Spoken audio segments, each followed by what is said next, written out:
30 seconds.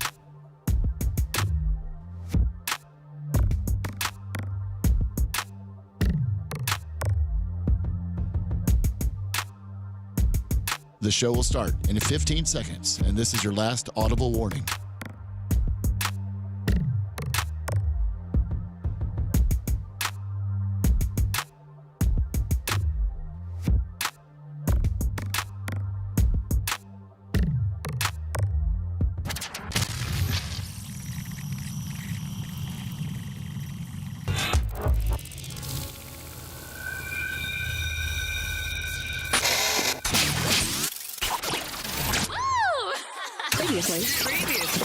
Previously on the Bubba the Love Sponge show.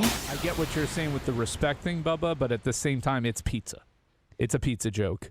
And a roast. But he was eating it before he did it, so it's like disrespecting. That's what kind of makes it even funnier, right? Like, Right. stupid. Like, no, he should have rewrote it. He's stupid. He's not allowed to be here next year. To attend even? Just write songs, buddy. Oh, Write songs, okay? poor And- Dark. Sorry. Wait, what? You want to stick up for him? No, I feel bad because you put a lot of join 'em. effort. I'll tell you what then. Dark Match is allowed back when we roast you. If you ever make it, I doubt it. You're listening to the Bubba the Love Sponge show. Broadcast rights for the Bubba the Love Sponge show have been granted to this station by the Bubba Radio Network and is intended solely for the enjoyment of our listening audience. Any rebroadcast, retransmission, or other use of this production without the express written consent of the Bubba Radio Network is prohibited.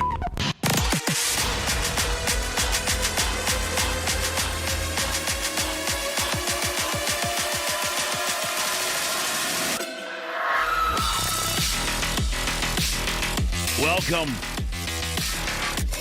Friday, January 12th, 2024, the Bubba the Love Sponge show. My name's Bubba the Love Sponge. I got a whole bunch of people that work in the studio here with me. Sometimes they piss me off and I end the show early, and sometimes they make me happy. Let's hope that it's the latter today, please. Thank you. Putting you guys on warning. I don't want another situation. I got to think that when we do a show, if I think it's a bad show, and I'm the general manager, the owner, the quarterback, and the coach, right? Yes. Nobody's got to be all of that. I mean, but I am. And when I walk away thinking that the show sucked and I'm not happy with my performance, I got to think the show sucked, maybe. I don't know. Yeah, it was kind of like the last victory for the Buccaneers, though. 9-0, you still win. Just wasn't pretty. Yeah, I guess we're in the playoffs. There seemed to be a lot of positive feedback on the show yesterday, except from a few people that you talked about. Okay. And by the way, Bubba, I also have an apology. Yeah, well, we'll get to that.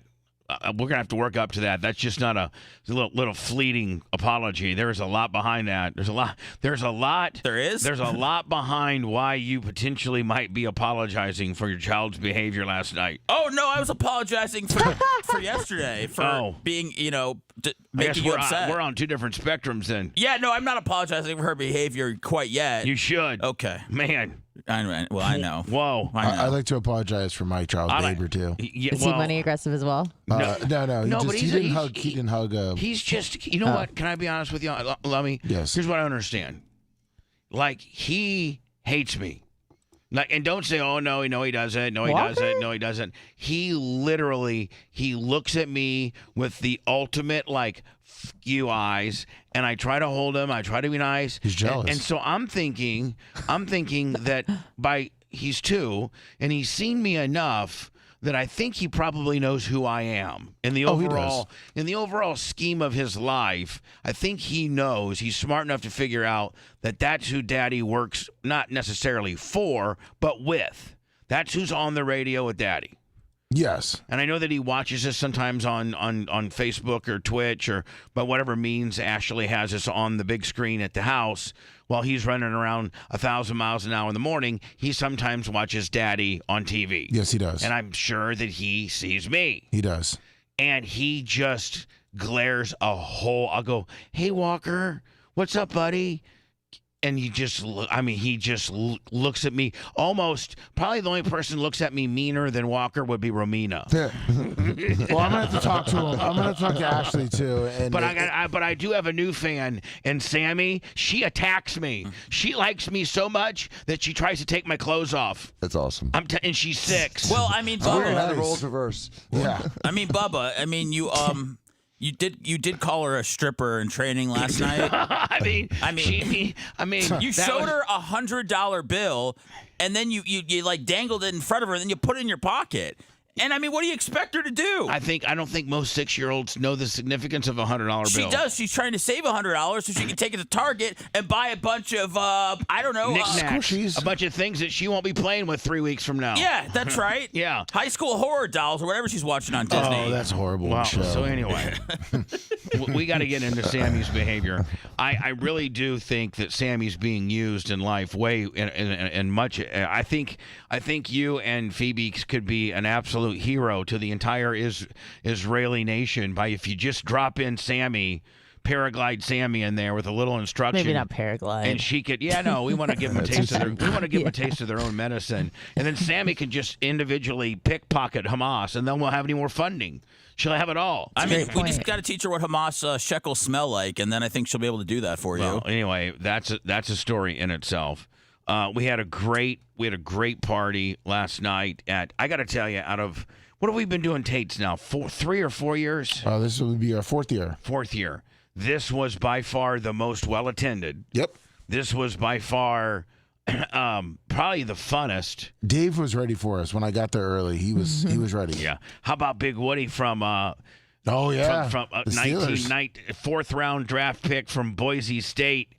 For the 1982 Steelers. He was talkative. He was number 22 for the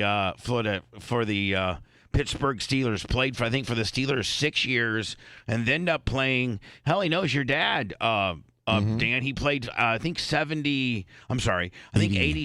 and 88. Yeah. One or 2 years for the Bucks. Yes. Yeah. I think it was 87, 88. It's what all NFL veterans did in the 70s and 80s. They spent their last 2 years in Tampa. Right. Because they were playing for league minimum, but they're like, I can at least be in a cool-ass city that's got, golf year-round. Right. Really, what he was telling me is like, so I knew I was getting waived by the Bucks, and I had like Cleveland. I knew I was getting waived by the Steelers because I think back that Chuck Noll was like really, really super cool.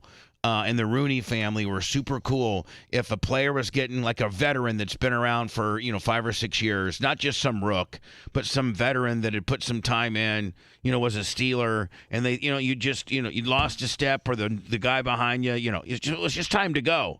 They would come to you and like in a really classy way, to tell you about it, and already have talked to a few teams that might be interested in you. Like they were so nice that usually they're like, "Hey, hand your playbook in, you're done." Dan, have you witnessed that at all? No, I have not. It's very private. It's a very private. It is, and usually the coach itself does it, right? The coach. Maybe the GM will be in the room. Maybe. And so Woody said when the Steelers are letting him go, they're like, "Listen, we got Cleveland really wants you."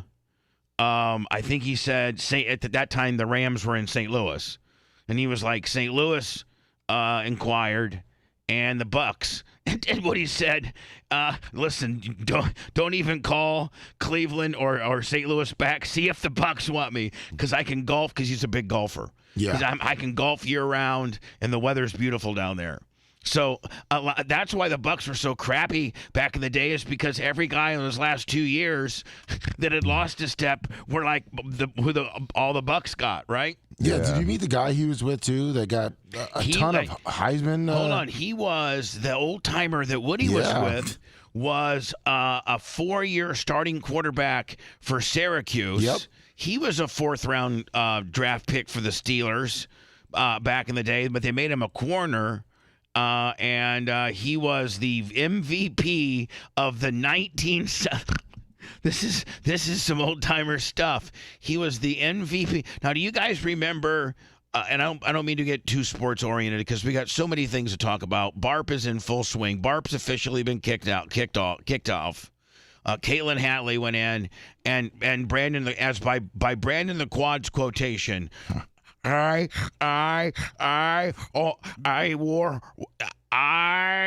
wore her. She said I wore her out. Shut the hell up. Yeah. So he lasted 45 minutes. That's what he said. 45 He minutes. said he went 45 minutes of straight intercourse. Get me the footage immediately. Well, it's up. Is it? I got to get it for you. I'll call into Hatley. I think it's on Caitlin's. There's a new thing going around now, Lummy.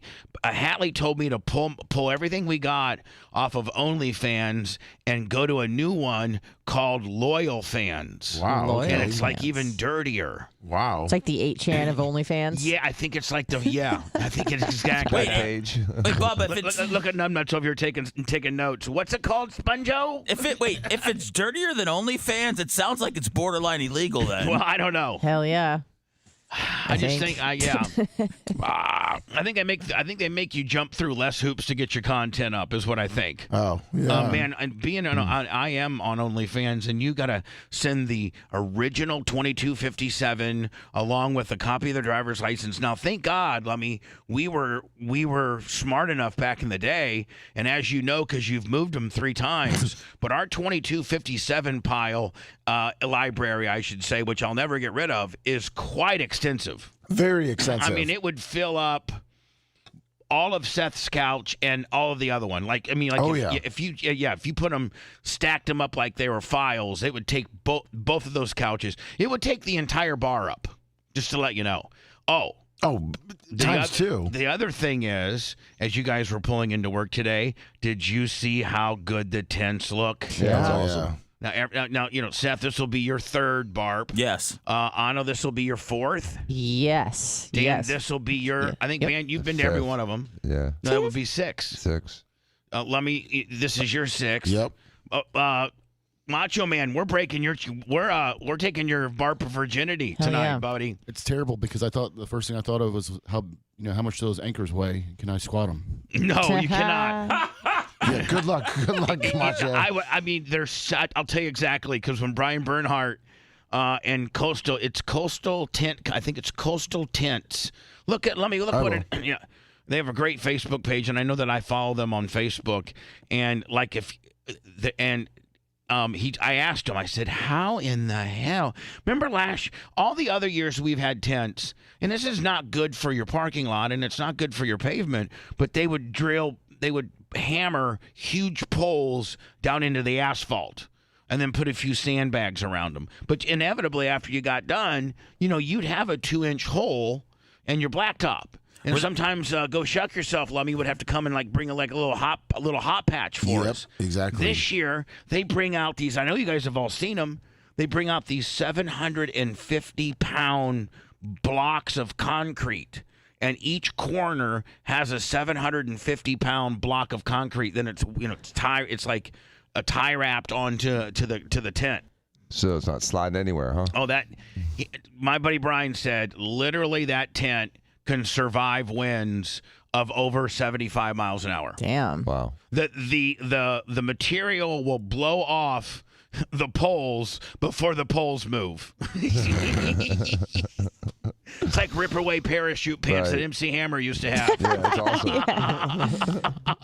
But and then did you see where they on 2 of the sides, so that we don't feel so claustrophobic, they put in windows? Did you see that? Yeah, I like Yes. that. We got windows. Barp is really shaping up quite nicely. Last night's Tate's Pizza. We always start off Barp with Brandon the Quad getting laid. That happened. Mm-hmm. Then we start off with a Tate's 5 to 7 little cocktail / food deal. That went off without a hitch. Yeah, that went way past 7. And that was more well attended than I've ever seen it. Yes, it was. Trust me, the bill reflected. And by the wow. way, it's Coastal I Tents. needed to shake down Sammy for a tip. Can we talk about how much it was? Coastal. No, we can't. Okay. Bad idea. It's Coastal Tents and Events. Coastal Tents and Events. .com is their website. Yeah, my God. They pulled up in what? Did you see it, Lemmy? They pulled up in 40-foot, big-ass, fully wrapped, truck. Oh, it was impressive. And Brian Bernhardt and his crew, and then his kid. His kid's 15, and you should see how they got these industrial strength kind of what are those things that we use like to move refrigerators around? Dollies. Yeah, hand dollies. Yeah. They got like these 2 big industrial strength hand dollies that they move these 750 pounds blocks around. And wow, Macho, I don't know if there's a human being in the world that could pick that up. Is there? Like on the world's strongest men competitions, when they have to pick up something. This big round stones. Some of those weigh a few hundred pounds. Yeah, I don't think a human being could pick up 750. Yeah, I don't know. What Macho? What's the world record of deadlift? Probably 1,200. Yeah, probably. But those they have handles. That's a handle. Hey Alexa, what's the world record for the deadlift?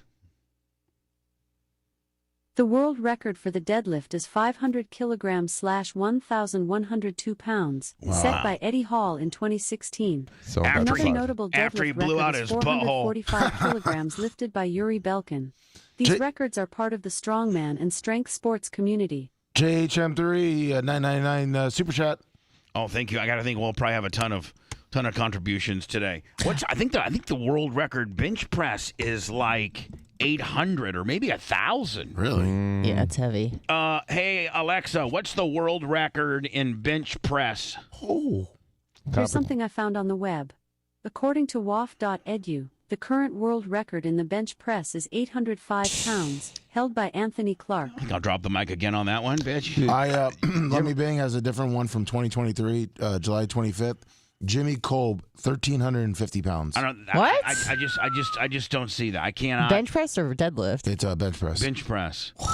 And have you seen these competitive bench pressers? Mike Ferrantelli. Yeah. Your boy Mike. Yeah. First of all, they wrap their elbows so their arms are straight out. They can't even get their arms underneath the bar. Their boys have to kind of go like that. Then they wrap their wrists, and then they have what they call this bench press shirt on. I sent you a video, which naturally just wants to. I mean, it helps. Listen, not taking anything away from their strength and their ability. But let me. What was this right here? Hold on. Did you get the link? You sent me something. Let me just show everybody what you sent me, and it's me and Steve. Oh, that was the thing from the hog trial. Oh, but that's the thumbnail. Oh, look at Steve! Look at baby Steve. Yeah, look at you. You look great too. Thanks. Hold on. Was this from the hog trial? Yeah, that's the thumbnail. It won't click anymore, so don't worry about it. So this is the. That's the guy that has the record, and he does 1,000 pounds for 20 reps on his Instagram. 20? There's no way. It's on his Instagram. I'm just 1,000. Well, he's probably bouncing it off his chest or has a spotter or something. Let me see here. Hold on. How do I get this bigger, Lummy? I'm not sure on Instagram. I don't think you do with you can unmute it down at the bottom. Oh, hold on. Hold on. He's got a 2x4. See him? Yeah. 4. Actually. Slow. 5. Be patient. That's a great 6, song. 7. 8. 9. 10. Let's go. 11. 12. Keep going. I mean. But if you go to another, he does 1,065 for 7 that goes off his chest. What is that? An ATM machine that Sammy's hitting? Oh, damn. 1, 2, 3. Up. Out. Release. Come on, Jimmy. Let's go. Come on, Jim. And what are these guys on the side doing? Spotting? No. Oh. Get up. 1. Let's go. He needs to go down that extra inch. It's so incredible. It is, Dan, but it's kind of misleading. I think the 1,060. He hits the chest. He hits his chest on the 1,065 by 7. Okay, How does the bar not snap? They actually have to get special bars for this. Yeah. Oh my God. Go, Jimmy. Now that one, let me count it. Yeah. That one counted. Come on. Come on. Legs. I don't know. That His guy. butt's flat and he's moving slow. But I will tell you this: I want you guys to watch this guy's arm right here, and just watch the striations kind of pop out a little bit, like he's kind of helping. I want you just to watch. Heels down. Come on. Drive them heels. Drive the heels. Come on. I don't know. That's a technicality. Could you ever bench press And you Bubba can't with see your the short guys on the arms? side I either. had I was. I had an unbelievable bench press, and I had a respectable squat, and I had an absolutely pathetic deadlift. Oh, really? Really? Yeah, because my arms are too short. Oh. The guys on the side were helping a lot too, by the way. Yeah, I know. Bubba has the perfect body type for bench pressing. Oh my God! My best ever.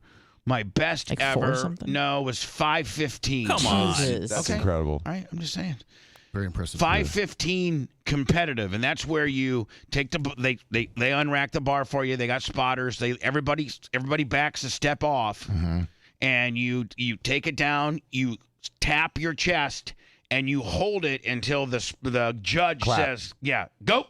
And then you go, and then when you get done, there's 3 lights because there's 3 judges, and you got to get 2 of the 3 lights. Then it was a good lift. Because if you start staggering a little bit and one arm's trailing, or if they feel like that maybe you popped after they told you to hold it, and that you kind of dipped a little bit to get a little inertia, they're really, really strict.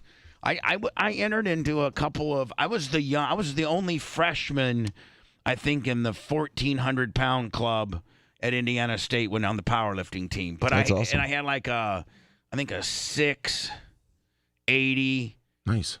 squat, but my deadlift was like 490. It was horrible because I have such small little arms. Couldn't deadlift what you benched. No, Yeah, not even that's close. Kenneth Kendall, $100, Cash App. I benched 385 twice, 2 different occasions, not like 2 Oh, I would reps, say but 2 2 different reps. occasions. I did it 355 with a judge.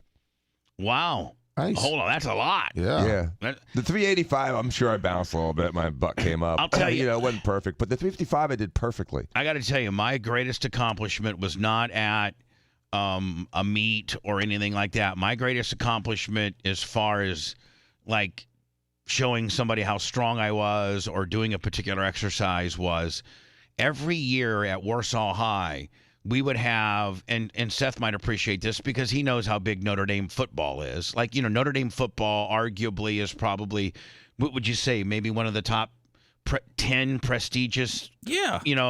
top. You got your Ohio State. You got your. I mean, if you were to go over, your top 10 overall prestigious programs, of full body of work, not just the last 5 years. You're talking about football? Yeah, Okay. football. So you probably would go and in no particular order.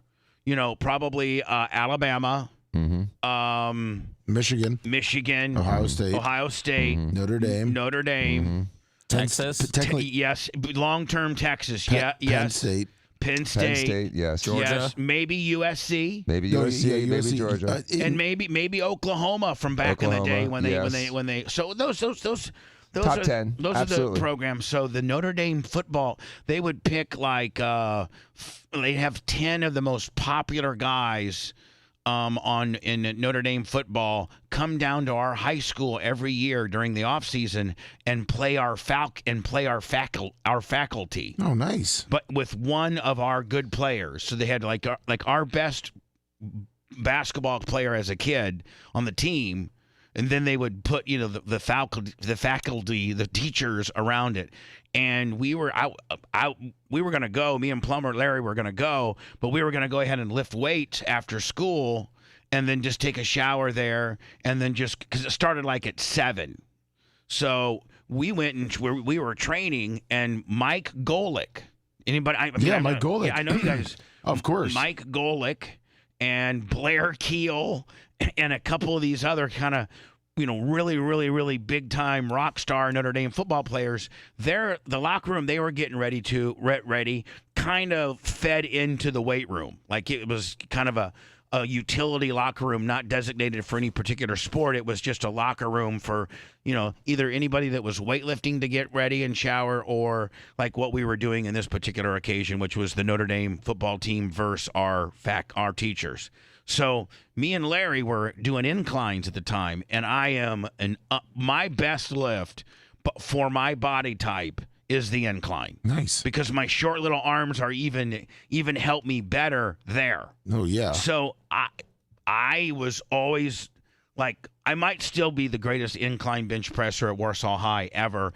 I could do 315 for like 8. And that's three. That's a lot. That's 3 plates on each side. So me and Larry are we're training, and we're doing. I got 315 on the incline, and I pop out 8. And Mike Golick comes around the corner because he was watching, and he goes, "Are you guys in high school?" And we're like, "Yeah, we're seniors." And he's like, "You're doing 315 for 8?" And I go, "Yeah." And he goes, "That's what our linemen at Notre Dame are doing." And I was like, "Yeah." Unfortunately, I'm 5'10", and they're 6'4", and they run a 5'1" 40, and I run a 7'2" 40.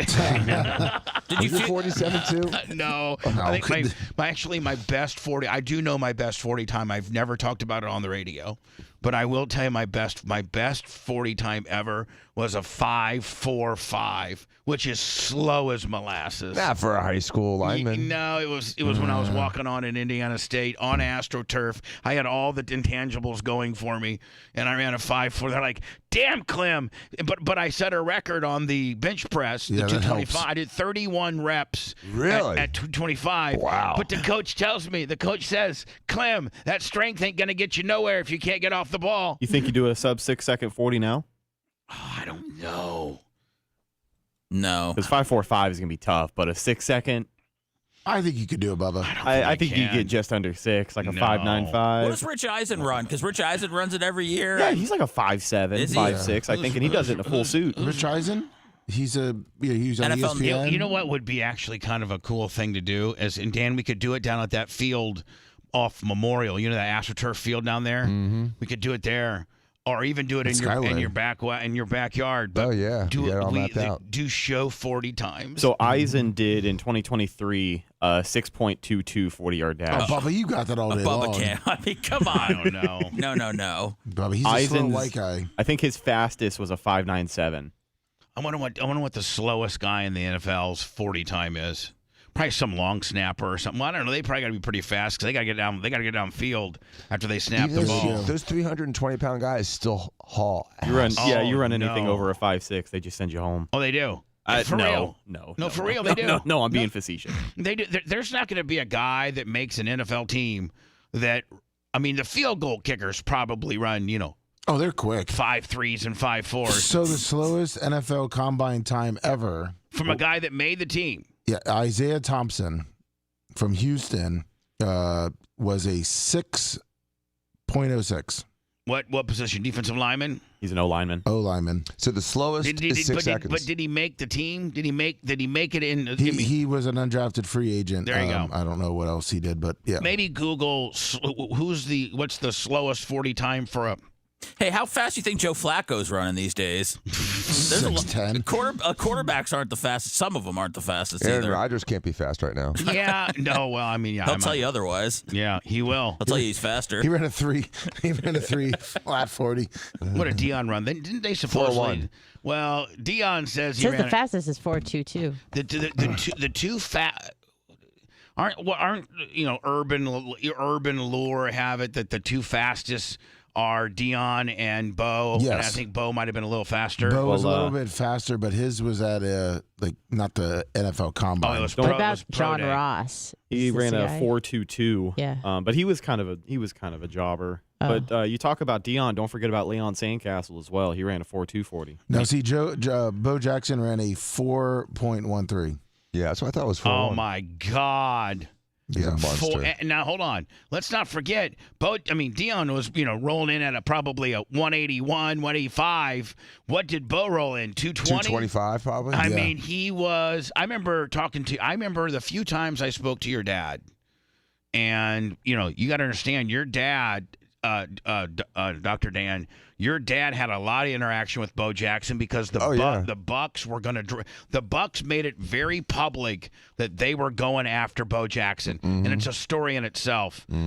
So in doing that, a lot of teams will have their doctors kind of pre-look at him during a pro day. Right, absolutely. That was really before the combine had gotten so big. Right. So that was one of the reasons they did the combine, because a guy like Bo Jackson, if there were 7 teams looking at him, he'd have to go to 7 different cities and see 7 different sets of doctors, and it was a pain in the ass. So your dad, I can remember like it was nothing. It was maybe 3 years ago when it was the time that him and I got a little bit of argument on the box, and he gave me that Joe Diaco stare, and it just, which can shut any human being right on down. Little Wilbur's learning that stare. I mean, yeah. I mean, really, even you, the most arrogant, narcissistic prick that I know, will just absolutely lock up when your dad gave you that shut the up stand. Yes. So anyway, I'm talking to Joe, and I go, and I know that he spent an extensive time with Bo Jackson, poking and prodding and looking at their knees. And so I was like, Dr. Joe, Daddy Joe, how extensively did you, physically look at Bo Jackson? He's like, I had his knee in every position I could get it. I had every strength test. I had every flexibility test. I had his complete physical records going back to the first time that he ever took a physical. And he said he was one of only 3 players that he could not find anything wrong with. And your dad's like, my job. Because everybody's got like a little negative check somewhere. Exactly. And my dad was really quick to give one. And your dad was like, my job from Hugh, instructed by the owners at the time, Hugh Culverhouse, and then the Glazers, my job is try to find a chink in this guy's armor. Try to find that strained neck muscle he had in 9th grade that could come back and irritate him. And he's like, Bo Jackson was only one of 3. Do you know the other one that he's told me was? No. Vinny Testaverde. Really? He said people don't know how good a shape he really was in. And Vinny Testaverde heard from someone and followed the mantra of never stop squatting and you'll never stop playing. And he squatted high weight, high reps all the way through his entire career, and really attributes his longevity to his ability to just squat and be strong. As soon as these guys started playing Pilates, when you squat, it just gives you overall toe to eyeball core strength. Yeah. I mean, realistically, now you're really, really, really, really concentrating on your quads, your butt, your hip flexors, but you're also it's a compound movement. You're right. You're also establishing core power. You're establishing balance. You're establishing equilibrium. All of that. And he said, I don't know who the third person he said. I go, really? Vinny was? He goes, no, Vinny wasn't the physical specimen that Bo was, but as far as durability, I could not find anything physical. He goes, now on the flip side of that, I almost got fired when I was telling Ray Perkins that we will ruin our organization if we draft Keith McCants 5th overall. He said, I grabbed a hold of it. He goes, I went to Pro Day in Alabama, and I grabbed his knee, which I don't know which one was his bum knee. And he said, he goes, I have 4 or 5 different movements that I'll go with a guy's when I put a guy's leg up, and then I got 4 or 5 different movements that I go to. And he said on my third movement, he was just wincing in pain. And he said, he knew right there that this guy's got a major bum knee. And he went to Ray Perkins, but since Ray Perkins or Lehman Bennett or whoever the hell it was at the time, Lehman Bennett, didn't they draft him, Lummy, 5th overall? Yes, they did. And at that time, signed the largest defensive contract in the. As a linebacker, yeah. So anyway, I don't know what I would run. Probably a 7. No way. No, dude, no way. I'm just saying. I'm not. You'd be 5'8", 5'9". Oh yeah. You're talking about my height. Is it height or height? Height. Height. Is it height? Yes. Okay, because I've been saying it wrong all my life. That's all right. It's height. Height. My problem with Vinny Testaverde, he was colorblind. Yeah, but that's not something Joe can figure out. Oh, I know. I'm just saying. I mean, you can't figure that by squashing the guy's knee 16 times. No.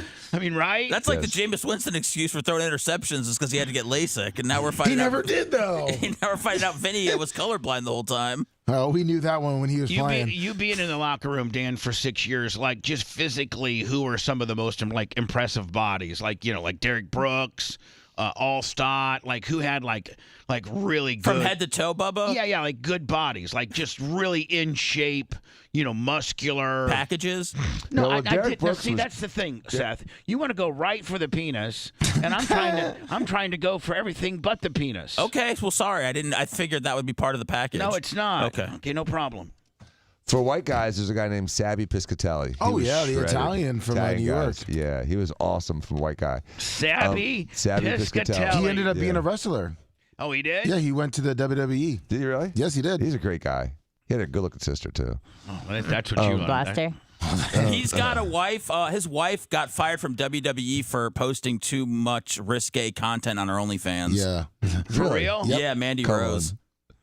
That's awesome. So and then to be honest with you, one of the Rondé Barber was shredded, but Derek Brooks was just. I mean, he never got hurt. He never got hurt. and they attributed a lot of it as was the most regimented cold dip guy right after practice. Like he, some guys did it as they were getting some aches and pains, but like whether he was 100% or nursing an injury, he did a cold dip every day. Yes. Did he not? Yes, he sure did. Every day. And he's also just, genetically gifted. He was really well disciplined. He was really smart. He studied hard. He worked hard, and like you said, he protected his body. I'll tell you who still looks pretty good. And still looks like he could just whip some ass, and that's Ty J. Armstrong. Oh, yeah. Oh, Jesus, yeah. My God. Oh, was that guy? I feel a little more confident when Ty J's in the room. Like if some stuff goes down, you got Iggy, you got Ty J up in there. Don't think that Buck from South Carolina ain't no slouch. No. You know what I'm Captain saying? Creamsicle. Yeah, you got. Yeah. I mean, Greg from He's Greg jacked. and Amy. He's a big rugged truck driver. Big country. And Big Country. Yeah, you got some. Bubba Army's a little beefy. Yeah, Bob Cook. Simeon Rice. Bob Cook. What's he gonna throw a gallon of paint on you and run? Hell yeah. Oh, hey, Wolfie was there last night. Did you see that? Yeah, he was looking good too. Him and his stab wound, yeah. Now, did you hear the latest Yeah, on the oh Psycho my God. Girlfriend? No. No. Yeah, it's bad. It's So- bad. So he What? Yeah. So Austin Wolf from Wolf Fencing. Yeah, well, it's probably something. So we don't get too far behind. I come back with. Yeah. There's a twist. Oh, it's big. And the Austin Wolf Fencing white trash dating a white trash chick. OnlyFans girl. Yeah. No. Yeah. He really liked and for the longest time dated this OnlyFans girl. She is bat crap crazy. Like she is 1,000% insane to the point where she has stabbed him. She stabbed him one time and went to jail. It held a gun to his head. Held a gun to his head. And then the latest was she's done something. And I asked him, I go, Austin, why are you still hanging around her to have these issues? And he's like, well, she showed up one night at my house drunk and wanted to have sex. And you know how a drunk girl, now you can get drunk girl sex and she's too drunk and it's sloppy. Yes. Or if you get that drunk girl and she's just on the front part of that drunk, she's on the mean, wild part of that drunk, that can be some good, stuff. Did he show you the pictures? Yeah, well, listen, let's get Wow. in. The sex was great. The after the sex stuff is what we'll be talking about next. Hold on. He's hit the rattler. What comes next? We can only guess. The Bubba the Love Sponge show returns after these words.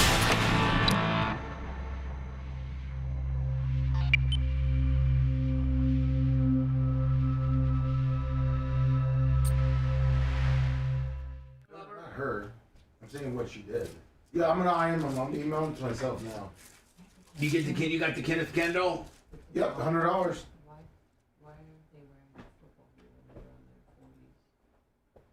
Replicate.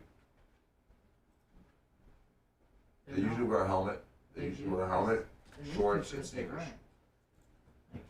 I was assuming. You're slow with your helmet. Yeah, that's what I figured. But I saw pictures of them. Well, this I've seen it with and without Yeah, the like helmet. that. I've seen it with and without the helmet. Where it looks like more like a track meet, like that. That's at the combine. That's no helmet. Why wouldn't you? They're trying to get the fastest possible time. I know, but like in the game, you're always wearing a helmet. I understand. They want to standardize it. Plus, helmets have different weights. Some helmets are 6 pounds, some helmets are 4 pounds. In the same weight. There's a big weight difference between these new helmets. They're all, now there's like 4 brands of helmets that people are wearing. They're all different. Yeah. Some are heavier than others. Because helmet technology's gotten so big that there's now like competition on technology. Don't some of them have sensors in them? I think so. Yeah, they do. Are they And then sensing? you also have the one for the deaf people now with the eye. Oh, really? AT&T, yeah, they created this. But there's like, there's Rydell, there's Shoot, and what's that other brand, the one that Mahomes wears with the little dots in it? I got Danny a Shoot helmet for Christmas. And they're really nice now. Like when I was in high school, football helmet had a couple like foam pads in it.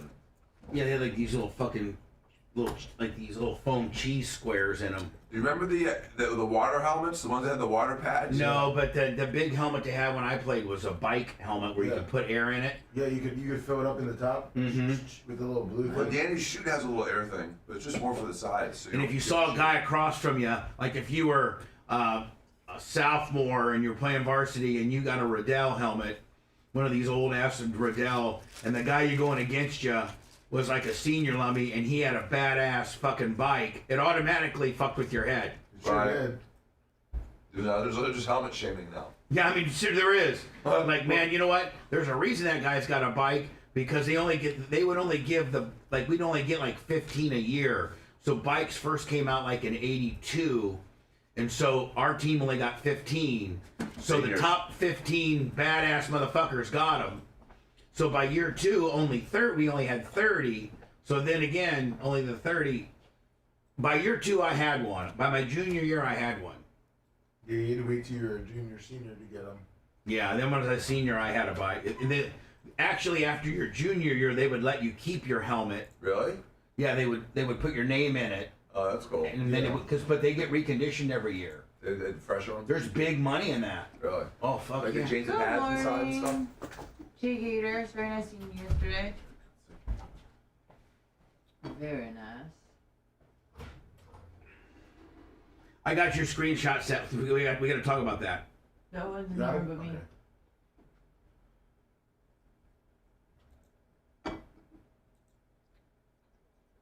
Morning, Maria.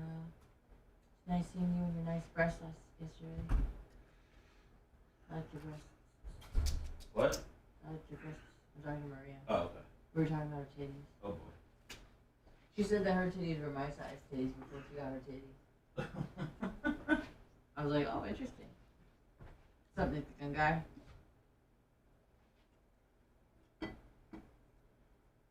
I still have the apology I'd like to issue. Yeah, you have to issue the apology. We got that. I'm gonna close Wolf Fencing. Then I got the Dark Mac Steve issue, and then I got the Sammy Out of Control needs to go to therapy issue, and then I got Lummy Butt Dialed Me, and you guys should just. I wish I could play it. And it's just kind of a 30,000 feet peripheral view of Lummy's life. Just this one butt dial. All the things that were happening in it. And then I got to get into the women of the Bubba Army because there were some pretty hot chicks there last night. Sure were. And Nikki Peter's wife. well, yeah, but stop. Just I don't want to go through them. And so then I got a bunch of news stories.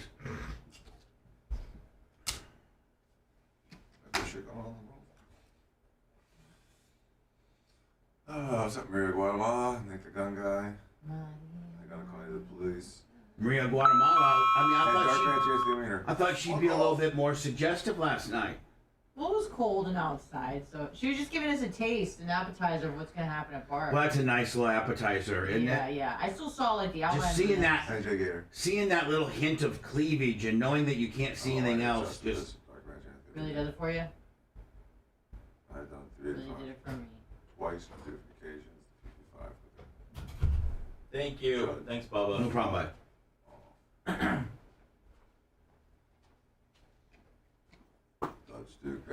How about Kid Kush?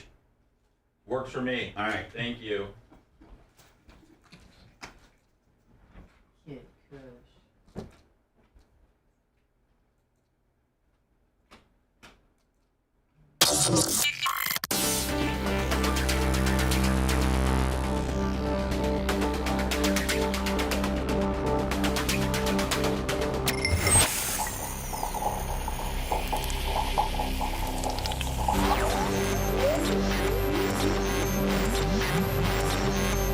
Splintered memories looming up out of the time fog. Lost somewhere between fiction and reality. Madness that made no sense at all. You're listening to the Bubba the Love Sponge Show.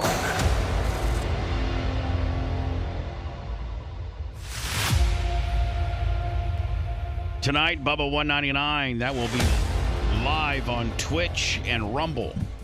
8 to 10. We're expecting probably nearly 100 people here tonight. A lot of it, Lummy, we're going to try to direct outside. Yes. I'm not going to cater it tonight, so just because it just gets, just the trash and the cleanup is just astronomical. And I want everything to be perfect for Saturday night. So, maybe stop by and get a little bite to eat before you roll up in here. Doors open at 7:30. And Is this invite only? Yeah, of course. Yes, of course. Yes. When you're saying doors open, I just, we're talking Doors For the invited guests. Yeah, doors open for those that invited. Okay. And if you're looking for a place to eat, maybe check out Riveters. You get 10% off if you tell them. Oh, by Bubba. the way, I'm meeting with Warren from the Dollhouse tonight. Nice. And about getting a Bubba Army discount when you walk into the Dollhouse tonight, Friday, just by saying Bubba Army. But then Saturday, anybody that walks in with a ring, because you'll have your ring by Saturday, then that's like maybe something else even more special. So I'm talking to Warren. As you know, you've met Warren before. Yes, of course. You and Warren almost went to blows, Sure did you did. not? Me and the bouncers. Warren on Warren? Yeah. Yeah. It's when we were it's when we first started Bubba 199. Yeah. And it was me and Janessa and Lummy. That's all it was. No, we didn't have Janessa at the time because that's why we went to the Dollhouse. Oh, Just you okay. and Lummy? No, it was just me and Lummy. Yeah, it was me and Bubba. Party. Bubba 199 started out as just me and Lummy. Yep. And then I'm like, Lummy, we need to go down to the Dollhouse and tell Warren that we'll pay a girl $100. Boy, thank God Seth wasn't around here by then. Very money aggressive. We would pay them $100 on just to sit at a microphone position and kind of dance. Just kind of look happy. Yeah, just kind of like, just bebop with the music. Head dance. That's it. And then it ended up we got up to 4 girls. And then we got up to 4 girls, and then they would get drunk before they got here. Yep. And then they wouldn't want to do anything, and they would just want to go in the green room and sleep because they were too drunk. And I'm like, let's get Janessa in here. Yeah. We had her in here for a little bit. Then we got a strike because her white yoga pants were showing too much Kiz Hamel Tiz. Ridiculous. That got it, which is ridiculous. Ridiculous. Since when has Kiz Hamel Tiz? I'll just say it. Since when has Camel Toe been a big? It's on network TV every day. What channel? I was told that the Merch Crick Camel Toe was out last night. Was it? That's what somebody told me. She looked good last night. How can you see it? She's so small. I know. You have to really put it down. All right, so last night... Were those hoots chilly last night, Bubba? I don't know. Those I things had very little interaction with her. I mean, she ran the door. I know, but I mean, you can't look at anything but those. Well, good. That's the great. As we're welcome to the bar festivities.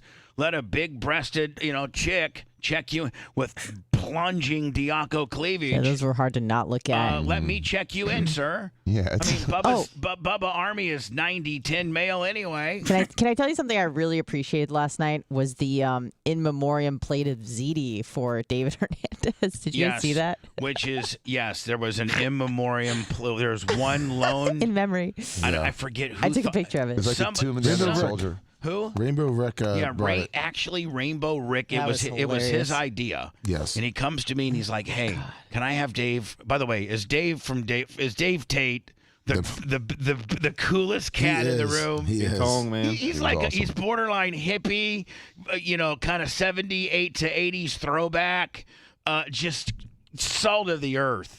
He's the man. And you know what? I got to tell you, I know Dan sometimes takes his family to Tate's Pizza, but it's just a little as you guys can see, it's just a little mom and pop place. It's owned by the Tate brothers. It's actually owned by the landlord of this building. It's one of, and Dave Tate's his brother, and Dave runs it. And King Kong. Everything's King Kong. Yeah. So I gave Dave and Woody from the Steelers a ring, and they're like, Dave's like, "Oh, dang, King Kong. This is King Kong." Anything that's good in life is King Kong. It's awesome. Yeah. Oh, he was calling Dr. Dan King Kong when Dr. Dan was back there making the pizzas. Dan every year has to, Dan every event we do, Dan has to somehow not take over, but have a major role in it. Dan just can't attend any event as an attendee. He has to do some type of ancillary Are we situation. still doing the national anthem Well, deal? that brings me to that. Oh. And the fact that Dan, 3 or 4 days ago, texts me his rendition of Jimi Hendrix's very infamous Star Spangled Banner. Jimi Hendrix is probably one of the very few guitarists in the world that could pull it off, and he did. I don't know. A lot of people. A lot of people don't try it because it's so hard. Well, Carlos Santana. Well, he's good at it too. But I think we would all agree that Dan has a day job, and that he's probably not nearly as good on the guitar. I don't know. as It's those two. pretty strong. Yeah, I don't know. Dan Hendricks is going to sell out anything. Okay.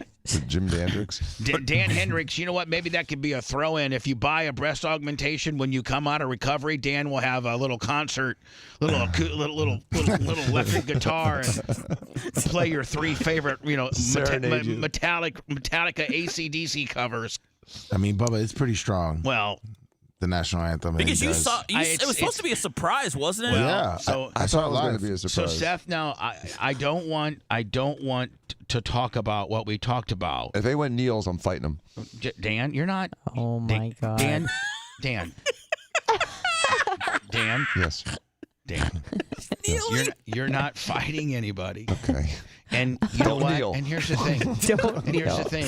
If you had not even brought that up, nobody would have thought about it. But you just gave everybody a way to screw with you. Look how stupid you are. For 140, for having an IQ of 140, you just gave the trolls a roadmap on how to flip you out Saturday night. I have 2 retorts to that. Number one is most of the people that are going to be at that party are not trolls. And secondly, I got Iggy. And if he sees anyone kneeling during the national anthem, I think he will snap their neck. I spent quite a bit of time with Iggy last night, and I somewhat disagree in the fact that Iggy, I don't know if Iggy's on some medication. He's chill, man. Yes. Dude. He's far less uptight. I think Iggy can actually, he's so less uptight that he's making all 3 events. Wow. He made last night's at Tate's. He's planning on being here tonight for Bubba 199. Gates open at 7:30.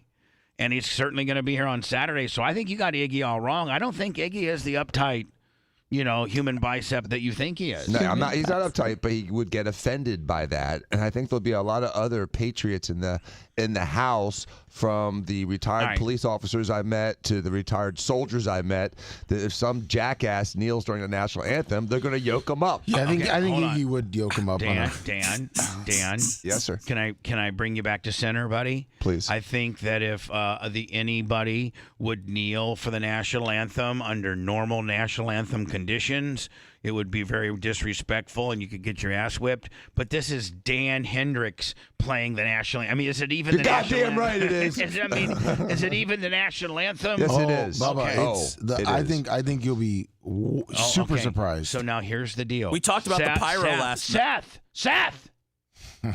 This is where I'm going with it. This is exactly what I'm trying to talk about. Let me navigate. Fill in. Be humble. Shut up. So anyway, Dan. Yes. Seth and I discussed something that we're going to add to your performance. Woo! And it was Seth's idea. Cool. and it's not to hinder or to stooge or to make you look stupid. It's just to shed additional light on your what I'm assuming to be unbelievable performance, and Seth Kushner would like to be that person. So, Seth, we did talk about your little contribution in this national anthem gimmick, did we not? We did. And are you okay with that? I'll get all the stuff. You just got to show up. I mean, I'm asking Dan if no, it's you can't tell Dan what we're doing. Okay. That's a surprise. I am telling you we're doing it. Okay, yeah, I just wanted I don't want Dan to know. Well, I don't want Dan to be upset. Dan can't get upset when I tell him not to. Sadly, that's true. It's not what I'm saying, Seth. We discussed something. We you did. And I thought it was brilliant. Thank you. I think it will be really good content. Thank you. It's not disrespectful to the national anthem or Dan. No. It's just kind of a nice little touch, and it was thought of by you. Yeah. I okayed it. And that's all that you need to worry about. Okay. He will not be mad about it at all. It's not anything that I think he would be mad about, but, I just want to be cool. He's my boyfriend. I know. I know his every move. I know how he's going to feel about this. I mean, this is just shining more light on him, like you said. Exactly. So shut up. Okay, sir. And we're doing it. Yes, sir. Perfect. Dan, we are going to, just have a little gimmick during your national anthem that will just further enhance the production value of said performance. Hell yeah, let's do it. Now, there also has been proposed to me. First of all, Seth proposed that, and I okayed it. And then who proposed the memorial? Hold on. Then Rainbow Rick in another discussion last night says, "Hey, don't you think we should have Dave Tate maybe go out in the back and get like a little plate of ziti?" Oh my God. And we know it's not everything there was buffet style. Just grab what you want, whether you want some wings or whether you want some. Seth, was the catering to your liking? It was Bubba. I'm not gonna lie, everything looked great, but I did not have one piece of food last night because your kid ate it all. She was so insane. I just couldn't even keep control of her. She was eating and pickpocketing and cutting promos and saying party words. Asking people to teach her new party words. I mean, she almost got caught. She almost got taught the C word last night. I had to shut that down. Who was trying to teach her that? I don't know. Somebody's like, "Hey, let's teach little kid Chris." That was Matroni's idea. Yeah. No, it really was. He went straight to the C word. We had to go. So I went home, and Phoebe's like, "So who was like really appalled that our daughter was standing up on a chair cussing because everybody was like, Ty J was like, say a party word, and she's like, ah, she say F bitch, and I was like, well, I was like, I don't think Brian was a fan. I was like, I don't think Jade liked it. I was like, I think Dan thought it was kind of funny, but I was like, I think most people thought that I'm probably a bad parent. And did you tell her what the real problem of the night was? I did, yeah. She just was like she literally was on me like she was a cop trying to get my handcuff me. Well, I mean, you showed her a $100 bill, so I feel like, you kind of teased her and then you called her a stripper. No, now see, you're really, really, really, really not making me look good and not being truthful at all. Maybe I got the story mixed up. Well, maybe benefit you and your family. This is how it all worked out. This is for the time. This is the timeline of that. So Seth comes up to me and it probably was killing him, but he offers me $18 to give to the bartender or to the wait staff of it, which is a very nice gesture. Yeah. What was it, like a 5 and a couple ones? No, it was a 10. Hold on, it was a 10. It was a 5, and it was 3 ones. Okay, that's solid. That's what it was. So he gives it to me, and we're standing next to each other. And he goes, "Sponjo, here's a little something for the wait staff. Just mix it in with yours or however you do it, Sponjo." Before I can even say, "Seth, thank you, bud, appreciate it," she, like a little assistant, snatches it out of my hand. And she goes, "That's my money." And I go, "Oh, wow." And I go, "Hold on. No, it's not. It's my." So I snatch it back from her. Well, she then, and I put it in my pocket, my right pocket. Well, she then proceeds to go to my right pocket. Now, I had a sweatshirt on that had zipped up pockets. She then goes and unzips my pocket and takes it all. Okay? Wow. She said, my money. And so I'm like, wow. So then Creatine Travis says, listen, Kid Seth, Kid Kush. Listen, Kid Kush. I mean, listen, I know you're freaking out over money, but here's a $20 bill. Oh, man. That was like throwing gasoline on a fire. I mean, so all of a sudden now we're rewarding her for not so good behavior. I stole 18 from Bubba, and another dude's giving me 20. That just in her little mind's like money. What's that song? Money. Seth, do you do babysitting? Money. Hey, man, if you want to teach your kid to be a pickpocket, let Seth Kushner babysit him for 3 or 4 can times. you take care of Walker for a couple days? Oh my God! So then I go to little Sethy. She's like all about the money. Like she's just perpetuating stereotypes. And she's I'm not. No, I mean she is. She is. That's what I'm saying. Perpetuating. She's not doing us any favors. Validating. I know. I mean, she's not perpetuating nothing. Defining. She's absolutely giving you a textbook. Confirming. Textbook. Your suspicions are correct. She's giving you a textbook manual on Is that all Jews are raised? on how to do it. I do want to let you guys know that at Christmas, she did tell me that she doesn't want to be Jewish anymore because she wants to celebrate Christmas. So her Judaism is in flux right now. Well, she doesn't care. She can't help what's running through her whatever veins. religion will support her need for money, she's going for it, okay? Yes. So she then goes, so then I go, little Sethy, listen, stop being so crazy and being so wild. You literally have to, like, stop. Like, so then I showed her that, just kind of as a rib, I said, don't worry about what's in my right pocket because you already took it, the 18. And don't worry about what's in Travis's pocket because you already got 20 from him. I said, but look what I got in my this pocket. And I had a couple $100 bills because that's what I was going to tip the waiter. Trying to flex. And so, oh my God. What? I was her main focus for the rest of the night.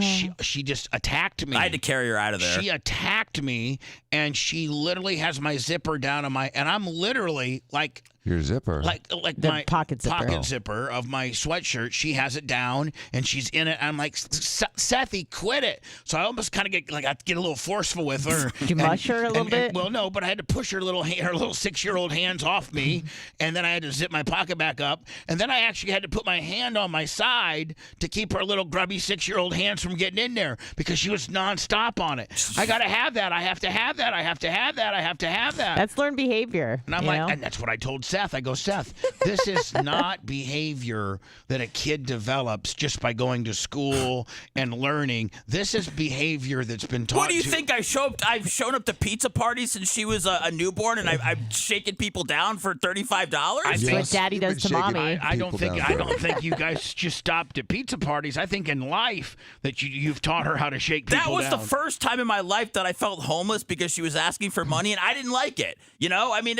that's why I now, called. Did you tell Phoebe this? Yes. That little Sethy was rolled up in the joint and just asking for money and just causing a scene. Yes. I mean, borderline uncomfortable. I know. I was just. And I do not hold that against you at all. Thank you. Other than your lack of parenting. Yeah. No, I understand. Completely holds it against you. Yeah, I understand. I understand. Kids are byproducts of their upbringing. And I mean, if she's been allowed to, when Grandma Elise comes by, does she have to super glue her pockets too? Well, I mean, my mom's pumped her with money. I mean, that's a big reason. Oh, so little grandma's always throwing her 10s and 20s. Is she the only grandkid? Yes. Oh, yeah, that's a problem. That's a huge problem. The only grandkid, Nana's pumping her with 20s as soon as she sees her. Pretty much every time, This is more Nana's fault than anything. Thank you. I agree. Well, anyway. And I had to carry her out of there. And so Hold on. I had to carry my kid because she wants to be back at the party where she can pickpocket and shake people down for money. So here's what happened. So she didn't shake. She shook everybody down. Bubba, she walked out with my $18 that I was trying to give you. She walked out with 20 from Travis. 20 from me. You gave her 10. Okay, 10. And then there was a very nice gentleman standing behind you who gave her $5. And I was like, what? Oh my God. I know they're just handing her. She's asking for money. She made more than the wait staff. And they're handing it to her, and that's she why made more than the guy that worked 6 hours pouring drinks. That's why I called my wife, and I just said, "This is just absolute. I did not expect this to happen Now, at is all." this one of her very first personal appearances she's attended with you as a radio personality? Yes. Okay. Yeah. Since she's been bigger. I don't even know if the Cox Corporate would have put up with that. Seth, we're letting you go. Why? Well, because the client said they felt a little uncomfortable about your 6-year-old shaking the customers down for money. Oh, yeah. Cox wouldn't have liked that. They don't want to give up an extra $1 at all. So we're taking it off your paycheck. We figured up that little Seth, he got about $85 from the customers that were going to the to Brandon Ford, your Brandon Ford appearance. She shook people down for 85. So when you were describing this to Phoebe, little Sethy's behavior, what were you saying? I just said that it wasn't a. Well, here's the thing too. She's so aggressive. Well, here's the thing too, Bubba. Right? Is that Like she just won't take no for an answer. She's not shy. I also lost track of her for a few minutes when we were getting ready to leave the house. Oh, you don't have anything to worry. She's got so much street smarts, man. Well, that bitch can make it through anything. Well, you don't got to worry about her one bit. If some bad guy tried, she'd have that bad guy shook down and down the road before you even thought about doing it. She's going to steal from the thief. Yeah. Some little guys, some bad guys trying to do something mean to her. She has the guy shook down and already down the road. That guy's like, I do not want to deal with that kid. But what she did was, so she put on all of her makeup. Oh, I know. She did her own makeup. And then she put on a bunch of Phoebe's perfume, which she has not done. And so when we were Hold getting on, and let's not forget about the black sequin sparkly pants. Well, those are her pretty standard. So when I said that she, was she practicing to be a stripper? I mean, she had stripper makeup on, yes, stripper pants on, yes, and she's trying to grab $100 bills. She's perfect. Seth, at the end of the day, Seth, when a duck's a duck, you gotta call it a duck, buddy. I mean, the pants were bell bottoms. If strippers are wearing bell bottoms, okay. That's cool. They are. They're sparkly. They are. It's fair game she had for a stripper. sparkly bell bottoms, like entertainer pants on. So she had entertainer makeup on, and she was grubbing for money. I mean, I love her. Just think about how much money she could make at Gasparilla. Oh my God, You Seth! need to turn her loose. Seth, this needs to be a thing. You need to go to the Lightning game Boobies and just for bucks. stand outside there on the plaza and have her just work people. Yeah. Dude. I can't picture my 6-year-old flashing right now. You're just like the little grinder with the monkey going out I performing. never mentioned flashing. Please don't put that on me. No, it was just to get, There's a kids Gasparilla. And here's the thing, Seth. I heard boobs for beads. I don't Boobs want for you bucks. to think like I'm trying to be creepy in any way, shape, or form by saying that, she was practicing to be a stripper last night. I'm not trying to be disrespectful to you and Phoebes. I'm just trying to be funny. So please don't take it as that. No, not at all. I'm Not just at all. being funny. We know that it was cute and kind of. She was cute, but she doesn't need practice. It was cute, Seth. But I could see potentially if this keeps Could be a problem. I mean, if she's this aggressive at 6, Seth, what's it going to be like when she's 12? You know what? Get after that money, though. I'm proud of her because, she set up a lemonade stand. That little bitch will make $1 now. She will shake you down. Yeah, a lemonade stand with like a champagne room. She said, with a VIP. The guy comes up and he wants a $1 thing, and she tries to upsell him to the $5, 4-pack.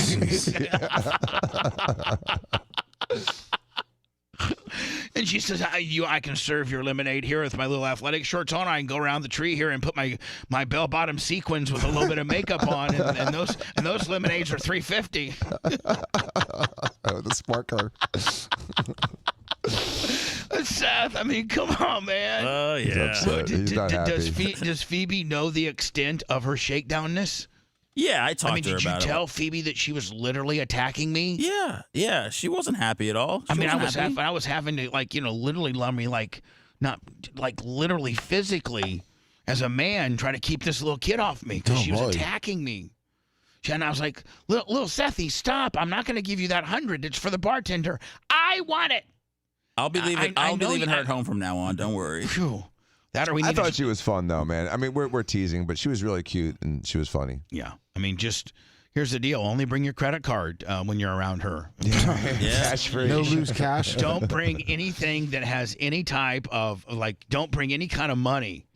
I mean, because I bet you I bet you a 50-cent piece and a quarter she'll grab right from you too. She's not into change. She's not. You can't fool her. Paper money only, kids. So I could fool. I'm gonna actually play a game with her, and I'm going to have $5 of quarters or 4 $1 bills. And I'm going to say, little Sethy, which one do you want? Do you want these coins or do you want these dollar bills? So you kidding? She's going to get both out of you.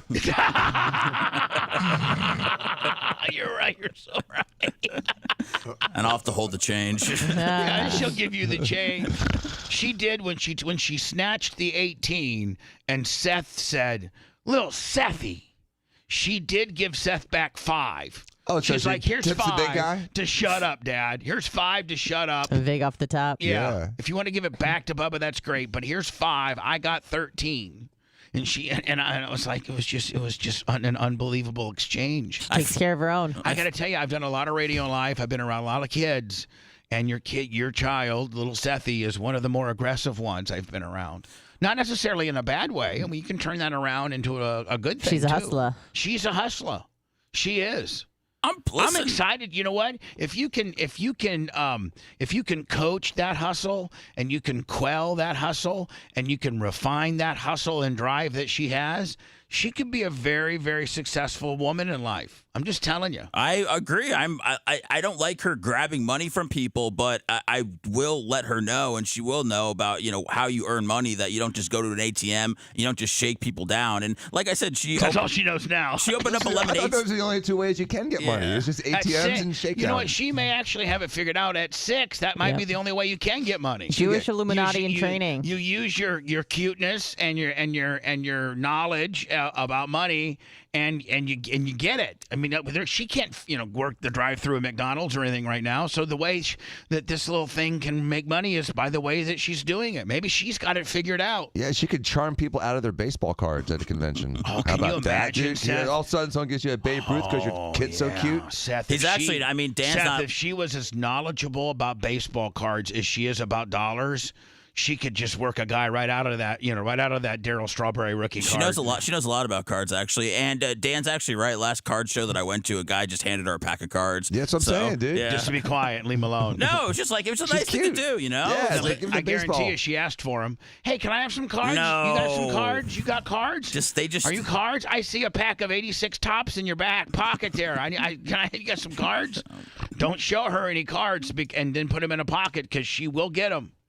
She is fast. She's like a seagull. She is like a seagull. She'll get that bread. Right at your hands. she snatched the 18 right out of my hand like it was nothing. I mean, it was like that's been a practice trait. She was so good at it. She was so good. She got snatched the 18, separated already, and gave Pops back 5. Took 13, put it in her pocket. Then wanted to know what else was in my pocket. Then Travis said, "Oh my God, here's a 20." Hopefully that she'll be, and then once you give her a 20, thinking that would settle her down, that accelerator, she's like, Jesus, God, I'm pouring in the money. Let me shake Bubba down more. He showed me 100. I know it's in there, and I'm going to, I had to walk away. And Dad gets 30%. I don't know if Dad gets. I don't know what Dad gets. I feel like I should give the money back. I mean, she went and threw it in her money box at home, but I feel like I need to give it back to everybody when I see him at Barb. She has a money box? Yeah. Did she? What was her haul? With 80? Full. What was her haul last night? Last night she took what's the 35 she made plus 18 from me. So what is that math right there? 53. Yeah. Hold on. She made over $50 last night. Little Sethy put 53 in her money box. Wow. Yeah. Yeah. I mean, do you say yeah with a little bit of pride, or do you say yeah as like we might have a little something on our hands? No, here? I'm not. Listen, we can joke about it and stuff.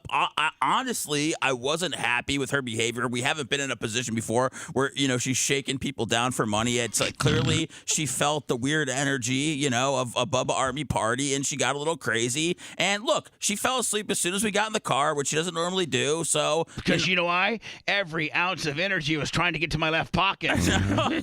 she had not one fiber of energy left in her. I was concerned. That's a hell of a woman right there. That she will just absolutely work for that money until she passes out when the ride home. I love her. She's right? great. Yeah, and now she saved enough money to buy some 6-inch clear high heels. Oh damn! Oh Jesus! Dang, that might have been a little inappropriate. It's low goldfish. Oh, come no, on. there's been worse stuff this break. just this break? Yeah. Oh God. Yeah. I'm so sorry. Hi, it's Bubba, and as the boss here and the quarterback of the content, the best that I can, I apologize to Phoebe and Seth as parents if you think that we were in any way, shape, or form trying to be mean-spirited about the little Sethy. She was actually quite funny last night, and she's a great little kid, and she's got so much personality. A lot of spunk. I mean, she really does. T-shirt will $20 in the cash app. And I know that Phoebe and Seth has seen a potential, a little bit of aggression side of her, and they will be working on that. Yes, it's definitely. Along with a new party word. She's loaded up on party words. Even Ty J goes, Lil Sethy, give me a party word. She goes, F, bitch. Quite simply, you're listening to pure filth, and he's damn proud of it. The Bubba the Love Sponge Show returns after these words.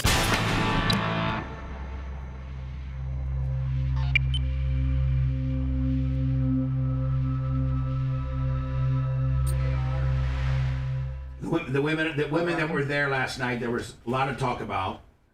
And then before that, wolf fencing.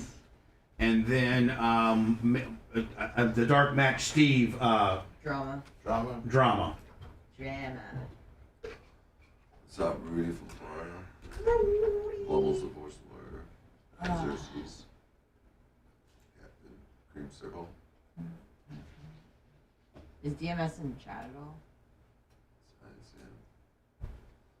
Kid. I did notice he wasn't there last night. Is he invited? Of course. Royalty. Is he? All the parody guys are there. Okay. And he won both categories, best song, best artist of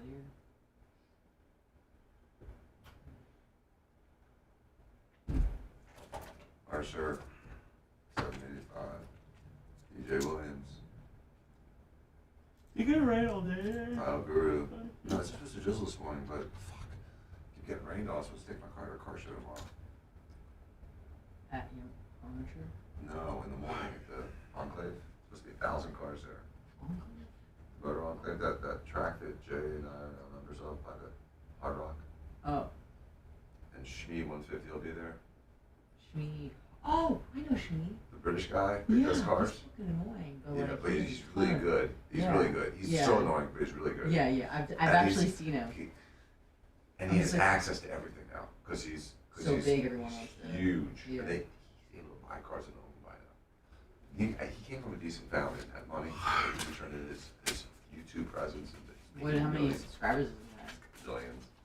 Shmi 150. SHMEE 150. Yeah, this guy's fucking annoying. He's 36. 2.6 million followers. Let's see, his net worth is. His family's wealthy.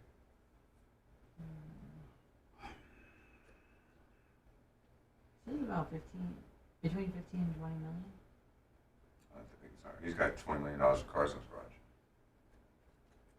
Just everyone lives in finance. I don't believe it. He's got literally a $15 to $20 million garage. Better selection than collection than Chaz. I've seen his. Chaz is amazing, but Shmi's is also, he's got cars that Chaz doesn't have. Oh. Chaz has a couple more high-end cars, but Shmi's got cars that more, Chaz more obscure even. Yeah. He's got this one thing, it's like a Zembo or something like that, where the tail like goes to the side. They only make 100. What make is that? It's a niche brand in Europe. It's a supercar that a couple $1 million that no one even knows how to pronounce. There's no such thing as too exotic. Mindy. Thank you, G. You can't get things fixed and shit. Skippy. Some things, if it's too exotic, you can't get it fixed. It's temperamental. But it's more just like a collector's item than something obviously. No, he took his SF90, the car I had, and the first day he got it, he went on like a 2-week tour with it and put like 3,000 or 4,000 miles on it. Went all through Europe and shit. Was it But they cool? taped it. Yeah. And it was Probably awesome. made money from that, obviously. Oh, yeah. he does stuff. So, he drives his shit. Again, he's so goofy, but I respect what he does. Mm-hmm. He does a good job what he does. He's good for the car industry. Just like kind of like Jay Leno was. Jay Leno's really an important person for cars. He's preserved so many Didn't he historic. get burned in a Steam car. The fire for the steam burned him. in one of his exotic cars? It was an old steam engine car. But the fire that made the steam engine car? Was burned that him. like a Model T? Backfired. Yeah, it backfired when it was starting. Yeah, causing him to burn. Yeah, it was like a 1915 car. Right, it was like It literally was a Model T. It was like that era, yeah. No, it was before Model T. Oh, Yeah, it was for like real? 1905 or something like that. It was like or 1890s car. Yeah, it literally was a steam engine car. Oh shit! Okay. Interesting.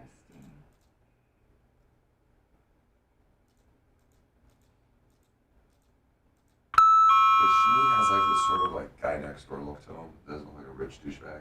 You know what I mean? So He doesn't have a lot of finesse. Yeah. No. Which is So- probably like nice. It's like a relatable, not a Right. douchey fucking Andrew Tate looking kind of guy. Right, at all. No, I At know. all. I've seen He's him. very unassuming. Even his name is stupid, like Shmi. I don't know. It is. It's all stupid. But it's still, when he does a car review, it's worth watching because he's Thorough. thorough. He knows what he's talking about. He can drive. He'll drive cars on Nürburgring and stuff. He's,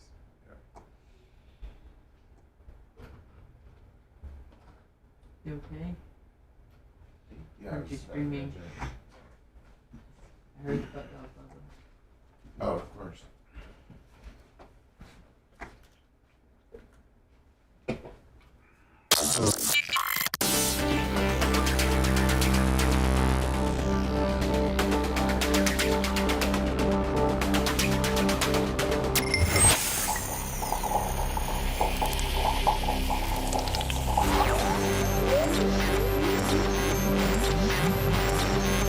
I like you. Do you like me? All gimmicks, willies, Joneses, McGillicuddies, shenanigans, hickeys, and bamboozles are property of Bubba the Love Sponge Enterprises. Great success! All violations will be dealt with swiftly and painfully. You're listening to the Bubba the Love Sponge Show. High five.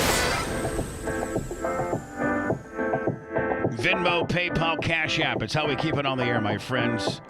And those people that give us and donate up to $2,400 in a fiscal year, you get an invitation to what we're currently in the middle of, and that is BARP, this will be the 6th annual Bubba Army Royalty Party. It's for those people that keep the show really, really on the air. The Nikki Peels, the D and the Vax, the Maria Guatemalas, the Wizzies. I love Greg and Amy. I love those two people.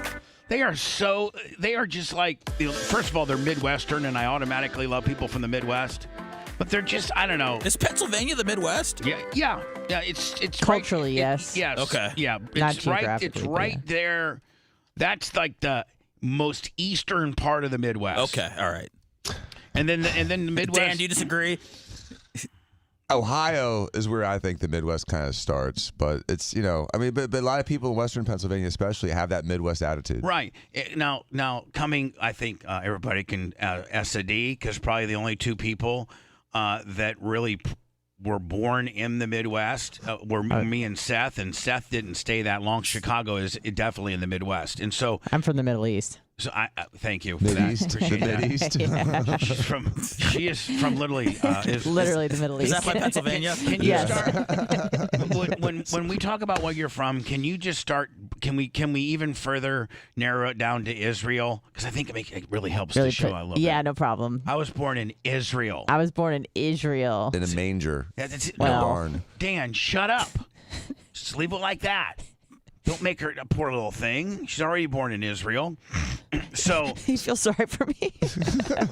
But if we're talking about the values of Midwestern people, the only person on the show, I mean, I was born and raised in Indiana. I think that's smack dab in the Midwest. And being a Midwesterner, born and bred and raised in Midwest, we think, as Midwesterners, we think of the Midwest as being Indiana, Ohio, a half of Pennsylvania, Kentucky, Illinois, Iowa, Missouri. Is Oklahoma in the middle, Midwest? Yeah. Or is it in the South? Oklahoma's kind of one of those kind of western south. Yeah. I don't know what it is. What's Dallas? Is Dallas? That's Dallas the South, is the I think. South. Yeah. Right. So, anyway, Midwest are those states. I know Greg and Amy are from the Midwest, and Midwestern people they just got a certain amount of niceness to them. Hospitality, so, yeah. Thank you so much. PayPal, Venmo, Cash App, and that's how these people help us. And Lummy, I just had $100 on the Cash. I'm sorry, on the PayPal, Venmo, Cash App, all at the Bubba Army. Kenneth Kendall, $100. Captain Creamsicle, $100 on the Cash App. I saw him yesterday. Yeah, good guy. Good guy. I love the captain. I'm at Austin from Wolf Fencing is at last night's event. Poor guy. I got to tell you, he's a good-looking man. He is. Good-looking he is a Cuban. good-looking guy. He's a handsome face. Like I'm secure enough in my sexuality. Like if I would just see Dan, if I didn't know Dan and I saw him out like at dinner somewhere, I'd be like, that's a good-looking dude. I say the same Now, thing. the minute that he was a douchebag and he, yelled at the waitress, I'm sorry, sent his blooming onion back 16 times and then got into a Porsche and sped away, I may change my, what I think about him. But exteriorly, he's a handsome man. Austin, I mean, Anna, you're a woman. Is he exteriorly like yes, he's a handsome man. Right. He's got a nice face. Like when you it's a see, moneymaker. As a woman, when you see him, do you like, wow, that's a handsome face. That's a good-looking dude. Good-looking guy. Yeah. Mm-hmm. So we do the same thing when we're sizing chicks up. Yeah. And so anyway, you look at our faces. Being, we look at everything. Third or fourth. It's what ruins it for you, ladies, when you start talking. Yeah. That's what ruins it for y'all. Sorry, I didn't mean to be a big whatever the hell I am. So anyway, Austin from Wolf Fencing, he owns this little fencing company called Wolf Fencing, and he kills it. I love the guy. He's helped me at my track. Like, he's just the greatest. Yeah, he's a good guy. And he'll do a fence for you, for those that live in the Orlando area. So he's just naturally a good-looking dude. So he attracts, not only quite a bit of women, but also crazy ones. Yes, he does. This is, I think, his third one now. And some of OnlyFans person? Yes. And let's just be honest, man. The homely girls usually aren't just bat crap crazy because they're dealing with a little homeliness. They can't afford to be bat crap crazy. Right. Because no one will accept them. Right. Yeah, or then it's the hot, crazy matrix. We all know this, the math. Right, exactly. Yeah. It is. You're exactly right. It's the hot, crazy matrix. Mm-hmm. And so the hotter you are, chances are the crazier you are. It's the more that people will tolerate from you, the more bad behavior people will tolerate. And I've been part of this. I've been part of, there was one person that I'm not going to mention who she was, but there was one person that I dated, had a relationship with for quite a few years, 5+ years, that was just really, really attractive to look. You just as soon as you saw her, she was like, pretty. Damn. She was really attractive. Mm-hmm. But she was absolutely dumb as a box of rocks and bat crap crazy. Yeah, that's a bad combination when they're dumb and crazy because then they make really bad decisions. So, one of the reasons why these hot chicks are bat crap crazy is because society has given them a pass just on their looks alone. Anna, you've probably seen it. Good-looking chicks.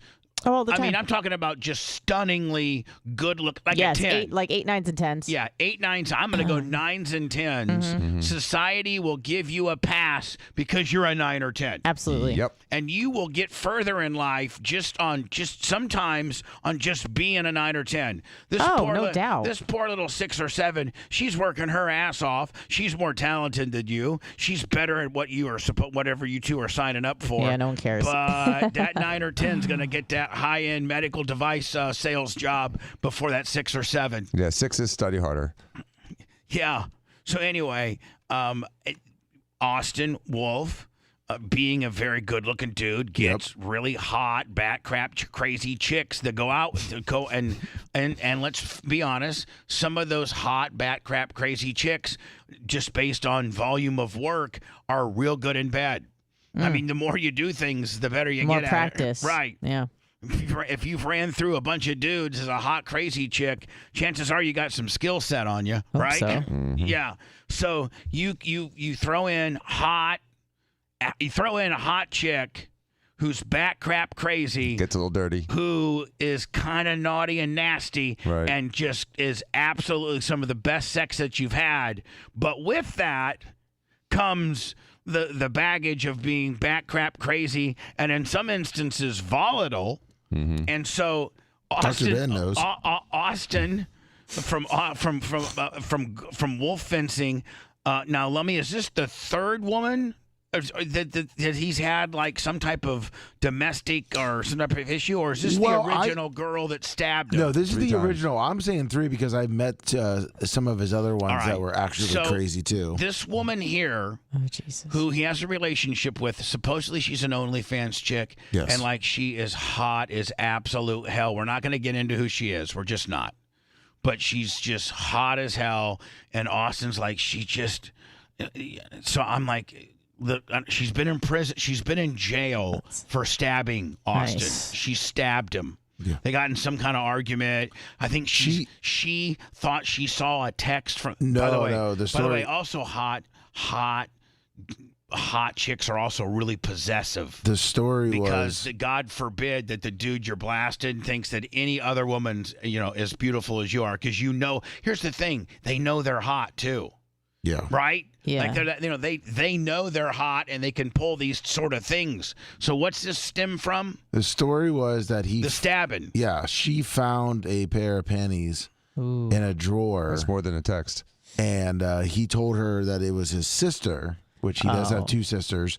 She didn't believe him, so she, when he was sleeping, pulled his gun out, held it to his head, stabbed him, sliced his arm, and then threw his amps on his legs, like trying to break his legs with the amps. His guitar and drum amps? Yeah. Really? Yeah. So hold on. So hold on. She's a strong bitch. She finds just a pair of panties in the In a dresser. in the Yeah. which by the way, the Merch Crick has found that's happened. Yeah, she mentioned that in That the was part roast. of the roast one time when we were kind of seeing each other back in 17 or 16 or something. I don't know what year it was. You think other chicks have found her panties? I don't know.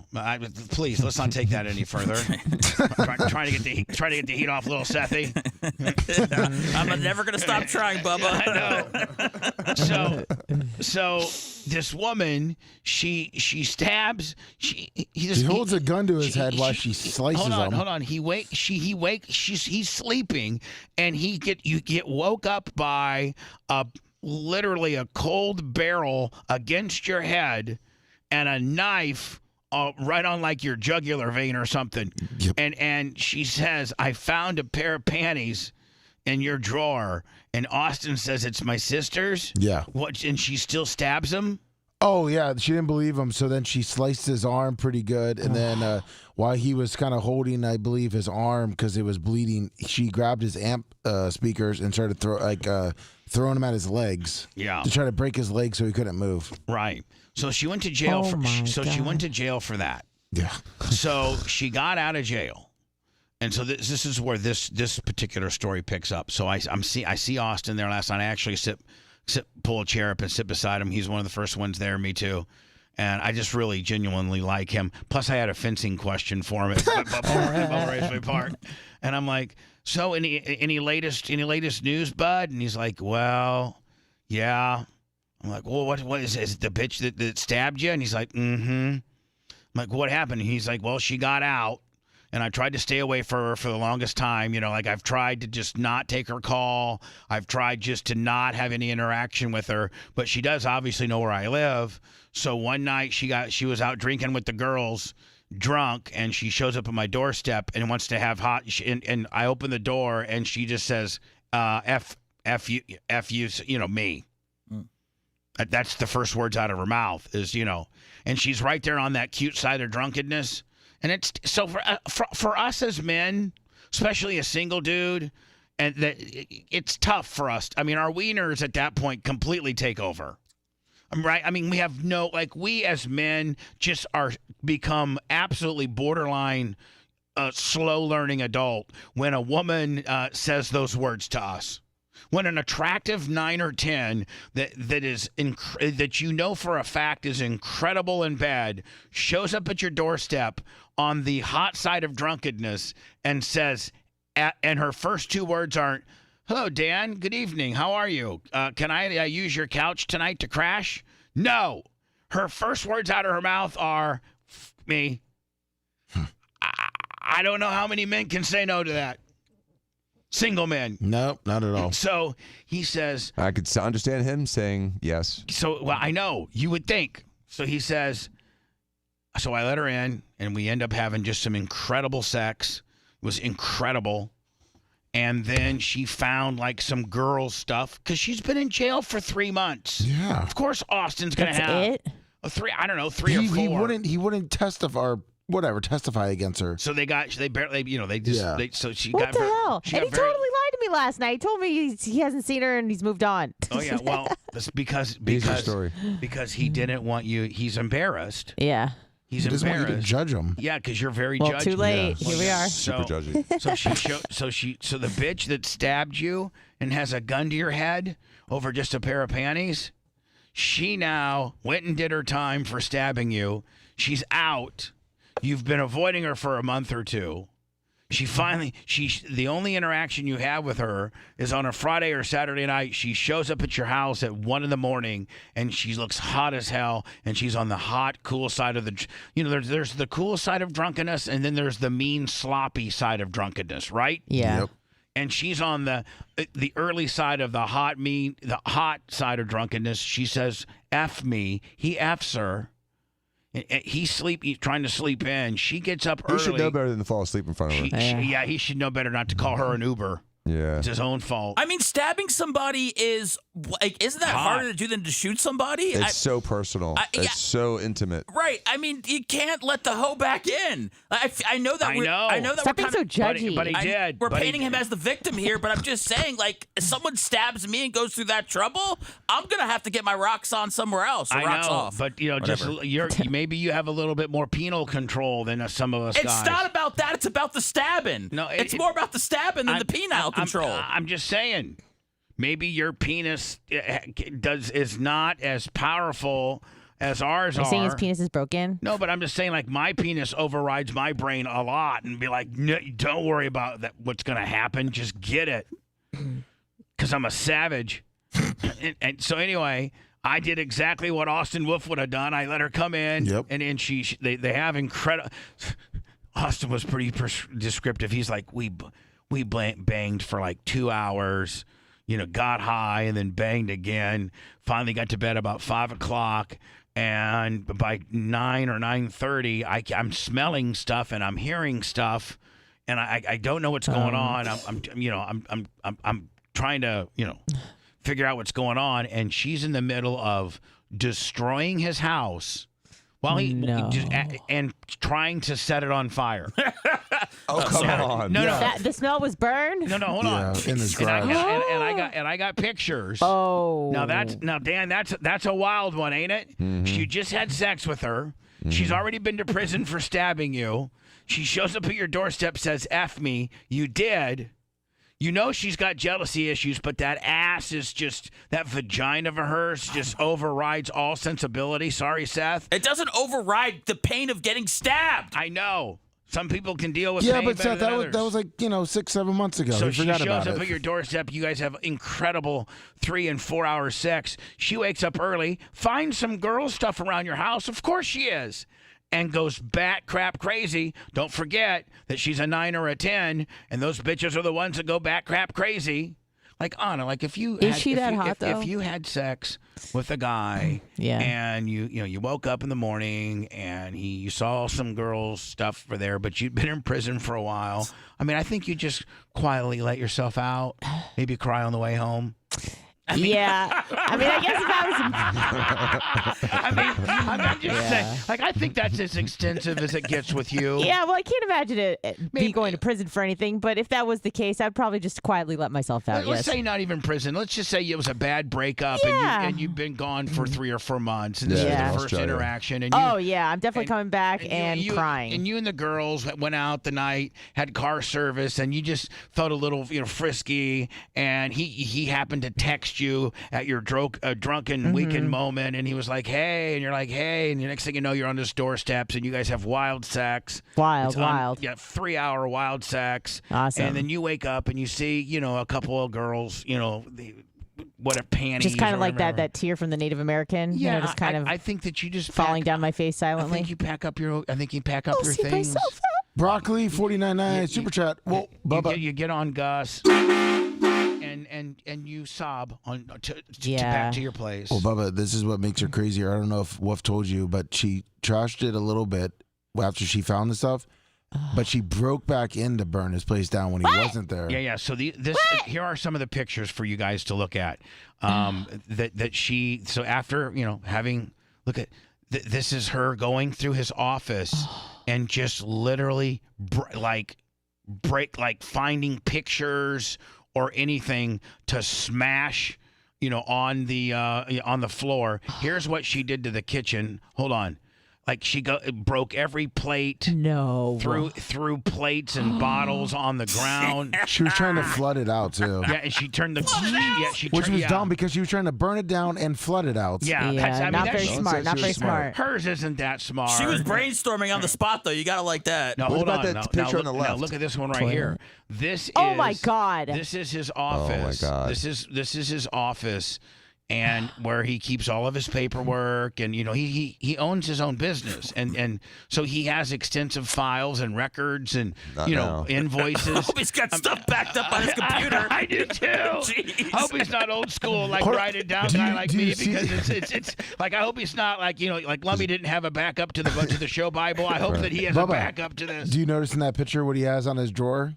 Pub Army QR code. Where at? Right there. Oh, right here. No, right? Well, there's one there too. Yeah, there is. Yeah. I think, but to the right, see that drawer that's kind of pulled out behind the chair? Right here? Yep. Yeah. Oh, nice. Awesome. So she did this. But what's the first picture? And she did this. Toilet. First picture is a toilet. She was trying to flood it out. She was trying to flood it. Is that a doo-doo? Yeah, no. That's just like stuff. No, I think that's some hair product gel or something like that. She's doing everything, and then she finally made it to the garage where she did set.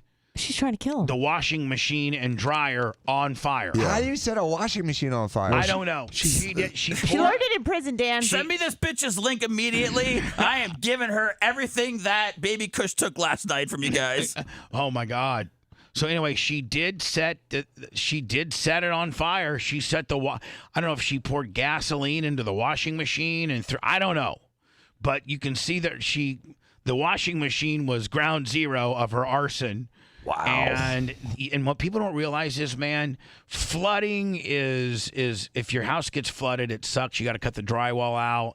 You got to replace all your flooring. Mm-hmm. But it's a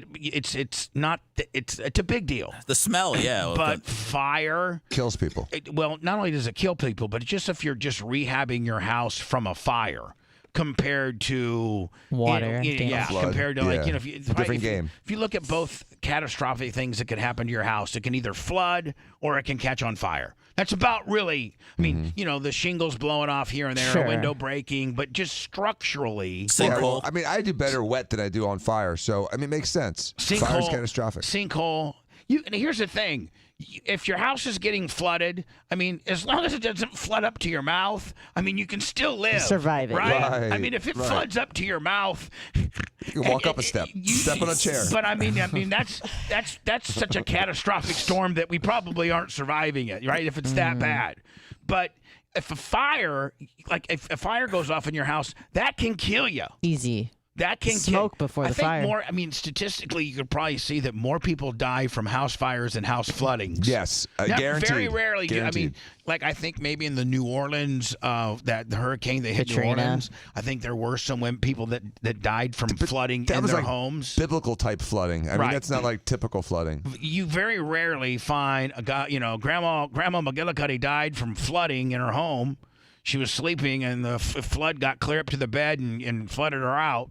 But, Grandma dies because the space heater fell over all the time. So are you saying everything is cool that she did up until when she tried to set the fire? No. Oh, okay. Are you saying that it was worth it? This is a no. It wasn't worth it. I'm almost validating Seth's original comment, and that is have more self-control, knowing that a bat crap crazy bitch like this has these abilities. Like his wiener is responsible for all that damage. Yeah.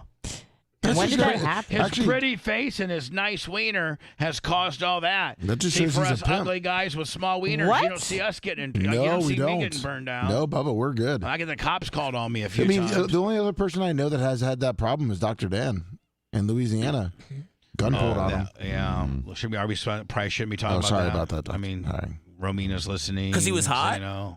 Yeah, I mean, he's a hot guy with a huge wiener. Well, Jealous, no. crazy, hot chick. Here's the deal. Jealous, crazy, hot chick. Dan forgot that he had paper billing on the cell phone, and the cell Tiger phone Woods. cell phone bill comes while she's home and Dan's Out of town, literally working. out of town, like another city. Yeah, and she's absolutely hot as hell. She's like 19.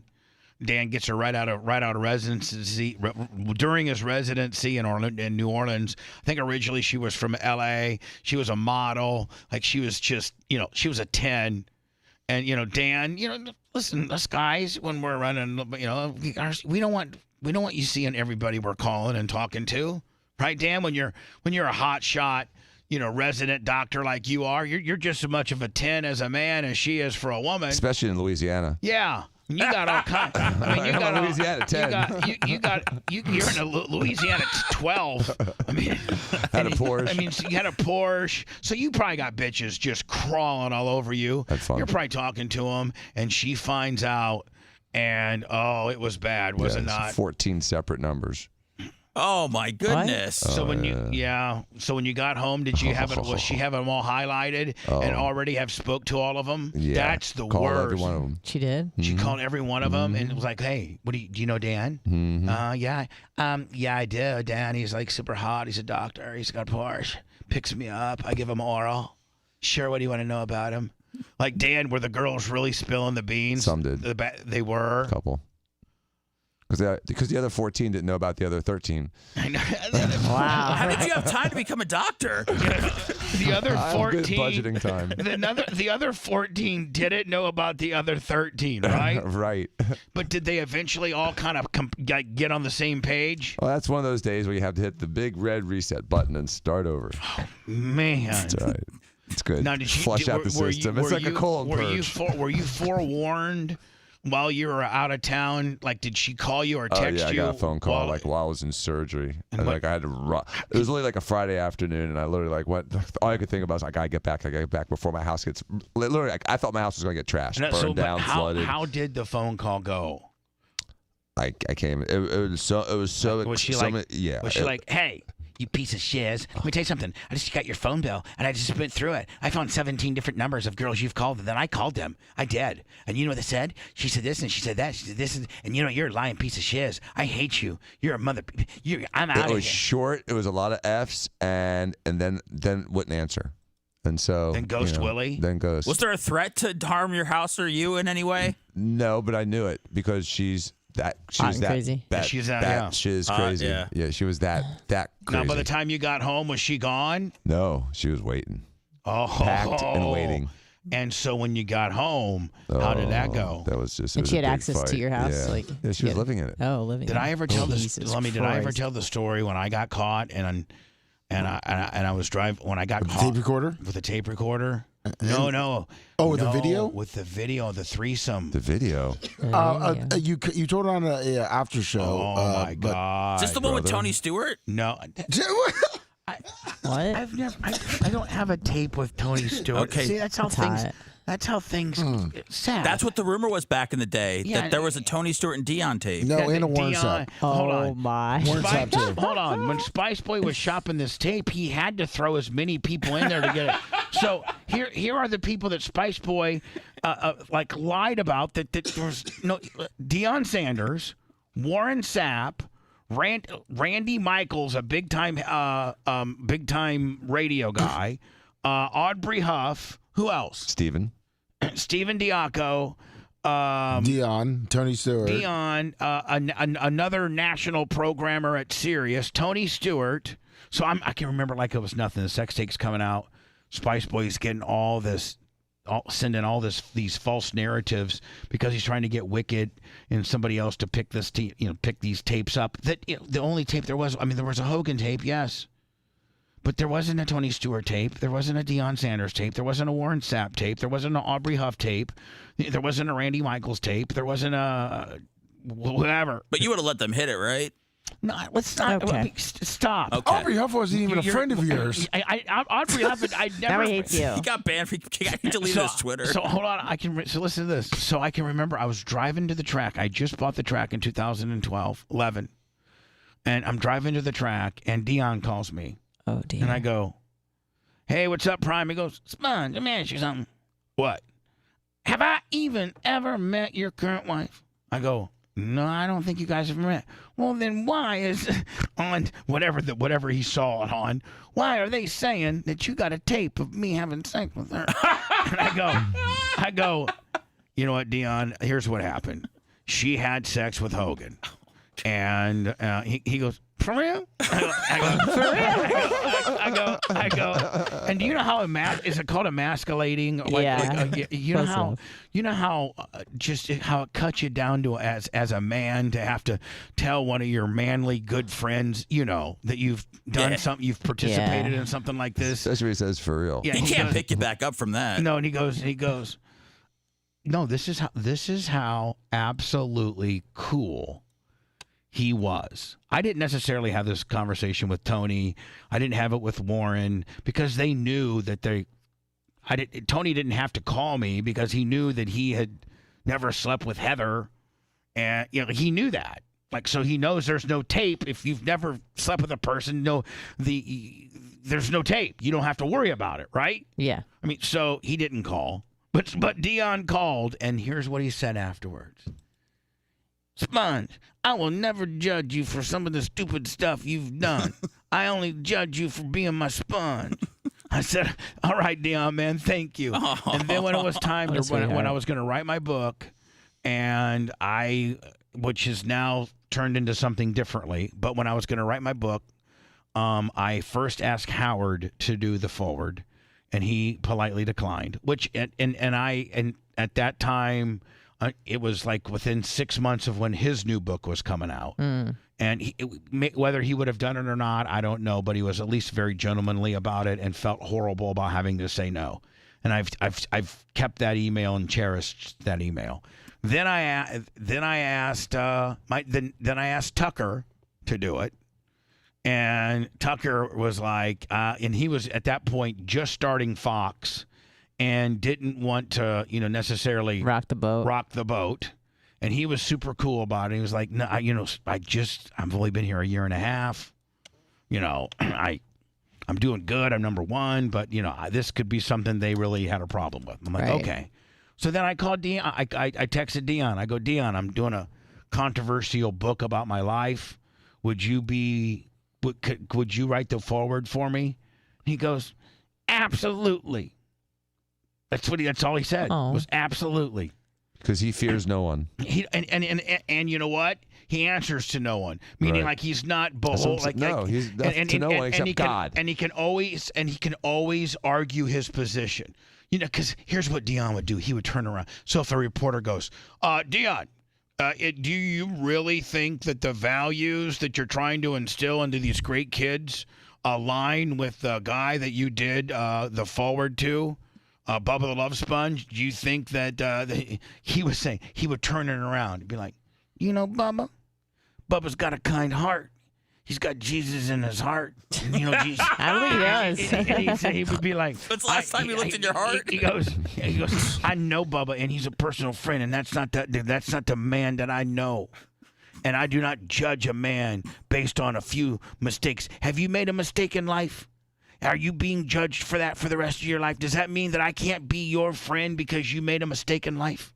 That's like he would turn exactly. it all. Perfect. Exactly like that. It's exactly what he would do. You're right. He would, and they would be like, "Oh yeah, okay." Well, let's get that book out, baby. And just so you know, hot dog. There's not enough soap in the world to make him clean up his act. Get out of my sight! You're listening to the Bubba the Love Sponge Show. Put yourself over.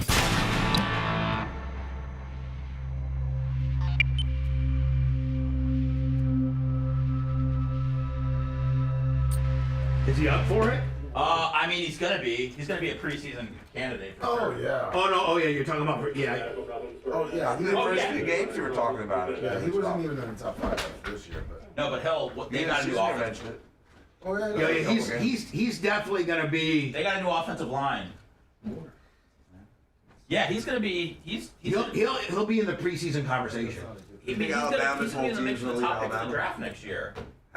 Yeah, he'll be a top 5 quarterback in the draft next year. Well, he'll be the top pick. He'll be the top pick. You think he could be? You actually think he could be something like that? Like the first pick. I'm thinking top 5. Like his dad. I mean, he'll be there. And you know, Deion will be like, man, I went 5th, but my son went 2nd, man. You know what I'm saying? Well, I think he's gonna wait to come out of college until he can beat his dad. They bring a stud in.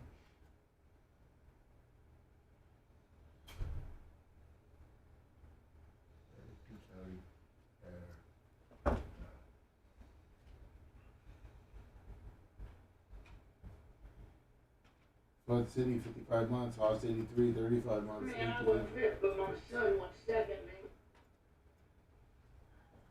Looks like Larry's getting hammered. Oh, on the weather?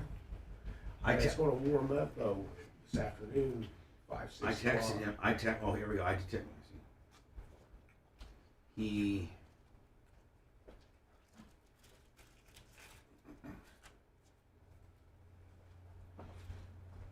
All right, he gets in at 9:30.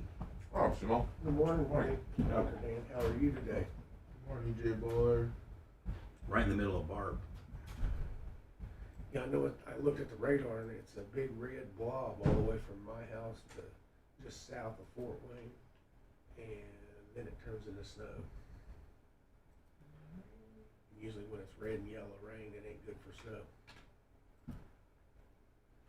But those Bearfield and obviously Indy, they usually, unless it's, they can fly. They got pretty good clearing. Yeah, they keep those runways, and then along with it heating up. Yeah, it's still like I said, It takes. It's not going to be that cold. I mean, as much private as you did with Tony, it takes a lot to get snow, not to be able to get out on a snowstorm, isn't it? It's got to be ice. Everybody. Right, it's got to be ice. Is on Yeah, that gets to where they can't get that off. That's down close to the teens, Right. or something like that on the 10. And they got those, and they got those seepers in the wings, and then they'll have those rubber boots that pops the ice off. But the problem is they have to calculate, because it only pops every 2 minutes, because it has to build pressure up on it. Yeah. So what they try to do is, as they're looking at the wing, they try to get it as thick as it can before affecting the dynamic of the wing. Then they pop it, knowing that they have to wait. That in 2 minutes you won't build up. So that's what frigid temperatures probably stop more flying than just 32, 30. Really, snow is usually between like 31 and 20. Like when it gets so cold, it doesn't snow. The only time that we ever got trapped in anywhere was at the Chili Bowl. And Tulsa.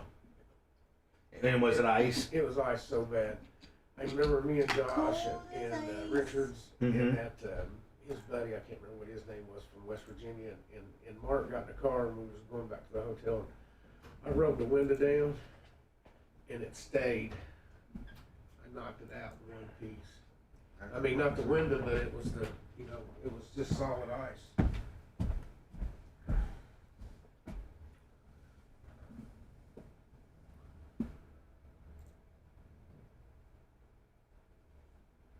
never seen ice get 2-3 inches thick before that. It was wild. You ever seen that on it? No. Ice was this thick on everything. Ew. Everything. Fuck that is what I have to say about And that. they, hold on. I They had it happen believe again. the showbiz aspect of our exaggeration factor to make things funny. And like I've had, you have to have a conversation with her and say, listen, you're listening to the Are you radio from like a Indiana? fan. Yeah. It's When- funny because like you have when more of a southern you- accent. You know, like Southern Indiana. Okay. I'm a co-host on Yeah. a male skewing, But, over the top embellishment Kentucky, program, and so everything we City do. of Oklahoma, so I didn't hear But I'm just saying, like, she's acting 12. It took a whole forest and this, across the whole region of the state. Huh? It broke all the trees. Jesus Oh, Christ. new topic. It snapped off. Fuck that. Yeah, it was bad. You think you'll ever move to a warmer climate? It only does that just every once in a great while. Well, I mean, like Indiana's cool as fuck like half the year. Half a year. Yeah, but Well- it's so fucking hot here, you can't stand it. Oh man, I forgot you. I don't mind the heat, but I do fucking with the cold. I don't like the Really? cold. Just kidding. Huh? I don't like the cold either. You don't like the cold either. Right. Would you ever move like southwest, like California? More temperate climate? My family's from San Jose. San Jose. Yeah. All my family that living all moved out. Yeah. I didn't know that. San Jose.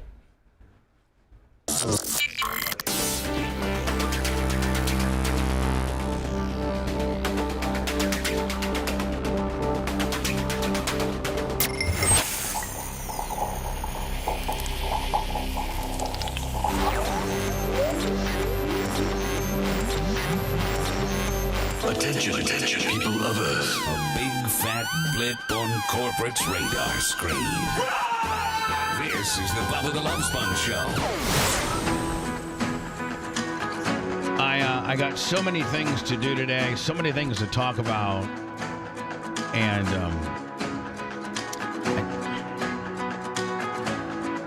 there's so many things I want to talk about that I can't talk about.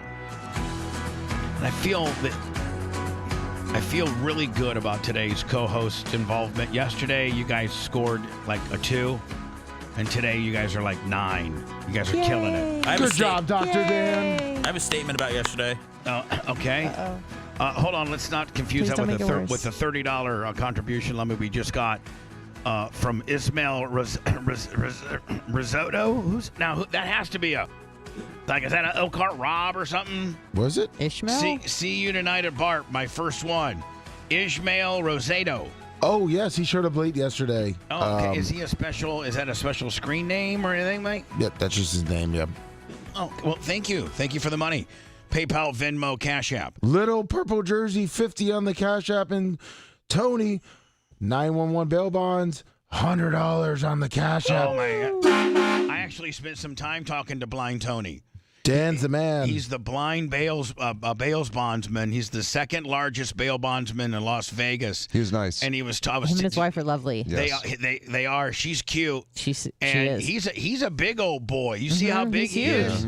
He's a huge. big old boy. Really nice. He's got the second largest bail bondsman place in Vegas, and so the bail bondsman industry is kind of a gray.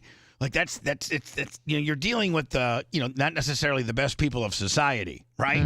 People that are being arrested, that's your customers. So you're not necessarily dealing, with doctors and lawyers and, housewives every day. You're dealing with people that just got arrested for some reason or not. And people get arrested a lot in Vegas.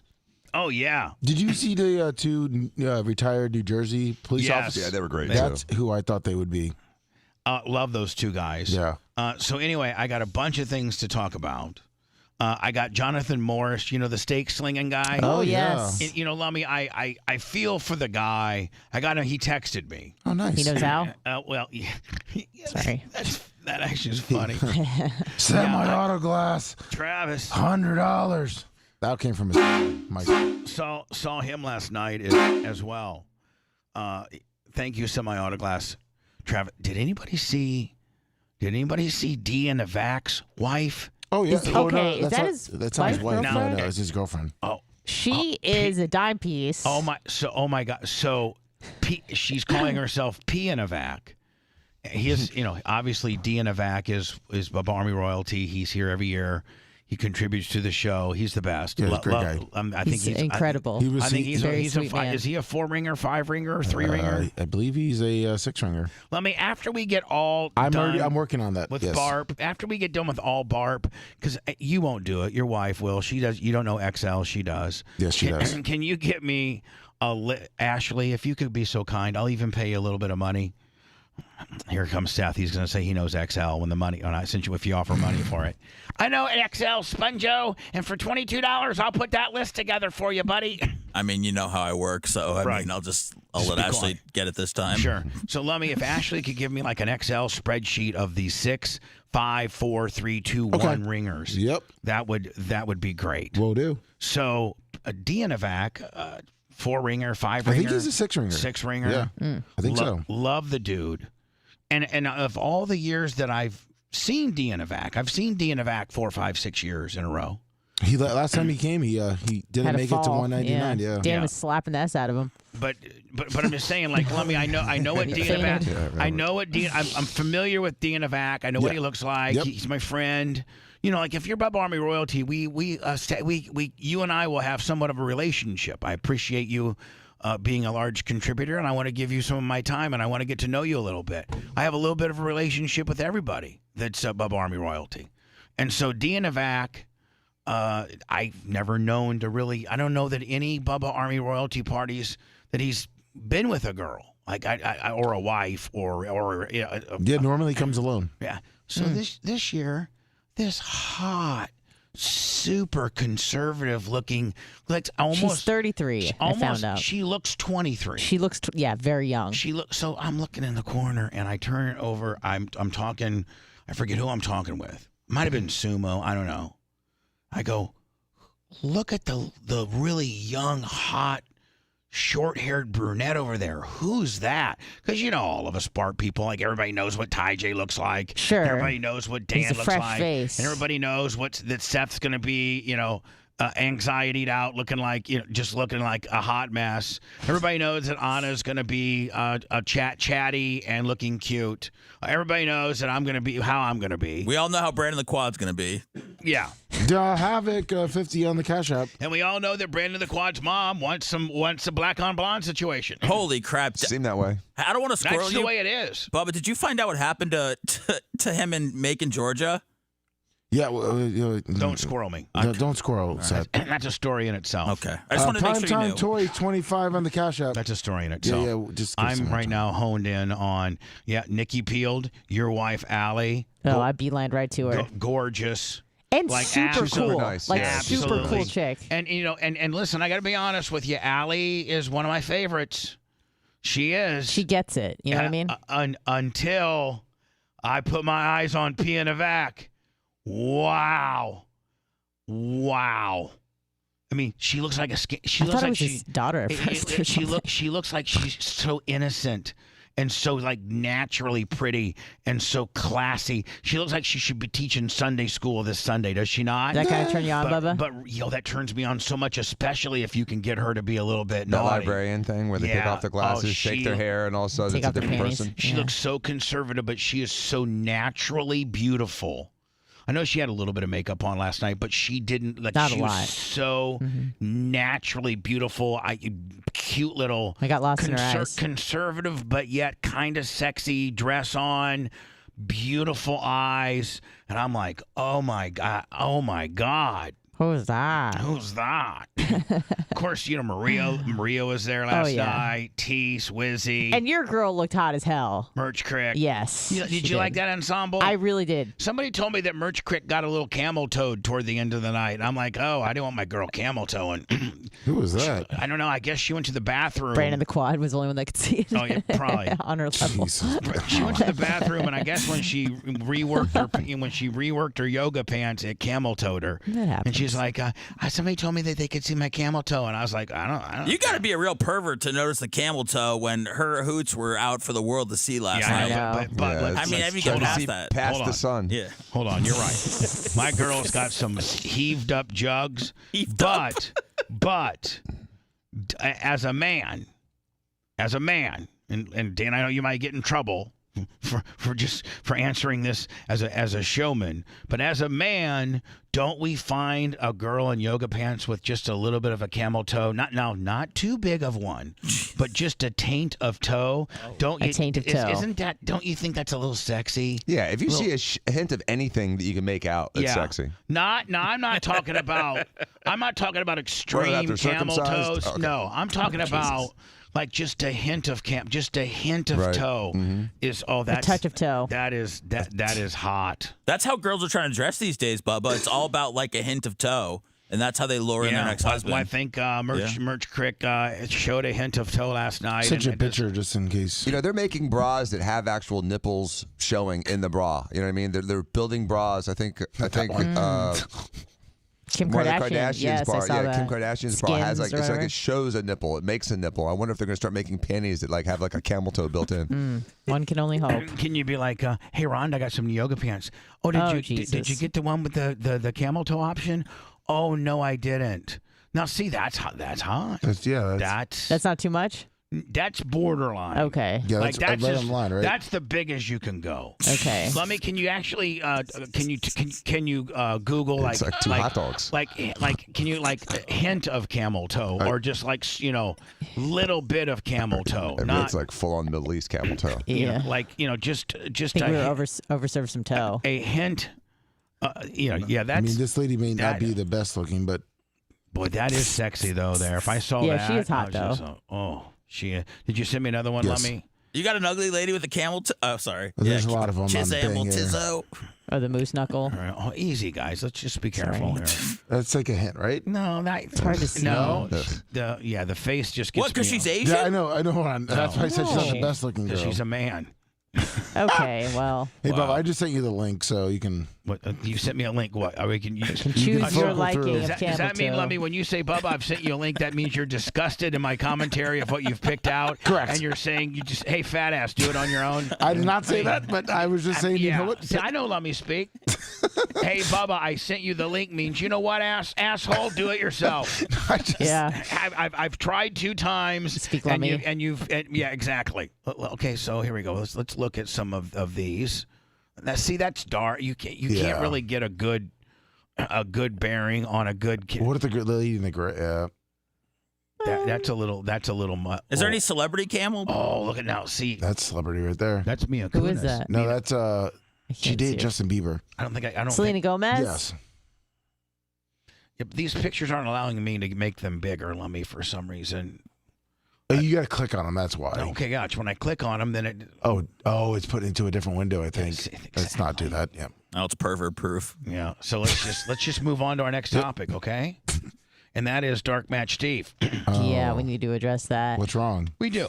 We need Wasn't to address. there last And night. you know what? We need to address this on several different levels. Oh no. We need to address this on, and I hope for to God that all of our significant others are listening, because sometimes when we do our job, we expose our true selves to society in an over the top, embellished, entertaining way, and if your significant other doesn't realize that, listen, Lummy, we're in show business, and that means we do what sometimes? We lie a lot. We lie. We lie. We embellish. We over-exaggerate.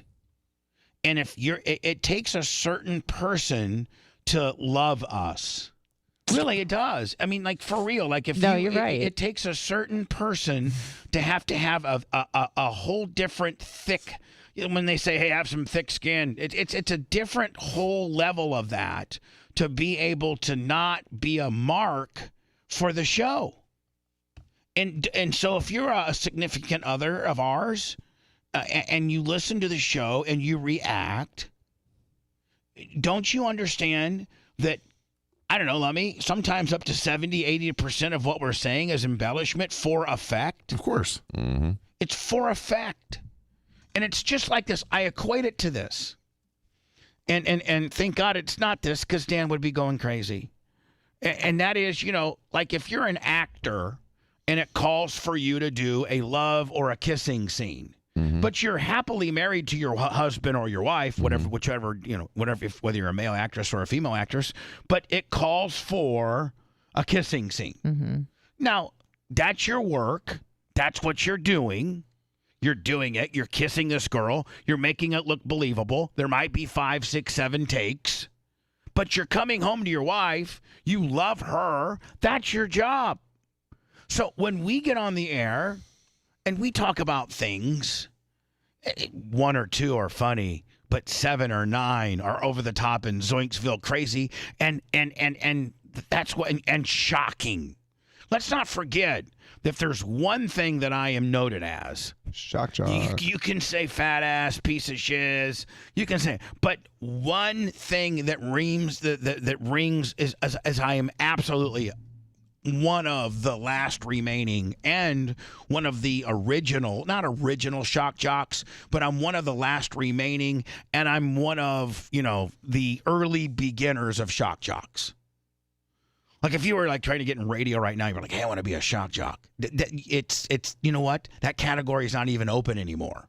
Yeah. Like I lived that category. I was recognized as one of the biggest in that category. And I have the statistics to show you that I am one of the biggest in the shock jock arena ever to live in the history of this country. This country will never have another shock jock on terrestrial radio era. That'll never happen again. Right? I mean, just like, just like smoking at work. Remember back in the day, man, you literally could be at work in a whole corporate setting with your cubicle next to another girl's cubicle, next to another guy's cubicle. And if you wanted to smoke, you could. Yeah, you could smoke in hospitals. You could just light it up. Back in the day. Now you have to vape. Remember back in the day, you could actually fly and smoke in the back 5 seats. Like aisles 1 through 20 were non-smoking, but 21 through 30 were smoking. Like that one little aisle changes the whole complexity of how the plane smells, right? Yep. No. Will Davis, $49.99 super chat. And so I am a shock jock. And statistically, I've been fined $750. I have the largest single fine by the FCC, which is the agency that governs radio. And if I have the largest fine by the FCC, I think that I have proven that I am one of the best and greatest shock jocks ever to be in our history. I shock, and I don't shock, and I have not had a shocking based show by just being vanilla and not over embellishing stuff. And a lot of my stuff is real, but we're in the show business. Stop listening to the show and believing everything you hear and then giving grief to us. You know what it's like? Let me equate it to this. You're a quarterback for the Bucks. Let me. Your wife is in the luxury box, right? Yes. And you throw an interception, and she texts you. You happen to have a phone and berate you for throwing that interception. We're playing the game right now. We're in the huddle. Stop interrupting and stop being a mark. Yep. Jesus. And you know what? And it comes on 2 different levels. It comes from our significant others, but it also comes from within sometimes too. Everybody loves the show when the joke's not on you. But boy, does life get real, and being part of this ensemble really starts to resonate when you get called out, or you feel uncomfortable, or you do something that I end up speaking about, and you take it as a mark instead of knowing that I personally know you, that I personally like you, that I personally think you're talented, but I called you out and you don't like it. Well, you can't be on the show and think that that's not going to happen from time to time. That's what the show is. We just don't blow smoke up each other. Lummy, how you doing? Great? Yeah, we're doing great, Bubba. Thank you so much. Dan, how you doing? Great? I'm doing great. Thanks. How you doing? Everything on? Everything's Oh, perfect? super swell. Thanks. Seth, everything's perfect at home? Not really. Well, Shut up, Seth. You're off the show. No, back on brand. Our show's all about just embellishment, craziness, turmoil, drama, hate, jealousy. Scandal. Just scandal. It's just all kinds of stuff.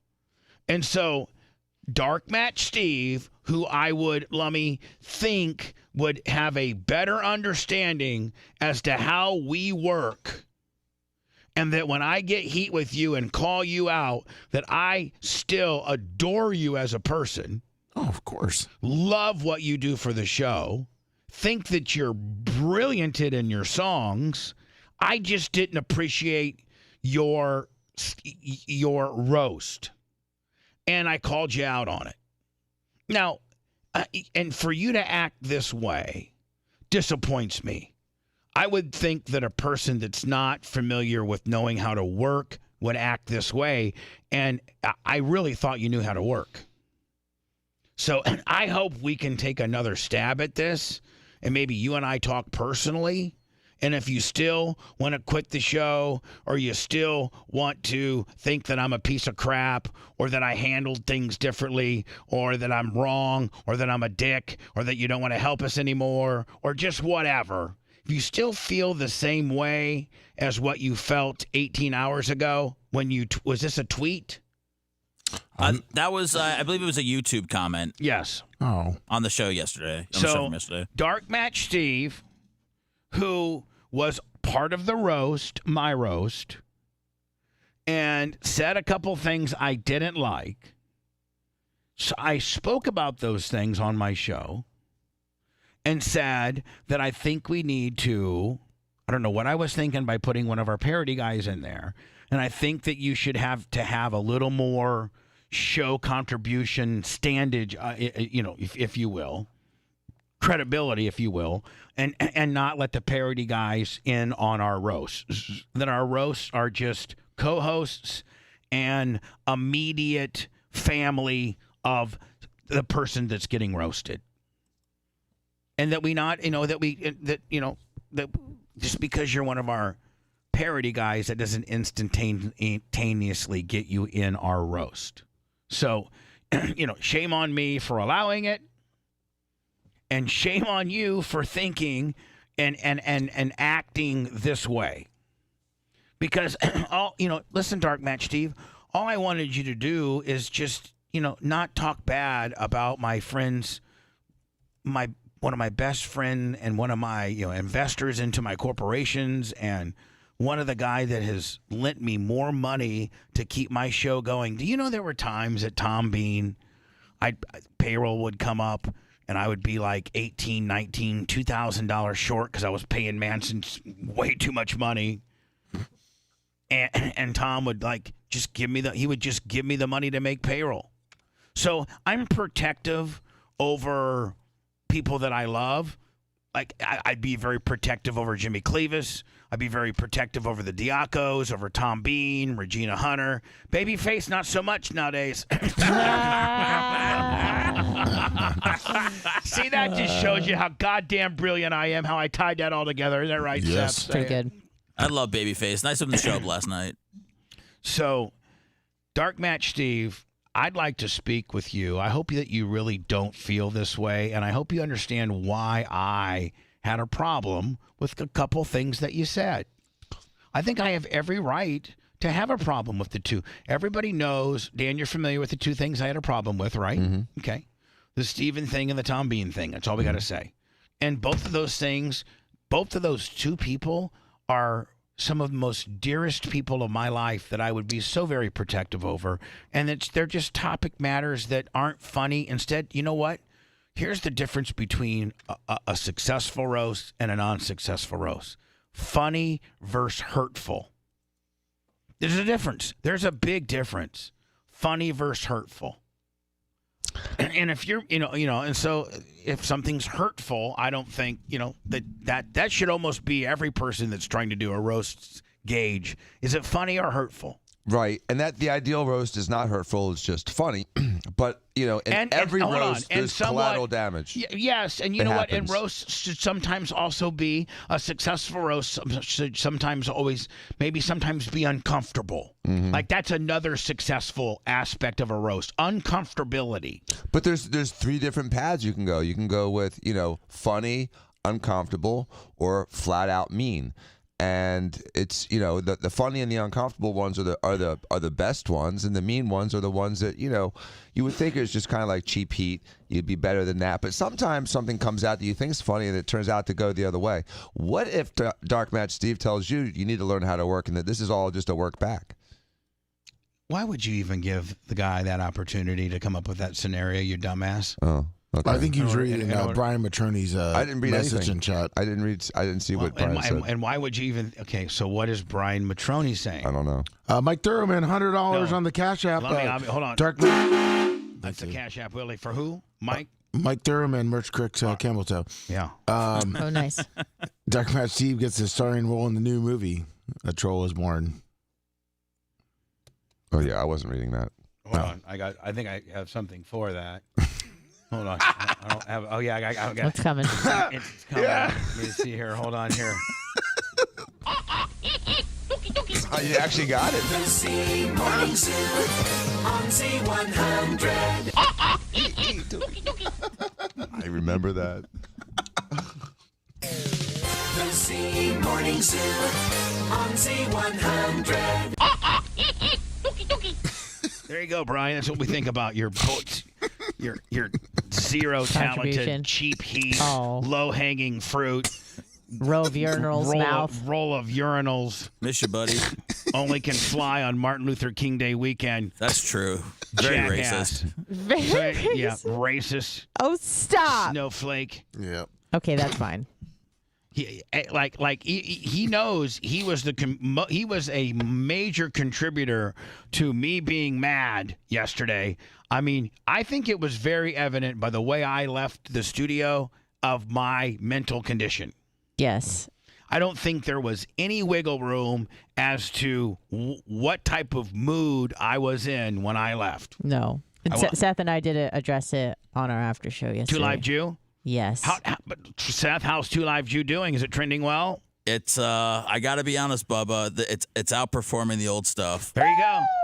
See, now listen, you can take credit for all you want, but how about the guy that put it together, bitch? Don't forget I'm the Steven Spielberg of that nonsense. I knew it would work. Who's the bitch, me or her? I think we're both bitches. You know what? I think, you mean in the Two Live Jew scenario, who's the bitch? Yeah. Well, I don't know. You said bitch. I just didn't know. I mean, I could have been the bitch. It was just kind of an overbroad. It was a general bitchness. Okay. All right. Just making sure. It was a general bitchness. No, I knew Two Live Jew would go. I knew Two Live Jew would do well, and thank God it is. Are the people still telling you it's going well? I don't listen to them. You guys, if I listened to them, you guys wouldn't even be here today. You think if I listened to that, if I listened to everything, every correspondence I get about you two in particular, you wouldn't be working here. Uh-oh. If the council hadn't approved, you guys are council approved. So don't worry about the marks. Don't be a mark. Okay. So, Dark Match Steve, I'm going to read what you posted last night. And I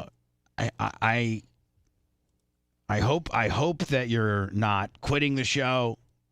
I hope that we can have a private conversation. I hope that he is invited to BARP, is he not? Of course. All the parody guys are, I thought. Yep.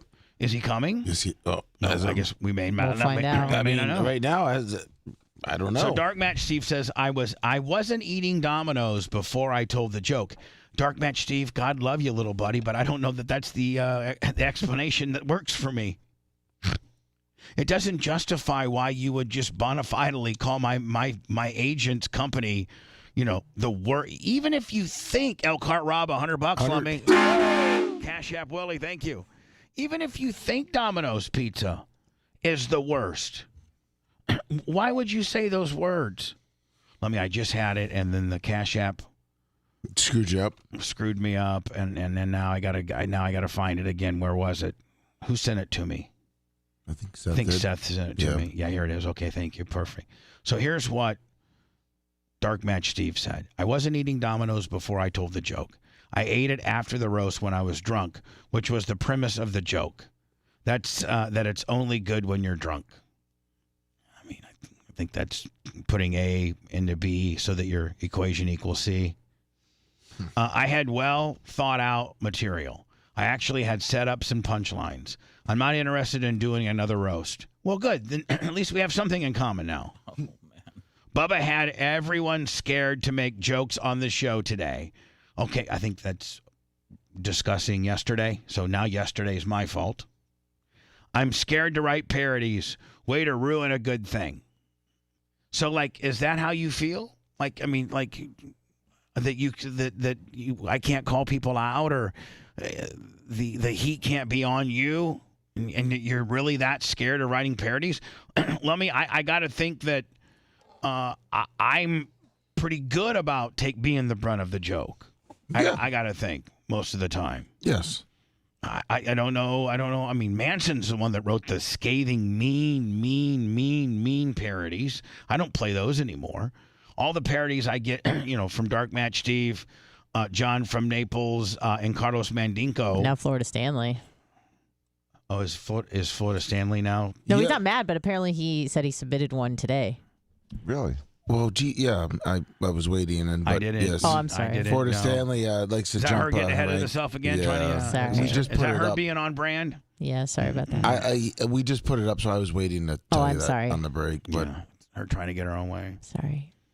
So anyway, Dark Match Steve, I don't know what's going on. Maybe I'll see you tonight or tomorrow, and I can Please come. he did say in chat that he never said he was quitting. He was just defending himself. So I believe he is still coming to. All right, perfect.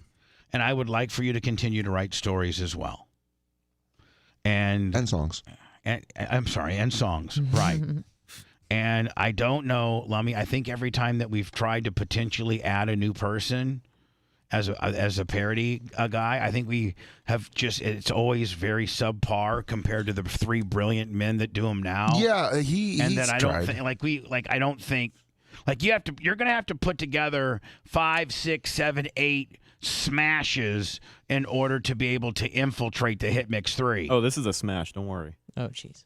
So you'd have to have like 6 more of those for me, Lummy, to then change the Hit Mix 3 into the Fab 4. Oh, yeah. You know what I'm saying? Yeah. The Hit yeah. Mix 3, it's going to take, you're going to have to throw together more than just one song to be part of the Hit Mix 3. So yesterday, Florida Stanley came up to me and said that this is probably his best work. Ever? Yes. And okay. And Lummy, so if we could get 5 or 6 of these from Florida Stanley, then maybe potentially he could be considered not only a sniper but also a parody guy too. No, I have to say he told me that. So I'm not saying that that's your opinion. Okay, thank you. I just want to put that in. No, there. it was his self promotion. Okay, proclaimed. And John from Naples' wife also doubled down on it. So how about P and a Vac? Ooh. Oh my God, Pretty she's strong. she's so beautiful. Oh Lord. Stanley the Sniper already threw $100 to snipe Seth. Quit being a dick. Kushner doesn't know that Wizzy and me pay Bubba's taxes every Sunday. Does he know how to sing? I don't think so. He can be on air, but only for a day. He's not getting paid, and Kushner doesn't know. Oh, Kushner doesn't know. All right, now Florida Stanley have self-proclaimed this is his best work ever. Yes. Which you know what? That can be true, and it also be terrible. So. So don't tell Kushner. So what do you think? It's like a Bismarcky. You're just my friend. It's so horrible that it's bad. So the original song. Oh, Jay's here. You got what I need. The original song is Scotty Doesn't Know. Why would he not say Sethy Doesn't Know? I think we could pick this apart for days, Seth. I'm sorry, but that drove me insane when I first heard for the people song. that know anything about radio. Here we go. Doesn't know. Kushner doesn't know. So don't tell Kushner. Bubba says he's out. Offbeat. He's like about a beat and a Jay's half here. off right now. I got it. Sorry. His mic's on. Hi, Jay. Oh, was on. We can't hear you. I think. I think Macho has the controls of that one. Macho in has the to back. come in. It's just gonna take a second. Sorry. I see you, Kush. Kushner's right under him plotting. Cause Kushner doesn't know. Kushner doesn't know. Kushner doesn't know. I mean, Florida Stanley has such a false sense of reality. Hold on. And I think at the end of the day, it's my show, so I have the ultimate judge on how good a parody potentially may or may not be. And for him to think that this is good, Kyle doesn't know, shows that he does not have a sense of any type of intellect as to what a good parody song consists of. Because he said this is the best. Did he not, Lummy? He said it's the best he's ever done. Right. If this is the best you've ever done, I think I'd quit the sport. Oh, Jesus. Like if you went out, Dan, and you played golf and you shot a 300. I mean, really, you shot a 300. Okay? You shot a 300 like Dan's killing his caddy. But let's say, like anybody that's athletic, like you see these football players and these basketball players, and they all like to golf, and even though they're not golfers per se, they're athletic enough that, they're all shooting under 100. Yeah, they're shooting, 80s and 90s. Right, it's incredible. Right. And then if they had any type of instruction and they'd be scratch. Exactly. Right. But if you went out your first time and you shot a 310, and you go back to the pro and want to get some lessons, don't you think he might say, "Hey, buddy, this might not be for you. I don't know how much better I can make a 310." I was killing it out there. Did you see that? I hit the ball 40 times in one hole. I 30 putted. He doesn't know, so don't tell Kushner, cause he doesn't know. So don't tell Kushner! I can't believe he's so trusting. While Anna's badge is right there crusting. What? $100 from Stanley the Sniper. He just sniped himself. What the hell? Here's the thing, you not and your subject matter doesn't make sense. Anna doesn't have a thrusting pelvis. I thought she said crusting. Yeah. Crusting? I thought it was crusty too. Crusty. I thought crusty. Listen, Now Anna, that's funny. Anna, Crusty's funny. That's defamation of character. That's not funny. I heard crusty. I heard crusty too. Anna having a crusty vagina Mine's is not. crustless. It's right. No. Well, it's I mean, more. I love burying her with the next guy, but I got to stick up for her on the crusty vagina. you. Poor little thing. Yeah. But it makes more sense than thrusting. I know, but how about just keeping her vagina out of the song when you're singing about Seth Kushner? Yeah. I mean, you're singing about Seth Kushner's. Why are you bringing Anna's? My crusty vagina. Do with each other. Why don't I talk about how his 6-year-old child will pickpocket you? How about that? That's enough. Those are facts. You don't know that Anna's vagina's crusty. You don't know that. But I will tell you that that Seth's kid will pickpocket you. That is true. I'm telling you. Bubba's got him on the air, and he's trying to be aware. It's a three-way split, and he knows nothing. Kushner doesn't know. Kushner doesn't know. Oh, Kushner no. doesn't know. So don't tell Kushner. 'Cause Kushner doesn't know. Kushner doesn't know. So don't tell Kushner, we'll put on a show. Everyone will know. Kushner doesn't know. Kushner doesn't know. Kushner doesn't know. I mean, very rarely. I don't think I've ever done this a lot, but it almost makes me want to kick you out of the Bubba Army. I mean, you have such a false sense of entertainment value. I mean, I almost want to say, listen, you know what? Listen, I appreciate you listening to the show, giving us the money, but no thank. I mean, you are really a flawed individual. To use your 300 analogy, it would be like, yeah, I killed it with that 300. This This is really helping Dark Match Steve. It's helping his cause. Yeah. Dark Match Steve, Please come back. You're far more valuable than we thought. Man, Front gate, Lummy spots, Kush walking in his other job. Look at you. He's next door, acting real poor. He wishes he was on the Bubba Show, on the Bubba Show. Do do you really want to be here, or is this just your last chance? Seth owes it to the Sponge-O. I just had a job yesterday at iHeart. By the way, that you hated. I think it's pretty safe to say that you've tried all other sides of the grass now in radio, and it always leads you back to our forest. Lummy, do me a favor. Yes, Bubba. Let me see. I think I can do that right. I think maybe I need to just delete this. Delete the archives. Wait, maybe it's one of those songs you have to listen to a few times before it really hits. It's stupid. Literally, Walker could write. Walker could write something better than that. Napa Mike Lummy, $100 on the Cash App. I'm sorry, on the PayPal, Venmo, Cash App at the Bubba Army. Is Florida Stanley in town? Of course, he was Yeah, at he was there yesterday. last night. Could we get a live rendition of that at Barp? No, that's going to interfere with Dan Hendricks. Now, Dan. Are you going to do it? Well, hold on. I can't wait. Thank you, Lummy. I'll get there momentarily. Thank you for the 37-minute number. Yeah, it's getting a little long-winded. Dan texted me a few days ago of him playing the guitar to the Jimi Hendrix national anthem, and it's not that good. It's better than that, though, right? And that's the reason why I said yes to it, because like if it was super super good, maybe it's a distraction at that point. We've never opened up the BARP ceremonies. It's not like a sporting event or nothing, so we've never opened it up with the national anthem per se. Oh, that's kind of cool. But Dan did suggest it. He has also, I've been informed, bought a Jimi Hendrix outfit. Oh, and a guitar. Did you buy a guitar too? No, I had the guitar. Oh, okay.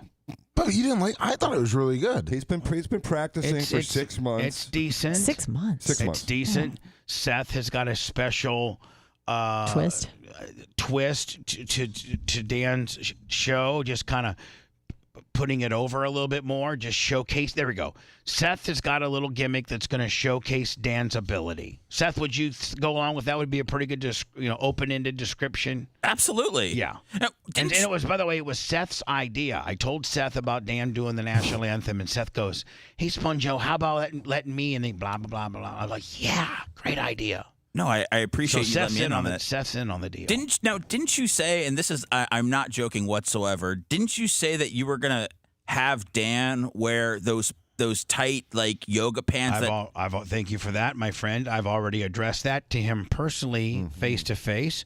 We were at Tate's last night, and right before I left, I said, "So, Dan, the Jimi Hendrix Star Spangled Banner, right?" And he's like, "Yep." I said, "Then how about those nude colored, nude, the leggings, beige colored, tight fitting, Peter Pan, unisex Peter Pan, tuck friendly pants, pants." And he goes, "Yeah, I did buy them, and they did come in, and but I might have to, wear a C ring." Oh, Jesus. To keep it fluffed up. He said, because if I'm going to wear it, and I'm going to make sure can't be too cold. that I'm laying right. Happy birthday. I may just get a prosthetic. I may just get a prosthetic camel toe. See, Dan, here's the deal. Mammal toe. Dan, here's the deal. If you do go the prosthetic route, then that's not cool. Like we may have to punish you a couple shows if you do that. Oh no, there'll be no prosthetic. Okay, shrinkage. It's no shrinkage. So anyway, this is why your wife hates the show and hates. And by the way, we didn't think of this. You did. You're the one that brought this up. Just like now that you're roped into the national anthem, I don't know that you necessarily wanted to do that, but you sent me this video of you doing the national anthem, and you said, "What about before BARP?" Was he dressed? Yeah, like he Jimmy? was dressed, and he was in the like Jimi Hendrix. Because he has that too. No, I know that's part of the deal. Oh, you're coming dressed as Jimi Hendrix? Well, for the performance. Okay.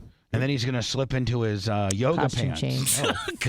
His nude wardrobe colored, night. His nude colored, wearing a C-ring, laying to the side, beige. Camel tail yoga pants. Camel hog,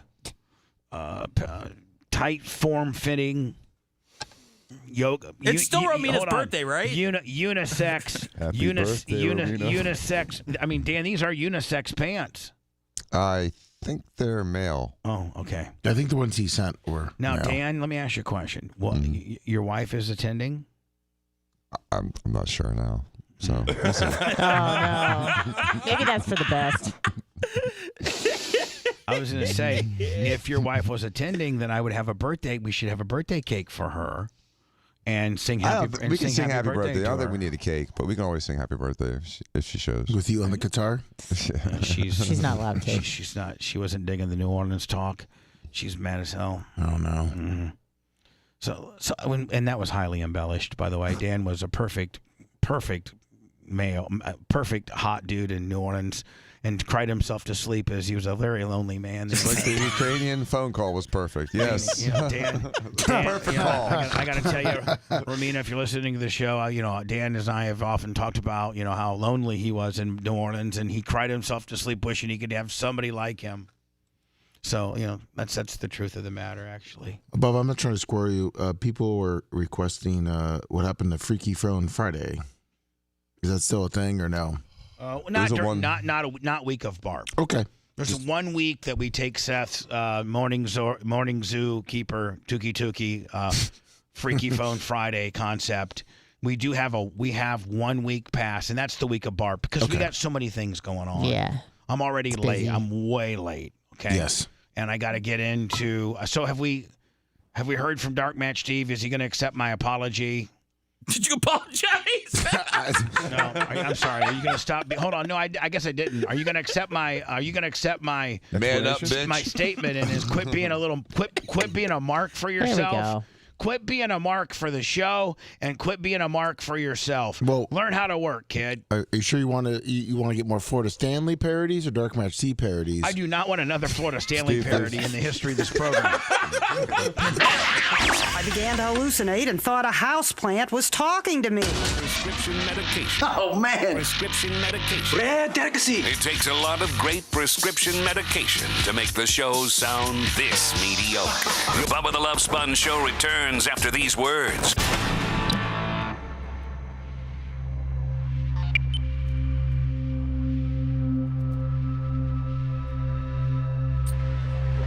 that why you said, because he said it was his greatest one? You're like, hold on, he said it's his greatest one. You listen to ball, right? You thought that was bad? Bad? I just wanted to make sure Lummy had, Lummy ear. Lummy knows what that ear. I barely got to say hello to you last night, Bubba. I know, I barely saw you. We were so busy. It was nice, though. Everyone was so sweet.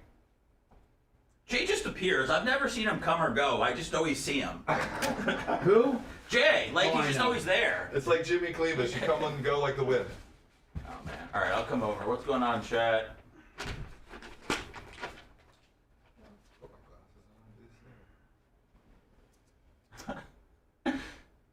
So do you accept my apology, or do you accept my statement to man up? What up, Lunger? What's going on, everybody?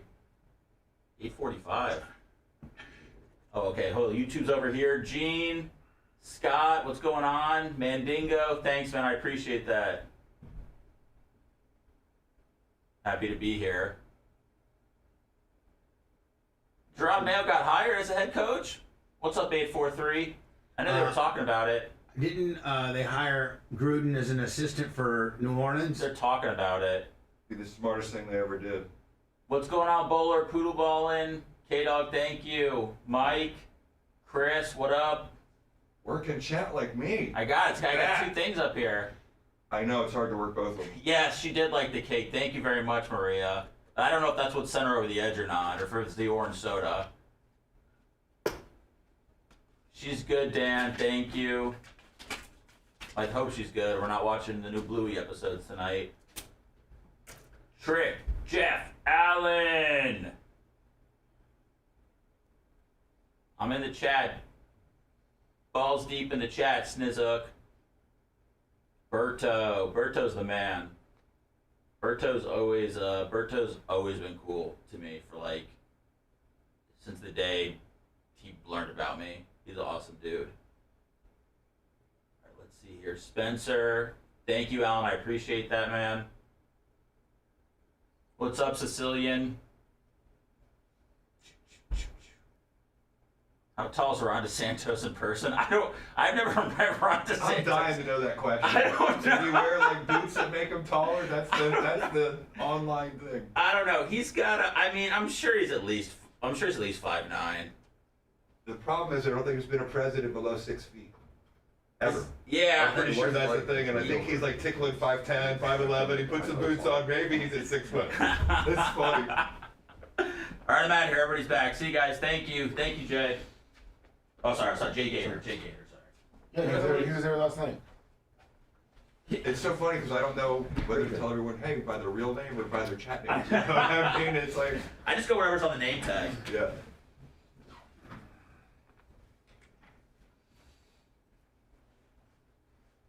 I went to Guitar Center yesterday to get pedal board, so it just have to like carry a bucket of pedals. Like, Like, hey, Dan. pedals set up. Nice. Hey, Dan. Again, my little bit of advice on that thing is do less Jimmy and more I understand. national anthem. I understand. Because Talking people about don't, Jet. people don't Got know it. the, Got it. the national anthem, the his parts. So, but he was like, he listens to the show. So, Oh, nice. I heard about it. I was like, it's cool. I'm glad you're doing it. Chris Stapleton probably did the best national anthem after He Whitney sang it Houston. though. Huh? I want to make a bet in 2024. Dr. Dan will be at the 50-yard line with Tampa Bay Buccaneers doing the national anthem with his electric guitar. No fucking way. They will tell him to pat. The Bucks will They'd tell be him. like the Special Olympics brought their The Bucks guitarists will in. tell him, you know what? You just cost your family your box. So, you know what? No more deal. You know what? That is such a bad fucking ask, and that you're really testing our tolerances for you Diacos. That now that Dan wants to. So you know what? Fuck you. We're taking your box over, and you're gonna get no more deals on shit. And you've besmirched like Daddy Joe would. Roll in the grave. Daddy Joe would be embarrassed that Danny would even be asking that shit. You'd be like the Roseanne Barr of guitar national anthems. There's no worse than them having like pee-wee football at halftime. But here's the thing, Dan. It's some man who's clearly not a musician, who is a hobbyist at best on the guitar, who thinks he's all fucking that good enough to play in front of 70,000 people. They just did it with Gronk 2 weeks ago. Gronk just sang the national anthem a couple weeks ago. Terribly, but he tried. Well, Dan wasn't gonna sing it; he was just gonna perform it. Well, it would still be terrible. Terrible end is terrible. Can you imagine a doctor out of the way? But hold on, but newsflash, but Jay, newsflash, Danny ain't Gronk. There you go. Right. I mean, Hall of Famer. Gronk has the standing to sing the national anthem at a football game based on what he's done for the sport. Any way he wants. Right? Yes, you're 100% right. Numbnuts over here didn't have any. What, he was a doctor? He's not a Hall of Famer. Former team assistant doctor from 06 to 2011. Say, I'm in Canton. Head assistant. I am in Canton, so. He is in Canton. You're not. Yeah, I am. Would you leave a DNA somewhere? Oh. You trying to say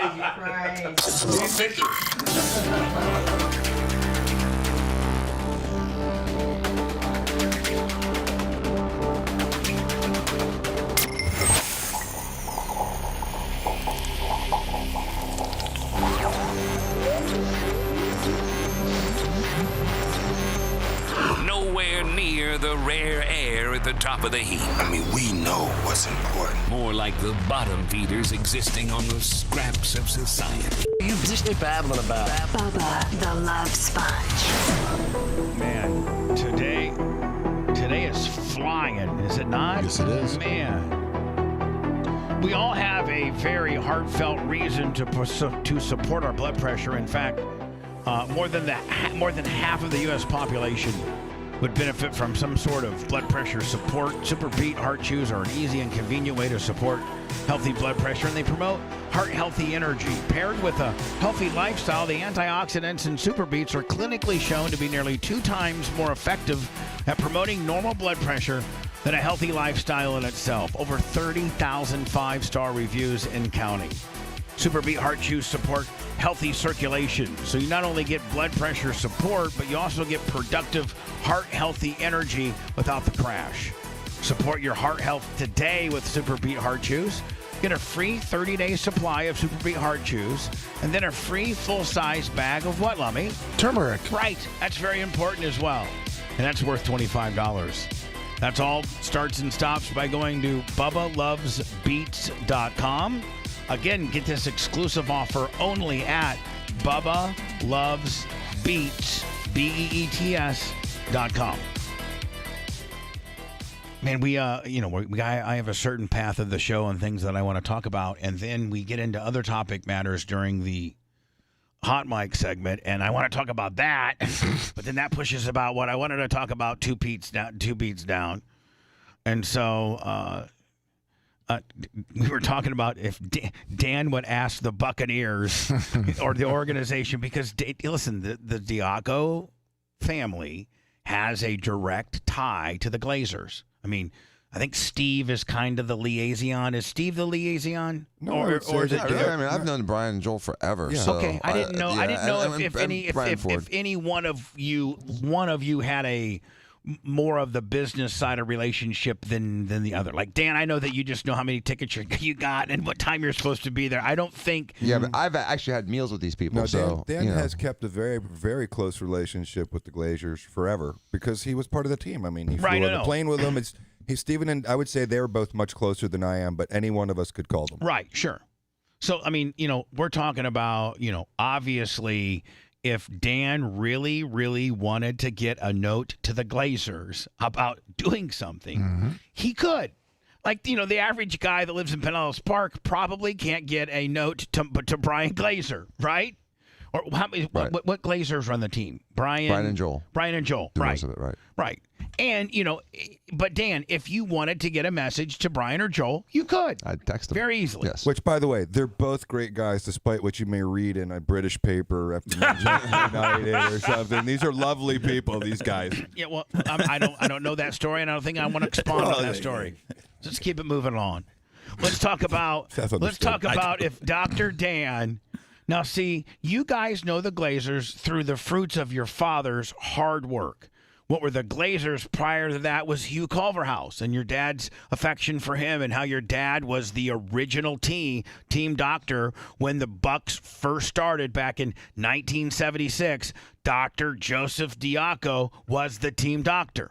And that's how you guys, through your family, have become close with the current owner, the Glazers, through your father's hard work. Your dad spent tens of thousands of hours on airplanes, on sidelines, on combines, in locker rooms. 32 years. In scouting reports, just in all sorts of scenarios to give you the standing that you have with Joel and Brian Glazer, correct? Correct. Right. It wasn't like you did Joel Glazer's wife's boobs. Maybe you did, No. and that's how you know him. No, No, it's years and years. Which that works too. So can you imagine if Dan went rogue?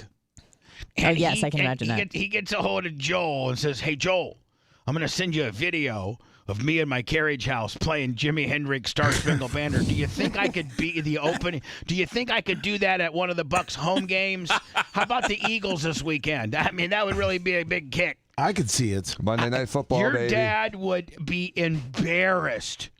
Why would he not? Until I nailed it. Yeah. No, but Dan, Doctor, lawyer, The confidence musician. is unbelievable. Jay, even when you're telling him, man, back it down a notch, Dan doubles down. The confidence is Just incredible. Nailed it.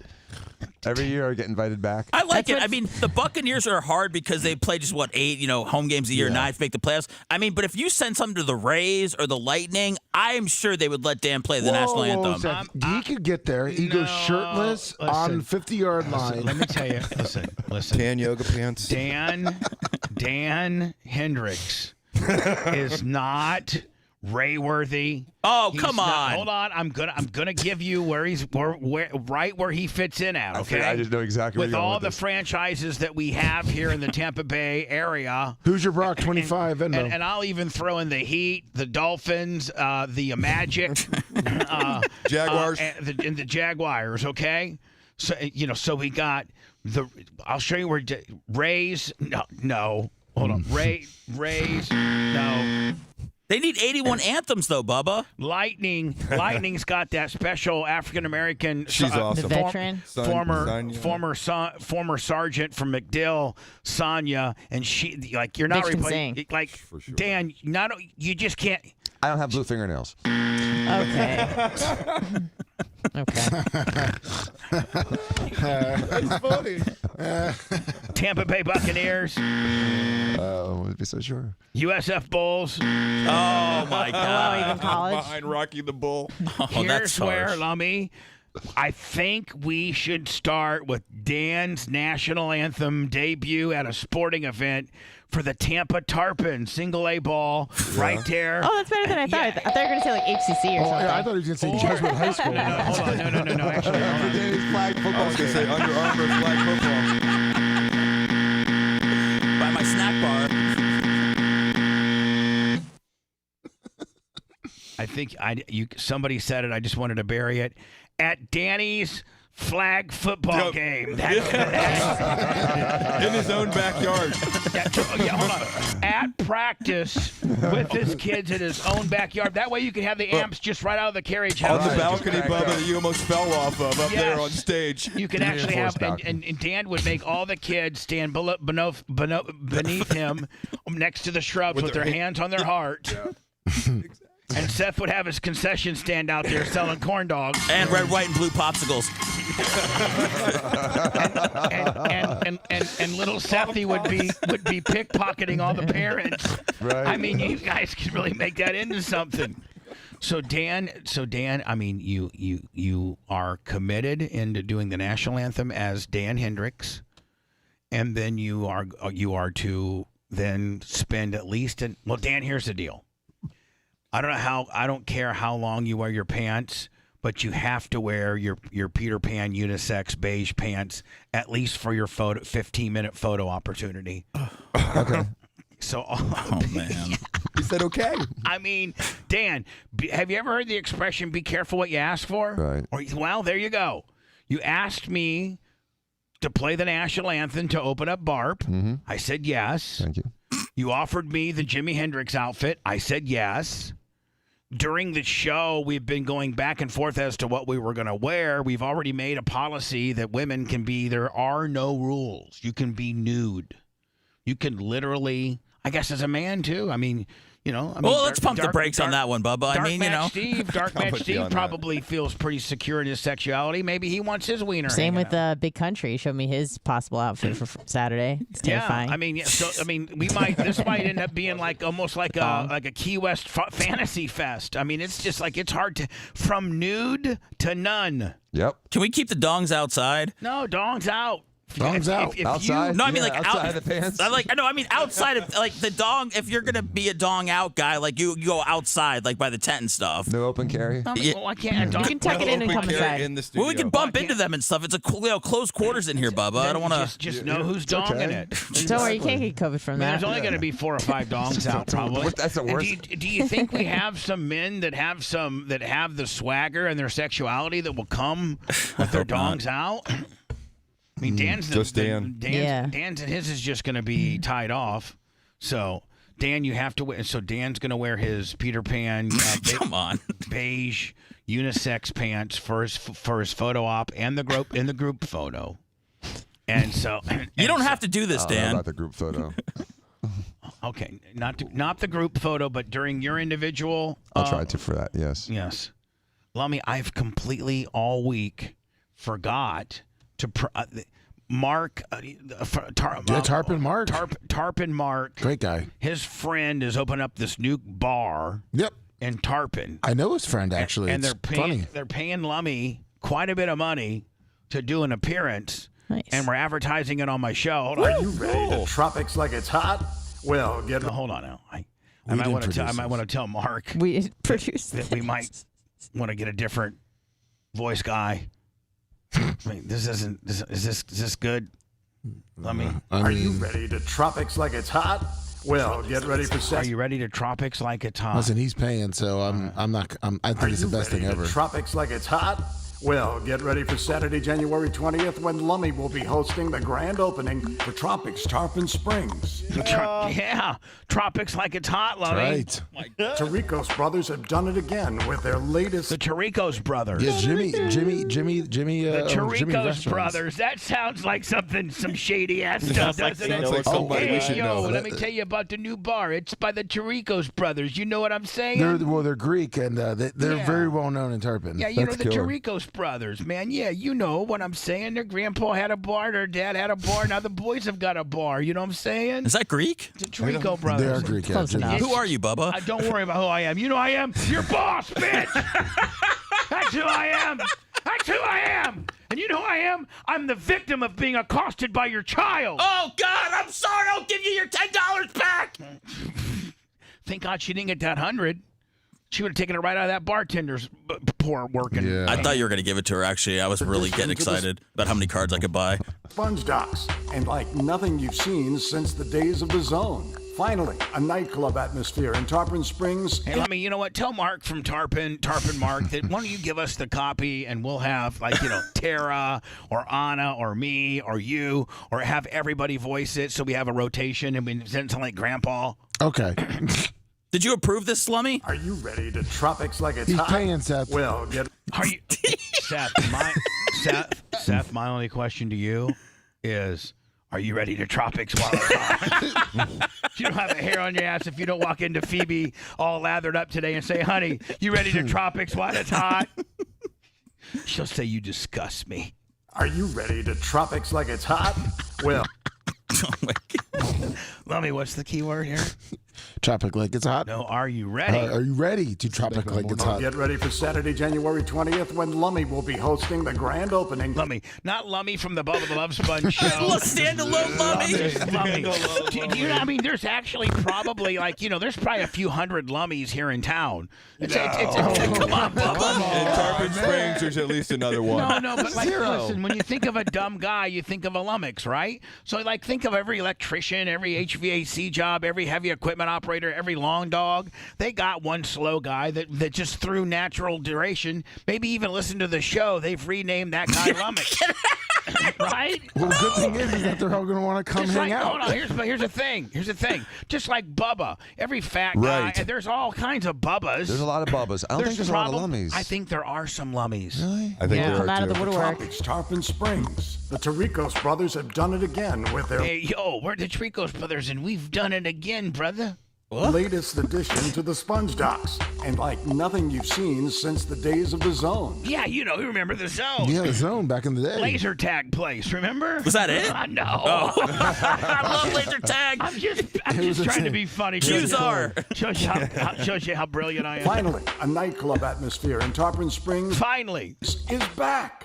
Don't miss Lummy at this incredible grand opening January 20th, located at 25 Dodecanese Boulevard. Tropics Tarpon Springs. Tropic like it's hot. Tropic like it's hot. No. Man. From the Sponge Show to the Sponge And Docks. here's the thing about No. Tarpon Mark. Tarpon Mark's been getting a hold of me, and he's like, "Hey man, I got it handled. You know, I want to run some advertising, and and I negotiated Lummy's appearance fee." And he's like, "Listen," I said, "Well, give me some script. You know, Lummy, like, give me some copy." Yeah. And we'll get a commercial on, and we'll talk about it organically. He's like, "Oh no, listen, we got this really good commercial guy, and I can get all this done in house. You don't even have to worry." I'm like, "Okay, that's great. Oh, that's even better. Send it over. We'll play it. You know, we'll do exactly what we just did. You know, break it down. But occasionally we'll just play it coming out of a stop set and stuff. You know, if it was really good. Oh yeah. You know, we could be like just play it right out of a stop set. You know. Of course. But when it sounds like Grandpa did it on my first Sony, then I don't know that we can necessarily the quality, Lummy. I mean, we want to represent you as well as we can in your appearance, and you're just not Lummy. No. You're what? You're Lummy. From the Bubba the Love Sponge Show. We have to tell him where he's from. Yeah, the Bubba the Love Who's Sponge got Show. the hottest bar in Tarpon Springs with a full bar with tons of local IPAs, loads of specialty drinks, and the best-looking bartenders in the business to serve them? I bet you Tropics when it's hot. What do you think, Lummy? Tropic like it's hot. It's Tropics Tarpon Springs. Tuesday nights are ladies' nights with a live DJ and all the pretty ladies all around. Tropics Tarpon Springs at 25 Dodecan East Boulevard, right at the mouth of the Sponge. Do these Trevico brothers, I mean, did they take some medication over the weekend that put them back in 1996? No, this didn't run through them. they didn't approve this. Yeah, the DJ better play better music than that. I mean, it is Wednesday. Wednesday, 75-cent wings. By the way, who's letting Grandpa do commercials again? Lummy, because they're paying. Official grand opening. Did they get this from the Villages production company? This is the money man. Right here. Is this the Villages ad agency? Did the Villages have their own ad agency? Saturday, January 20th, hosted by Lummy of Bubba's Army. Maybe one of the best parties ever seen. Maybe. But it could be absolutely fall on its face. Tropics like it's hot. Yeah. Yeah, Stanley the Sniper wrote it. Every night, Monday through Thursday, hospitality night, 15% off industry workers. So let me set your appearance is Saturday, the 20th, correct? I believe that's a Friday. Okay. So what? Oh, Saturday the 20th. Jesus, Lummy. Well, Tropics like it's hot. Know the damn date. Lummy. No, January. Oh, This is one of your very first paid appearances. Yes. This is your, for however long you've been working with me, this is your highest paid appearance you've ever had. Yes, it is. And so you have to know what date you're supposed to be there, buddy. It's January 20th. What's the date? Let me tell. Where's it located? Where's it at? What time's it start? It's at Sponge Docks. It's at Tropics Tarpon Springs. Saturday the 20th. And what else information do you have? What time? I know that I have all the specials. I know, but What day? telling everybody, everybody, that'd be like me saying, "Hey, Seth, there's this new bar, right? Yeah. It's called Tropics. Ooh. And you know what? They got 50-cent wings, and 25-cent wings. 25-cent wings, and they got everything. What city, Bubba? I want to go there now. Tarpon Springs. But I don't know the address. I don't know how to say the street when I'm name. going to be there. So, Seth, I need you to drive up and down the streets of Tarpon And look for us. and look for this place called Tropics, okay? I would love to, Bubba. I got all day. All right, no problem. God bless. Lummy, the commercial has to include one more efficiently, make you sound like more of a big thing, Of course. Lummy from the Lummy from the Bubba the Love Sponge show. from the world syndicated. I mean, everyone loves you in Tarpon, so. No, you mean they hate me?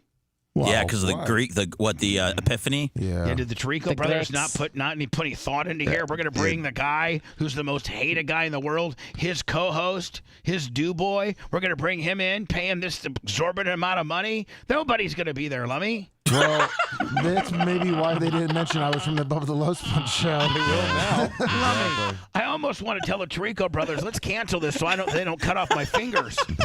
Oh, the Greeks are nice. Oh, yeah, I'm gonna have to bring Jimmy down there to interpret. Yeah, Jimmy, and the guy that owns his name Jimmy too. So we're all good. Yeah, well, I'll bring my Jimmy. I'll bring my Greek Jimmy and to talk to their Greek Jimmy, and maybe we can not get our asses kicked and make some peace.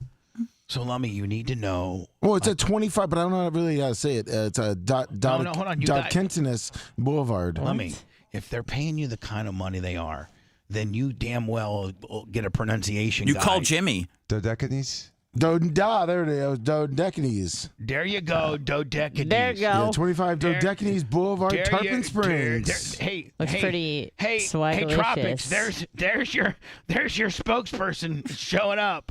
Right there. 25 Dodecanese Boulevard. And if you show up and say Bubba Army, free drink. Well, beer when? and wine. Oh, that's good. That's cool. Hold on. Free drink, beer or wine. Beer or wine. Well, beer or wine. What about Top Shelf Willie? And possibly, a house beverage. What about the date? Yeah, and time? What date and time? 6 o'clock.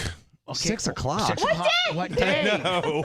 January 20th. All right, and what day is that? Of the week. That is Saturday. All right, so can you get that? Can you put that all together? Lummy, the kind of money they're paying you should be able to introduce yourself, give the day and time and address and name of the place. That's fundamentally how you promote something. Of course. Okay, hold on. Lummy promotes his Tropics While It's Hot promotion. Take one and action. Hey, it's Lummy from the Bubba the Love Sponge show, world renowned, the greatest host that's ever been, the greatest show that's ever been. Listen, stop. Oh my God! Just saying where you're from, the Bubba the Love Sponge. That's it. Okay. Don't try to make it about me. This is about you. Okay. So just all you say is Lummy from the world famous Bubba the Love Sponge show. Okay. Okay, and then blah, blah, blah. Yep. God, I hope you can pull this off, Lummy. I hope so too. Because I'm unavailable on the 20th. I already got a lot of people showing up. Let's just. Oh, here's the deal. I mean, Seth, I think you know the amount, don't you, Seth? I don't actually. Okay, I'm gonna text it to you. Okay. Don't let him know. It's gonna upset him. I may have to get all the traffic. No, I love seeing my young people get money. The Traficani brothers may be switching talent here just based on being able to cut a commercial. Well, I may be doing a group text and canceling all my people going out there. No, that's fine. I'll do it for half that, Bubba. Hold on. No, that's the price. Yeah, no, I'm saying I know. I'm just saying. Well, Seth will be cutting the commercial then. Hey, come to Kensuke Boulevard on Saturday, January 20th at 6 o'clock. I got the specials. There's going to be football, and you're getting a free drink. It's me, Seth from the Bubba the Love Sponge Show. Bring it. Man, that's for 50% of what they're trying to pay your dumb ass that can't even get through the commercial, Lummy. What was it? What was the address? If I'm the Tribolino brothers, I'm saying send the Jew. I want the Jew. Not the dumb white guy. Send the Jew. All righty. What was the address? You don't worry about that, Lummy. I'm a one-take Willie. So Lummy is trying to hold on to his gig before Seth steals it out. Because Seth's my next choice. I'm going to offer the Tribolimi brothers. If they aren't happy with you, Lummy, and your pre-promotion of this event, and the fact that you don't even know what day, you don't even know how to pronunciate the street that they're on. You've done zero prep for any of this. Yes. And they might want to make a in-game change here, and we go with the Jew. All right. So the Jew has showed you that he can really, really promote. And if he brings his daughter with him, my Lord. Game over. There won't be $1 left in that joint. Yep. All right. Lummy grasping to keep his gig. Cut to and action. Hey, it's Lummy from the world-renowned Bubba the Love Sponge Show. Come join me Saturday, January 20th at Tropics for its grand opening in Tarpon Springs. It's family renowned from Jimmy, who's been in the service industry since 1986. Come join us. Free drinks for Bubba Army. I started trying to. I started getting. Let's just, Yeah, no. I was trying to read. I was trying to read his stuff, and I know it's tough. Jimmy's been involved since 1987. Been involved in what? 1986. He's been in the. He's been in Tarpon Springs in the food industry business in Tarpon Springs. Shaking the shrimpers down. What's he doing out there on the docks? What's Jimmy doing? What's that rugged ass Greek dude doing besides shaking everybody down? He's shaking everyone down in Tarpon Springs, and now he opened Tropics. Jimmy's been shaking people down in the sponge dock since 1986. So come enjoy the shakedown at Pop It While It's Hot. Drop it while it's hot at Tropics Tarpon Springs. From the Bubba the Love Sponge Show. Woo! Join us at Tropics Tarpon Springs. Not to be confused with the guy that tried to ruin your spring bayou during your epiphany. That guy. That's that guy. No, not him. 25 Docantis Boulevard, Tarpon Springs.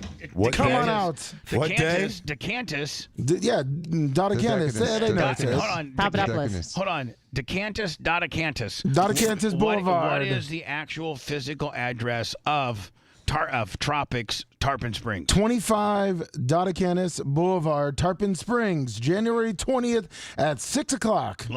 Dan, did he pronounce it right? It's Dodocanes. Dodocanes? Send the Jew. Okay, sorry. 25 Dodocanes Boulevard, Tropics Seth, Tarpon Springs. Can you pronounce the street address? Dan, one more time, please. Dodocanes. Dodocanes Boulevard. Yeah, Dodocanes. 25 Dodocanes. 25 Dodocanes Boulevard, Tarpon Springs, in the heart of the Sponge Docks. Right when you pull in, it's right past the Pappas restaurant. Okay. I'm going to have to get with Mark, and the maybe DJ's there. We'll see what they now that Seth has thrown his ring in, he can do the appearance deal. Join me, Dr. Dan Esquire, from the Bubba the Love Sponge Show, Saturday, January 20th at 6 p.m. at 25 Dodocanes Boulevard at the front of the Sponge Docks. We're going to kill it this weekend. Free drinks, free food, free fun. fun. Hold on, free every. Free fun? Oh, there's no free Got food carried or away. free. there is one Dan. There is one Dan puts his Amex black card down. What? But you When forgot Dan the puts his date too. when Dan puts his Amex black card down, it's free everything, bitch. About to get his. Pot tea. That was the best money they ever spent. So anyway, let me. Yeah, Tropic now, Springs. I do have an announcement that and this is legal under the Farm Act. No. And you know that the new Bubba Army Delta 9 hemp-derived gummies are on their way. We're currently manufacturing them. It's going to have the big Bubba Army logo on it and everything like that. And they're the Delta 9 hemp-based gummies. And I think Tarpon Mark Lummy is going to be at Bubba 199 tonight. Yes, he is. And he's going to have samples Yes. of these gummies. Yes, he is. Yes. Yes. Careful with them. So as long as you is gummy 18 or 21? Red? First, let's safely say 21. 21. I don't think there's going to be anybody under the age of 21 here. No. Nope. So so sample it with tonight's the Bubba Army gummies. Free samples tonight during Bubba 199. Nice. And don't forget, I'm going to be live at Tropics Friday, January 20th at 6 o'clock. Saturday. God, I mean, seriously, I'm gonna I'm literally going to have to pull the gig away from you. You just see, you took it upon yourself to stab it in there, knowing. Hold on. Hold on. Let's just fundamentally and programmally think about this. So I was getting ready to go to words. Yes. And you then knew that, and you knew my timing. So you're like, let me get a little zinger in here to just show the added value of how well I can do it, and then you mess the date up. I extended it another 3 minutes for us talking about it. No, bitch, you're I not. messed it up on purpose. Time for another bathroom break. We'll make sure they wash their hands. Gross, your mouth was open. This is the Bubba the Love Sponge Show.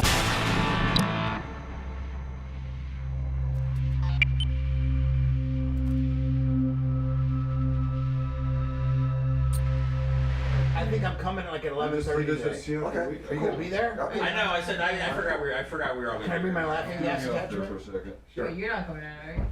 No, not tonight. I don't think so. Hey, Lummy, I saw what you're making. always Very super nice. Yeah. Very nice. Very nice. Free drinks from Dr. Dan, he said. And free fun. And free food and free fun. Free fun. Dan would be the best guy to send because he would just take his talent feed and start buying people everything. He would. Yeah. He would. He would just break even, but it Bar would tab be a on party. me. Yeah. Dan would be the only guy that lost $300 at a gig. Yeah, but he wouldn't care. But he'd be the most popular motherfucker ever, would he not? Oh, they'd be having Dr. If Dan you're every like- gig. if you're- He'd be losing money all around town. If you go to a regular gig and there's a regular DJ there and you got to buy your drinks and everything, but you went to a Dan Diaco gig and you're like, man, I went to this fucking gig and I couldn't even buy a drink. This motherfucker I spent $0. It was like him in law school. He'd have pizza brought into the class set, and then afterwards he'd say, "Oh, let's go out for drinks," and he'd take out all the kids to go get drinks. Really? Yeah. For real. And by the way, he pulled up in a Ferrari too, where they have Honda Civics and fucking. They love him at Stetson. They love Danny. It's incredible. He's such a good dude. Dan corrected the professor the first day when he called him Mr. Diaco. Doctor, do you? Oh man. The one that you guys are for our purpose. Yeah. Well, I mean, I forgot, but you said some shit during the heavy crying. If you listen to it, if there's anything you want to change. I think it was when you fucked up. Okay, how long is it? About 10 minutes. 40 seconds. Pause? Okay. Oh man, good stuff. Oh man. What's up, everybody? Last night was super fun.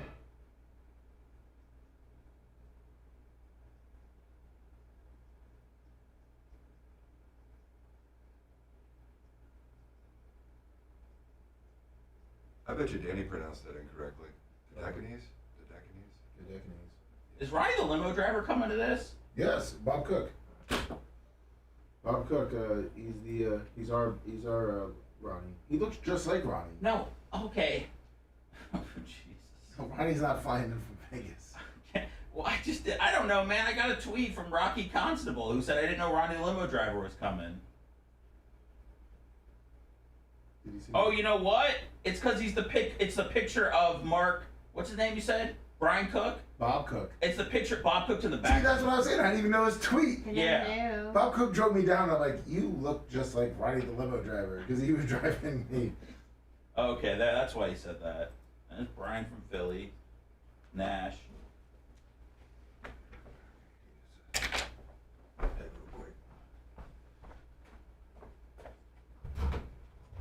Man, I hope we get to the Brandon the Quad story.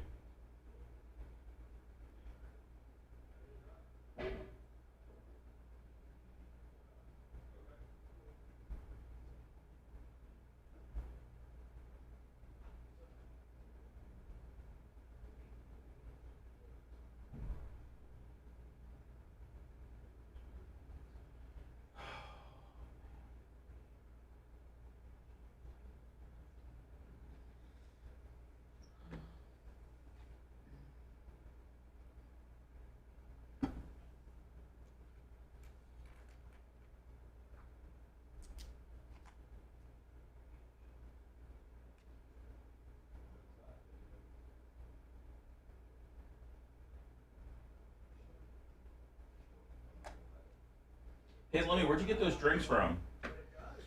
Dan orders them from his little place. Storm. Where is it? What did the note say? Tampa. Ran out of PB2. Used fresh peanut butter instead. Smiley face. What's up, SpongeBob? How you doing? Man, the new podcast. I'll just have to just do new content every day. I'm gonna have to do a solo show. Just does so well. We'll throw that old shit in there though. No, I am. You're not gonna be able to do fucking Saturday and Sundays too. No, so no. You want stuff up on Saturday and Sunday?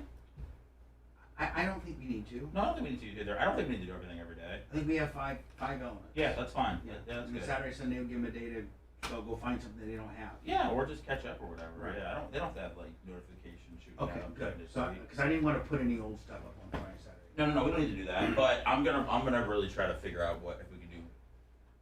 Figure out one more live show that's a constant every week, because that'll really boost things. I could help you with that with Brett. Oh yeah. Are they coming tomorrow?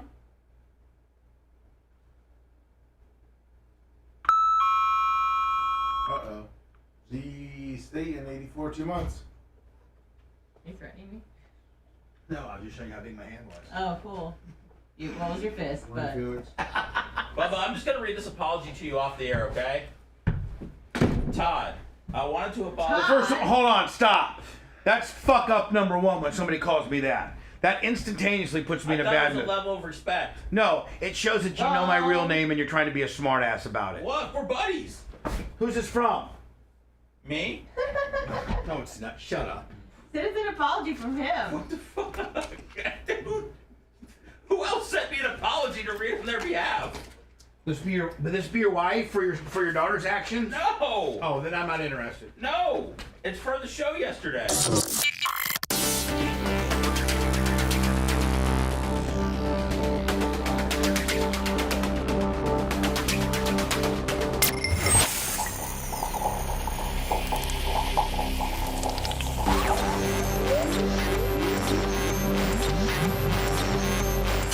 Broadcasting live Filthy bastard! from the den of sin. Just leave your morals at the door. Yeah! You're listening to the Bubba the Love Sponge Show.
PayPal, Venmo, Cash App. Hoosier Brock 25 Venmo. And isn't Shivering Biz, Ciro, Niz, Kenny Priz, isn't he just absolutely just he's great. When you see the dude, and he literally looks like he's been on the beach with Nick Nolte for like the last 10 years, and all they've been doing is just drinking Coronas and chasing bitches and tanning and just, living off their accolades and their money. And he looks like just like a rich hippie dude that lives like in Malibu and has money and can do what he wants. He's very eccentric, but that's what when you look at him, that's what you think, right? And last year, he dressed up like a pimp and he had a pimp cane and he had all of his rings on. Do you think people would like to know the other side of him before he operates on their brain? So here's the deal. So you see this dude and you're like, I swear to God, this guy is, he's hanging out in Where's Jay's? Where's your place, Jay? I'm sorry, Costa Rica. Oh. This is Jay's Costa Rica surf instructor, dude. Like this is some old time surfer, dude, right? Borderline burnout when you see Kenny Priz, and then like the Big Lebowski.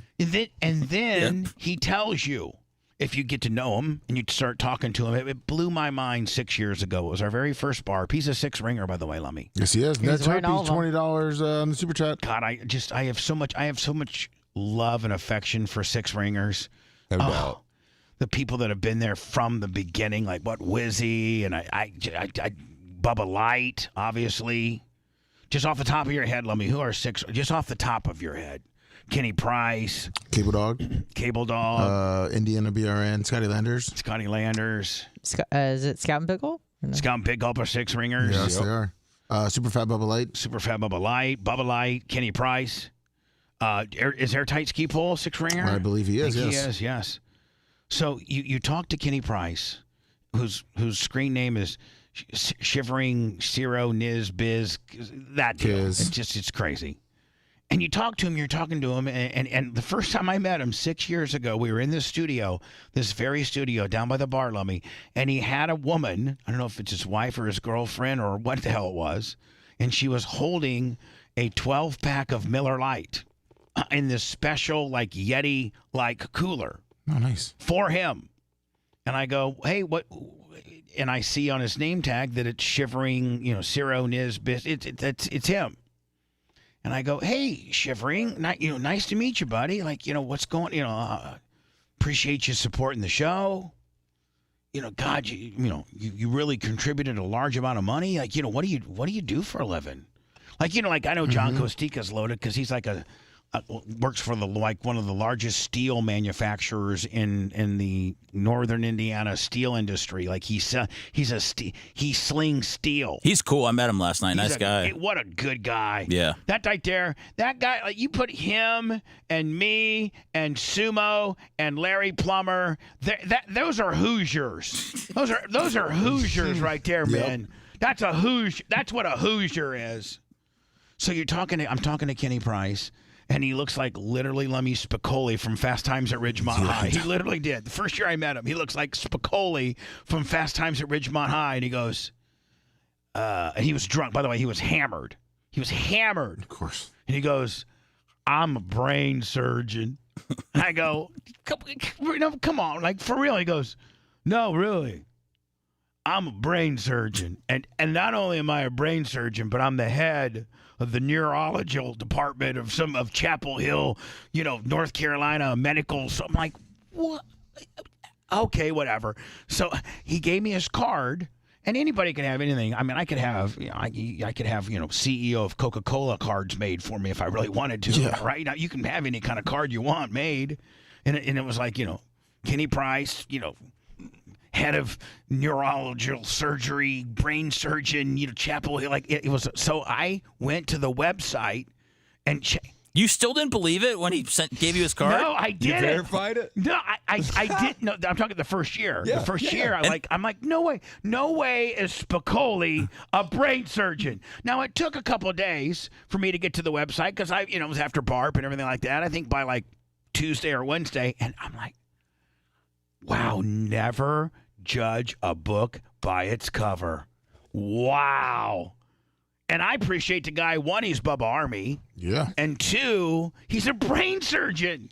I mean, not even Dan's a brain surgeon. Nope. I mean, Jay, it's my understanding, like, Dan wouldn't even probably know where to do, like, he probably doesn't really know much about brain surgery. I bet you he knows more than most, but no, he's not a brain surgeon. Right. He'd give it a shot, though. Oh, he certainly would. He would. Just like he's going to do the national anthem as but Jimi like- Hendrix for the opening of Barb. But like Dan, the thing And about kill him it. that's amazing is they're both just regular guys that don't define themselves by who they are as a plastic Wait, surgeon. Dan? Oh, wait, that's right. Dan's- I got no, that hold on. backwards. No, yeah, you got that all backwards. Have you met your brother? I meant he's the exact opposite of Dan. Oh. This guy downplays that he's a surgeon and just tries to not hold regular. On. Hold on. This guy downplays that he's a surgeon, just tries to blend in as like a regular surfer dude. Dan wants you to know that he is what he is, and he's going to show up in a Ferrari with everything golden Yep. out. Doctor, lawyer, musician, coach, father, husband. Exactly. I mean, you know, Dan is opposite of Kenny Volunteer. Priz. Volunteer. Dan's such a pimp that he doesn't even have a business card. Right? He just tells you right away. Let me tell you what I am. Just see that building over there that says Diaco and Diaco? I'm a partner in it. That's so See that funny. building over there that puts on free boobs on puts hot boobs on chicks for about $8,000? That's me over there, Dr. Dan, too. Oh, see that coach, that winning coach over the winningest coach in bogus history of flag football? Yeah, that's me over there. That's right. Oh yeah, you saw a team picture from 2007 Buccaneers? Yeah, I was a doctor on that team. Yeah, sure. Uh-huh. Dan wants you to know all that nonsense, does he not? True. Of course. So anyway, Kenny Price, I love you, my friend. I'm so excited. And Lummy, I'm excited for Bubba 199 tonight. Can't wait. Anna's going to be on the wheels, which means that'll allow me to be able to kind of Gonna freeze you up. And Lummy, I think we need to, I think we kind of like maybe need to kind of borderline set up the tent a little bit today because I think there's going to be some overflow into the tent. Of course, area tonight. And, and I think tonight's alcohol is kind of self-serve. We're going to have beers and wine, out for people to serve themselves, but I don't think we have a specific bartender. No, we do not. The BARP people, it's really like we're becoming close friends. It's the oddest thing. It's like over the years, we see these people over and over, and it's like now I really look forward to it. I mean, last night was so much fun at Tate's. I hate to say it. It was awesome. And I'm How do looking you hate to say it? Well, I mean, not like, like people would think, oh, it's Why like, is it pain you to say you enjoy hanging out with these I people? mean, because it sounds like something that, you would have to do as an obligatory thing for, like for I a see show what you're like saying. this. Right, like it was a mandatory appearance that you dreaded. Right. I see. But it's not like it's not like that for me. I stayed late, I hung out, I really enjoy hanging out with these people. They're all really cool. We were trying to figure out who the furthest was away. We definitely came up with California. I was trying to figure out how D in the back pulled that. Right. I was like, my God, look at that little house on the prairie, little innocent thing. For sure. Put a little naughty schoolgirl outfit on her with some words. Whew. Do you know who's come from furthest away? No. I heard Cardiff, California. Oh, yeah, which there's is a guy from Encinitas, Joe. Right, and then I know there's probably Canada. So I don't know who's going to be furthest away, but people from the other coast are coming to hang out. Did you see? Okay, so one suggestion that I did have, and I forget, it might have been Stanley the Sniper that made this suggestion, Lummy. Oh. And that is before the Dan Jimi Hendrix national anthem with a little promotional showcasing by Seth Kushner. Seth Kushner, proud of his fellow Bubba Army co-host and his swag and ability to be able to nail. It's not very good. Lummy approved it. Lummy. Yes, Bubba. Are you going to be honest? Put your 3 fingers up like a Boy Scout and promise that you won't lie to your papa. Do I have to? Yes. If I tell you, you have to do everything. You're my. I think Aren't you Dan's my? at the office yet. Don't I have you Stockholmed? Yes, but yes. Put your 3 fingers up and say, "I will not lie to my papa." I will not lie to my papa. He's starting to sweat. He is. Say it again. I'd like to do it one more time. I'd like to hear it nice and clean. Your 3 fingers up and then the words needed. I will not lie to my papa. Okay. Did you and I not have a private conversation that Dan, you turn were the radio down, please? that you Oh, Jesus. that you were at the carriage house and Dan played this for you. Yes. And asked you what you thought, and you thought it was so horrible, and that you ribbed him by telling him how good it is because you knew that he would ask to play it for Barb, and it's going to end up being a rib. I did tell Dr. Dan. I'm sorry, what's that? I did tell Dr. Dan I thought it was the best rendition of the national anthem I've ever heard. Oh, Jesus. And did you also not steer him into asking potentially me? Did you not say that as well? Yes, I did. And how did that go? I said, Dr. Dan, I think this is so good that I think you need to play it at the beginning of Barb because I think that it would put you so over. Right. And I so think everyone would be in tears after. Dan, who has it, Dan, who has an IQ of 140, can be easily tricked when you tell him how good he is. Yeah. Dan's intellect goes down to like 37 when you tell him how good he is. Just start with a compliment. Yeah. Dan, oh my God, you look great today. You know, and you want to buy these used pair of shoes for $500? Yeah, no problem. Dan, you look amazing. Can I have some Percocet? Yeah. So Lummy knew that it was not that good, and that it would be a rib if Dan played it. And so if Dan played it, he was not going to just half-ass it. He was going to buy a Jimi Hendrix outfit. And so, Lummy, would you not agree that you were kind of working there, buddy? And it was brilliant.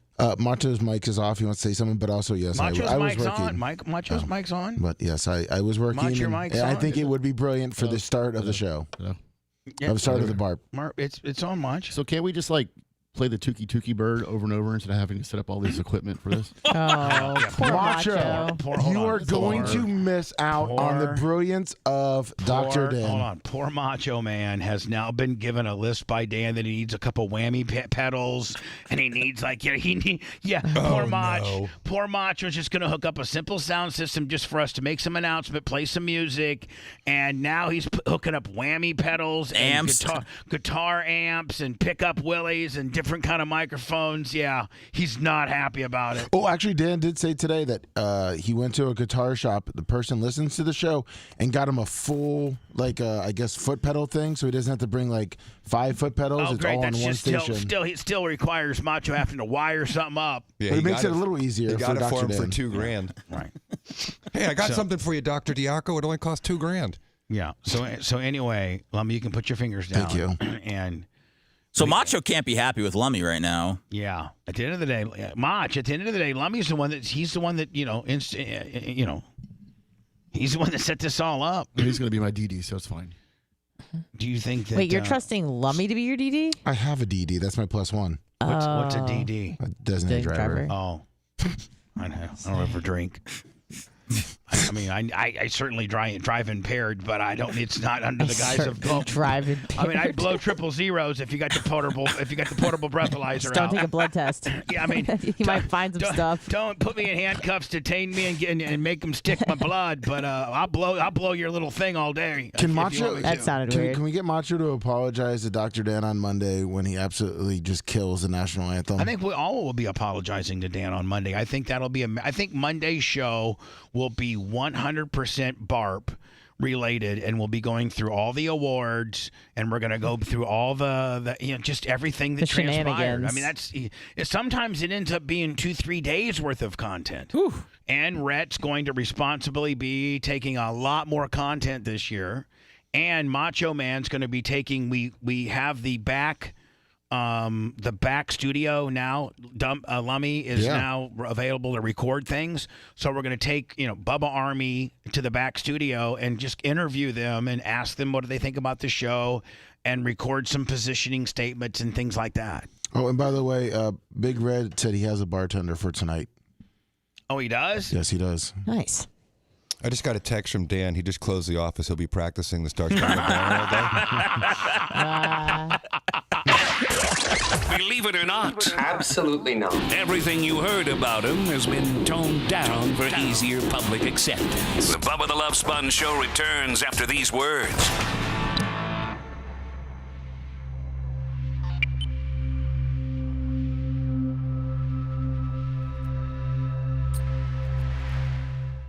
Effects. And I told him, I said, just learn how to play the fucking song. Right. Like literally, I was like, dude, just play from start to finish. learn how to play it, and then if you want to do all the rest of that shit, fine. But no one who's our age doesn't know what Jimi Hendrix did. Right. And it's really out there, the Jimi Hendrix version. So he can play it okay, but if like to a full cadence, like just play it correctly. I don't know that he can do that. You started practicing 6 months ago? Dan's not a good musician, but he can play the national anthem, and he can fucking make that No, but guitar he started walk. Yeah, I mean, probably 4 or 5 months ago. Okay. Yeah. For this event? For one chance to play it here, wherever, not for Bart, but whenever. He just knew that one day Bubba would call him up from the minors. Fuck yeah, dude. He was just hoping. Maybe he was hoping it was really the Buccaneers, but he'll settle for this right now. No, he just always wants to just impress Bubba. Well, he always wants to be the center of attention. Let's just be honest. Oh, you're right, Bubba. I mean, it's gonna be hard to hate on it because then you're hating on America, you know? It's Not really. Oh well, you know. It won't. It will be good enough that you can make fun of it, but it won't be terrible. Oh yeah, no, it won't be bad. It won't be terrible at all. I can't wait. Don't forget my stuff I need, Sponjo. This is the guy who What's can that? sing Happy Birthday. You know, for the You cannot like. Doesn't mean you're a good you singer. know, highlight Dr. Dan. Music, Text you can't, me. Like, do anything. It's just a Oh, yeah. I You got can't it. do that, I got it. Okay. Yes, I fucking can. Yeah. You know, he got a good. You know, he Do you gets a feel like guitar. you're like that too? With certain things, yeah. But I Dan mean, is like that with everything. Dan is like that with just about everything. Yeah. So, you know, he hired a guitar coach to come to his house, a guitar teacher, and Yeah, instruct him. And yeah. so, you know, Dan can play probably 4 or 5 songs, okay? We should get that the game Operation. We should get the Giants life size of that and have Shivering Biz and Dan go at it live. That would be awesome. I mean, I don't know if Shivering Biz can do that now. He has like a crutch and stuff. I think he's actually retired. Yeah, he's been I on the game for a actually think that he retired last year. Oh man. while. Last year. Oh, Yeah. Wow. Would he still crack his skull though if it was somebody Fuck close yeah, to him? dude. Well, fuck yeah. I'm sure if someone cracked the skull at Bart, he'd be there to help. Him and Dan. We got a Can you imagine? surgeon. Him and Dan fighting over the guy that was bleeding out. Who's gonna bring the guy back to life? Danny's pulled over at the scene of accidents where people's heads were busted open. I mean, Danny's that guy where he would literally be the first person at the scene of the accident helping. It's nuts. And you know, which is crazy because the majority of people that probably have those skills don't stop or don't, you know, or I don't think step they up. do. Oh, really? I think doctors do. Really? Really do. Yeah, I think they more often than not. I think I probably drive by going, holy shit, did you see that? I'm scared. Yeah. And I'd probably pass out next to him. I had a case once that happened once. The guy who I represented was a 17-year-old kid. He lost his leg when a Jeep pulled out and smashed him right on his leg and took his leg right off. And the guy that hit him jumps out of his car to go help him, and he sees it. He fucking has a heart attack. Who's Jared Mayo? Like I said, the ambulance comes for the at-fault driver and the other guy. It was the most mind-boggling thing ever. Whoa. Which was what happened to me. Because you jump out of the car, you want to help, and you're like, holy fuck, look what I'm looking at. Wow. What happened? He lived, but Oh my he goodness. was taken to the emergency room and Go you know dig out. did their full workup on him, and then he was discharged later that night. But it was, you know, he was a remorseful guy. He didn't mean to do it. It was a total accident. That's the thing about accidents. Oh man. Dude, by the way, I saw your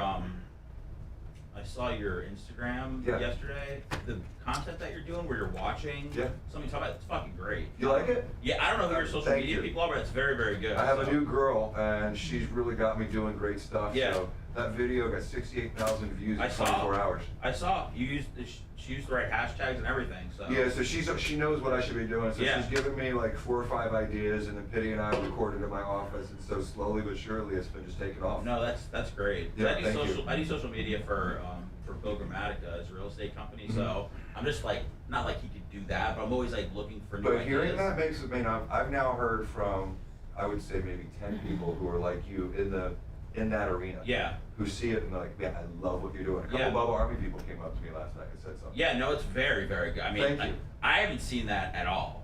So I haven't seen that from anybody online. So I'm sure someone's doing it and doing, you know, different businesses are doing variations of it, but There's that's a the first handful of I've guys. There's an African American lawyer who's got 5 million followers, and it's just reaction videos. And so I've been watching reaction videos myself, and I make stupid faces. That's one of the things I always say to my clients: you keep a poker face. My face is your case. If there's something stupid to make a face about, I will. And if there's something that needs to be said, I will say it. So My face is your case. like the old Seinfeld, but it's not. It's like not your face is not your case. My face is your case. So, I like that. Man, thank God our business is based on my face.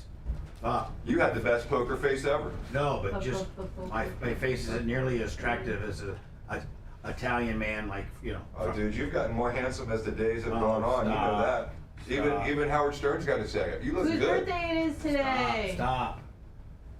Did you know who Gerard Mayo was, Anna? Yeah, he's the new coach of the fucking... Well, I mean, who's Bubba? They named Who's we lost a Bubba Army guy.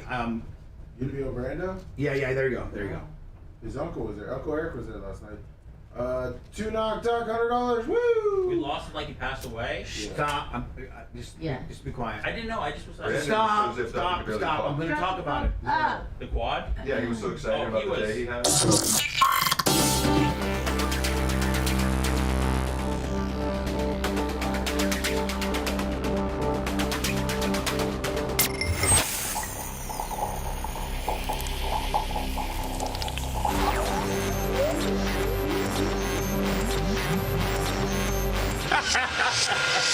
In Bubba we trust. In Bubba you lust. Naughty. This is the Bubba the Love Sponge Are Show. you ready to tropics like it's hot? Well, get ready for Saturday, January 20th, when Lummy will be hosting the grand opening for Tropics Tarpon Springs. The Tarricos brothers have done it again with their latest addition to the Sponge Docks, and like nothing you've seen since the days of the Zone. Finally, a nightclub atmosphere in Tarpon Springs is back. Don't miss Lummy at this incredible grand opening January 20th, located at 25 Dodecanese Boulevard. Tropics Tarpon Springs. Damn, Lummy, that's big time. Big time. Standalone commercial after we rejoined the satellite, and we've hooked up all the affiliates, and we've synced up all of our affiliates, and we're ready to go live. And bam, a Tropics while it's hot spot with you, Lummy. Where's that? What's the address of that place, buddy? 29 Dodecanese Boulevard, Tarpon Springs. Dodecanese. Yep, 25 Dodecanese, ladies and gentlemen. That's your spokesperson, Tropics. 25 Dodecanese. Dodecanese Boulevard. You know, God, I feel as if the show needs to go to almost 11 o'clock for the things that I want to talk about. I want to talk about, and I have another commercial to go to get to, but I wanted to talk about two things real quick. I'm going right into commercials next, because I got to talk about the Hunter Biden thing. Oh, yeah. Like, this thing's really kind of spinning out of control. And then I wanted to talk about the Pat McAfee deal. And what was he thinking? Is he now doubling down on the dickness to ESPN? Like, Seth, are you more familiar with this? Like, why would Pat McAfee say we're never having Aaron Rodgers on again? Did he say that? No. Well, he said he was on. 2 days ago, he was really dogging out Aaron Rodgers. Well, he said that Aaron Rodgers would not have another appearance this year on the Pat McAfee show. And then the next day, and he's dogging out Pat, and he's dogging out Aaron, and saying Aaron was kind of inappropriate and was rogue and all this kind of deal. Go ahead, Rhett. Did he say not another appearance this year or not another appearance in the regular season? He said not another appearance this season. He said that it concludes this season of Aaron Rodgers. I thought the playoffs are included in this season. It probably was. I would imagine that Aaron Rodgers' contract probably took him all the way up until media day for the Super Bowl, and then if he was in the Super Bowl, I'm sure that guaranteed them an interview afterwards. But Bubba, I was surprised that he did say, hey, he's done with Aaron Rodgers for this year. He said it was his decision, and he said that he's happy that he doesn't have to deal with everybody in his mentions, every single week. So he didn't really sugarcoat anything. Go we loved having Aaron on. He was great. He did say Aaron's a Hall of Famer, and we learned so much from him. But he didn't say hey, you guys really just blew everything Aaron said out of proportion. It was almost just he was tired of dealing with Aaron Rodgers. Right. It came across kind of anti-Aaron Rodgers. It came across kind of pro ESPN. And very, very much like he was kind of towing the corporate line. Kind of towing the corporate line in his very, outlaw type way. And then sure enough, yesterday, Aaron Rodgers. Now, to me, that hurts Pat McAfee's credibility. I have no idea what he's doing. I don't know. I think he's Bubba? just saying something without saying it. And at the end of the day, he's telling ESPN and everyone else that he's going to do whatever he wants. And his show. Just exactly how I used to, the cocky, untouchable attitude that I had. It never works out for you. Well, shows Bubba, let me ask better you, it Bubba, does. Bubba, what if Sirius back in the day, let's say 2008, would have said you can't have Hulk Hogan on anymore for, this year? But if Hogan had said something that upset Howard, Not Howard, just Sirius. No, hold on. Okay. Don't you understand? ABC and Jimmy Kimmel would be what Howard and Sirius XM would be. Right. Okay. And happy birthday to Howard. So happy birthday to Howard. So if Hogan had said something very disrespectful to Hulk, if Hulk Hogan had said something very disrespectful about Sirius XM's franchise at that part, Howard Stern, I could very well understand where they would come to me and say, "Hey, no more Hogan talking about our guy." Right? Yeah, putting somebody on Epstein Island. My guy never did that. My guy never did that. But what if it was a misunderstanding like Aaron Rodgers is saying it was? Jesus. Are you becoming a pussy now, too? No. Bitch. I thought we were pro Pat McAfee. I'm sorry. We are pro Pat McAfee, but he's really making some stupid decisions right now. He's really putting his big penis out there on the table, saying, "Look how big my penis is." Do you think his And I show's think better it's- with Aaron Rodgers? I do. I don't know what he's trying to do here, is what I'm trying to say. And I'm getting very long-winded, and I'm going to end up short spacing us, and we're not going to have time to talk about this and Hunter. So there you go. We screwed it up again. Let me get to the spots. Let's see if we can quickly dive into that before we got to go. Okay? Sounds good. Uncensored. Yes, a lot. Unflappable. I drink dirty bananas and lay by the pool. And uneducated. Unhealthily. Is that a word? Unhealthily. The Bubba the Love Sponge Show returns after these words.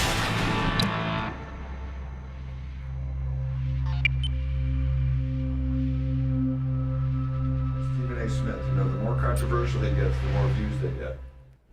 McAfee, the thing with him is that he's got so much presence in digital media from TikTok and Instagram and everything because he's got like the younger demographic. So he's really worked social media. Yeah, so he's got like he's cocky because he's getting paid $85 million from ESPN on the 5-year deal, but he knows that he could make that on his own if he did that. Like he knows. He's making $85 million from ESPN. I believe he signed a 5-year, $85 million deal. Holy fuck!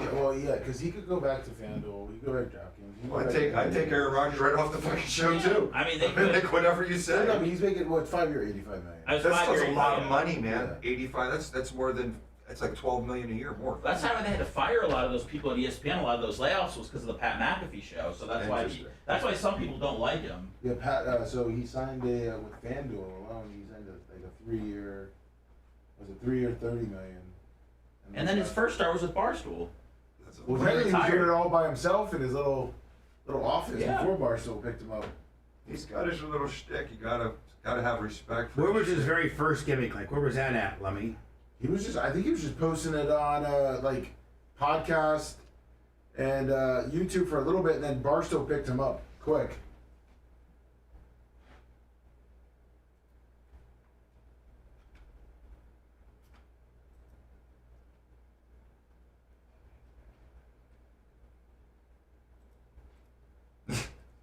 Unity 17 says McAfee got the call. Brought to you by Pfizer.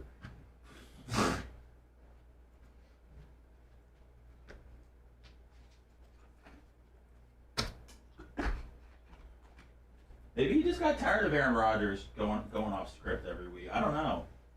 I know, man. It just seemed like you kind of turned on your friend a little bit, and then turned back on the corporation the next day. Well, he keeps calling this guy out, saying this guy's trying to sabotage him, and he's not backing down from that. Well, I'm just telling you from a Bubba. person. Bubba, I'm holding over 820, so you can go as long as you want. Okay.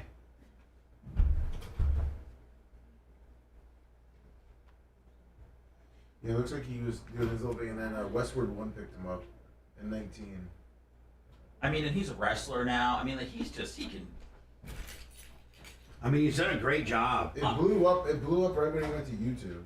See, when these guys get like their own presence outside of just the ESPN, they have more power. Oh yeah. You know, because they can say, I can just stop and do whatever I want now. Well, I mean, they brought him in when he was big, so I mean, it's not like they made him big. So, he's a talented guy. I've never really watched his show. I've seen highlights of it. Like, Yeah. I'm the same as you. I think he's a talented guy. I don't particularly care for his shit myself. I don't like it. You got to give props to somebody who can build something up like that. For It's sure. Just, I don't watch it and think it's anything extraordinary. It's way different than how it used to be. I used to watch it every day back in Really? What, before it was on ESPN? Has he corporated out or what? People have said the show's changed. Yes, it changed 100%, Bubba. How? It's corporated out. Like he used to just like talk whatever the fuck he wanted. I was guys, they just would take some good takes, like some outside line takes, and now it's kind of just don't piss off this guy, don't piss off this guy. Praise praise pretty much everybody. Like, let's say, he would talk shit about Nick Saban. Right. Obviously, not gonna talk shit about Nick Saban. Right.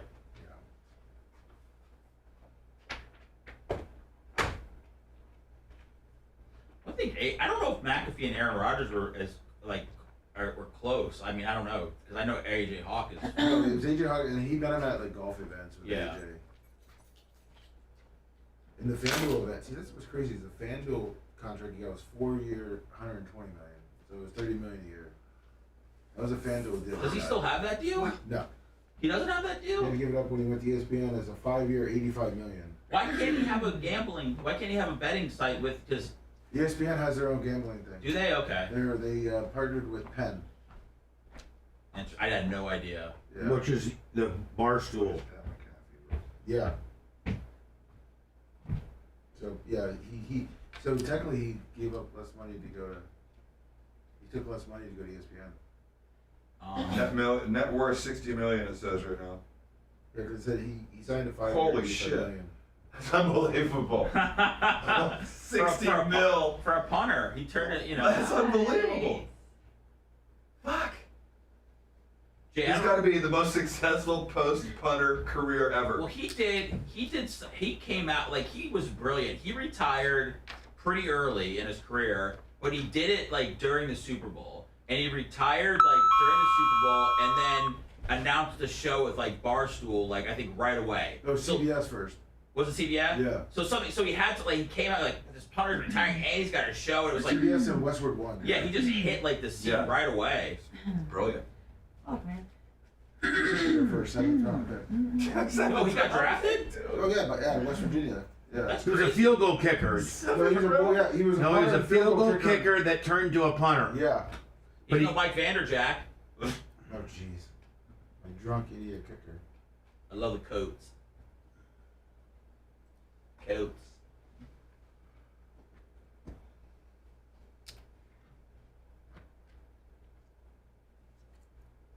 I think there's supposed to be raining Monday night for the game. Yeah. I feel like I saw on the Weather Channel.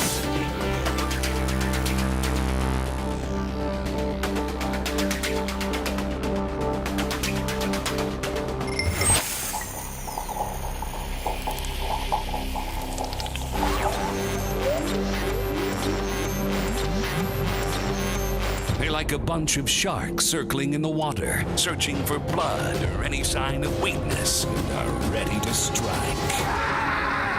This is the Bubba the Love Sponge Show.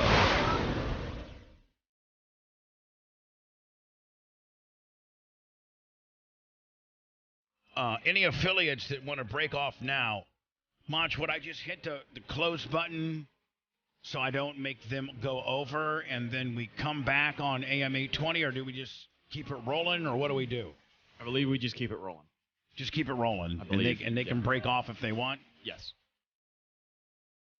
But I don't even know if I want to okay, Hunter Biden's being a dick and they might indict him. Is that pretty much, I mean, Jay, if you were to paraphrase the Hunter Biden story, what's the Hunter Biden story? He actually made an appearance and pled not guilty in federal court to federal tax evasion charges.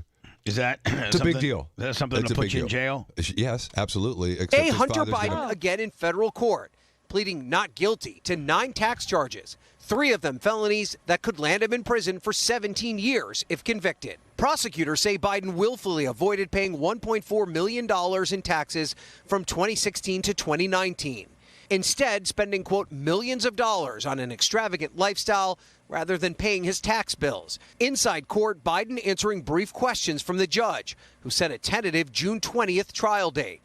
Biden's legal team has argued Hunter was dealing with addiction and has since paid his taxes back. Mr. Biden, do you regret? It comes after Hunter Biden's surprise appearance in Congress yesterday, showing up at a hearing. Here's the tax. Listen, I have a little bit of tax issues going on right now. but I'm not going to go to jail. Yeah, but Listen, you here's don't the deal. know Here's the deal. 1.4 million in taxes. But here's the deal. It's the part of not reporting it or wrongfully reporting it.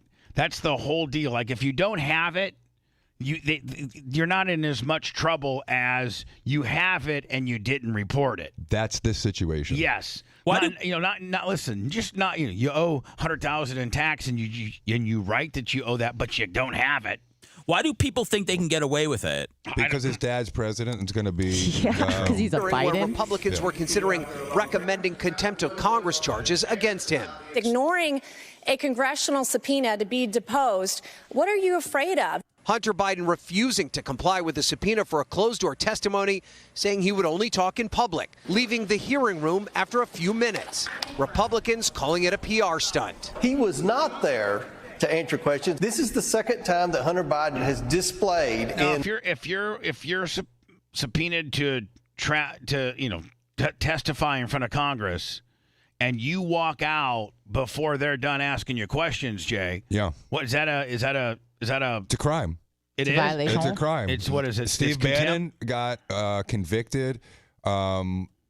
Peter Navarro got convicted for that, for defying a congressional subpoena, and so that's a big deal. And so what it would be like, Bubba, is you getting called to a deposition, the judge letting you be subpoenaed, knowing you're supposed to go to the deposition, rather than appearing at the deposition in the courthouse, standing out front of the courthouse, having a public relations media blitz where you're talking about, oh, I'm here and ready to testify. Well, you're not in the subpoena room. So you're not, he's trying to flip it into, I'm ready to testify publicly. And we know when they do that, the Democrats pontificate for 5 minutes, the Republicans pontificate for 5 minutes. They get no questions. So they want to take his deposition. The arrogance and entitlement that he's had his entire life. This morning, First Lady Jill Biden said she was proud of the way her son has managed his recovery. Hunter Biden again in federal court, pleading not guilty to not. They are doing to Hunter is cruel. Proud of the way her son has managed his recovery, and blasted Republicans for showing naked selfies of Hunter during a recent hearing. That's Marjorie Taylor Greene for you. Yeah. What they are doing to Hunter is cruel. And I'm really proud of how Hunter has rebuilt his life after addiction. And I think, I love my son, and it's hurt my grandchildren. So 2 comments. He's not 17 years old. She's talking about him like, I'm so proud of my Hunter. Like he's a few years older than Trey. And then people, and then people who have addiction, you don't talk about having conquered addiction. People with addiction say that they are recovering from addiction and they still have it. They fight it every day. So the way she's describing it, we're so proud of him after his bout with addiction. No. He's still got it. And that's no justification for anyone to break the law. Or every addict in this country would have a justifiable excuse. And you're talking in a motherly type way as if the guy is, 18, 19. Right. And he's made a few, I'm mistakes so proud in life. Of him. This guy's Gary 50 years old, isn't he? He's my age. He's 53. Or something. He's 53. That's He her looks- stepkid too. I mean, he looks like he's strung out on something. I'm so concerned You about should know. Pee. What? And Ryan, House White Republicans Claws. are still demanding This kid. Hold on. Stand by. Hunter Biden's testimony as part of the impeachment inquiry into his father's finances. Between this and Trump can't seem to get on a ballot. Man, this is just an absolute crap show. Shuffle it up and let's try again on somebody else, both sides of the fence. Right? I mean, it's just an absolute crap storm. Well, this shows you the screw with two-tier Trump, justice system. we're gonna screw with Hunter. Who do you want? Ted Cruz? Dozier Dan, 12 on I don't November. know, Seth, I don't know who I want. There's not a person yet that's presented themselves that I really, really think could be the guy. I do. No, I know who could fix our country. You? Shaq. Shaq? Yeah. The Rock? No, Shaq. Shaq's a far better businessman. Shaq is the man. Shaq is the man. Yes, Shaq for president. Shaq, man. Can you imagine? Like during diplomatic, meetings of other heads of countries, and Shaq is that's the head of the United States. What are you thinking? Man, the United States are some tough mother effers. They got to shake his big old hand. If that's their leader, damn. Well, he'd be like, man, I'm going to tell you something right now. Ukraine and Russia, you guys need to both quit it. Then they'd be like, you guys yes, need sir. to both quit it right now. Okay, Shaq. Don't let me get me and my big Shaq jets over there, bombing you. Okay. So that said The Rock. I mean, he brought the XFL and the USFL together. The Rock. Everybody loves The Rock. I was into The Rock for a lot, but I think Shaq is far better choice. Right, Lester, and the Plus, Shaq is really black, and Rock's fake black. He's Hawaiian. Fake black. See, our first our first black was soft, and our second black president is the man. could vote to hold Hunter Biden in contempt of Congress as soon as next with Nikki Haley as the vice president. Yeah. Nice. Nikki Haley vice, Shaq as the president. And Nikki can just navigate Shaq through some stuff that she needs. She'll be like, hey, Shaq, this is how we do it over here, okay? Like, okay, Nikki. week. It will then be up to the Department of Justice to decide whether or not he will be charged with a crime. Lester? Out of here. Hope he gets charged with a crime. So McAfee, it's like headlines for the last 3 days, Lummy. 3 days ago, he's accusing some big time, and then he doubled down on this ESPN executive for sabotaging his show, and he doubled down on that. I've done that, didn't work out. Then the Aaron Rodgers, Jimmy Kimmel deal. Aaron Rodgers says some disparaging word game association type stuff about how how Jimmy Kimmel could potentially be on the Epstein list, or everybody would be relieved if he's not, or it was some kind of word salad nonsense where he said it but he kind of didn't say it.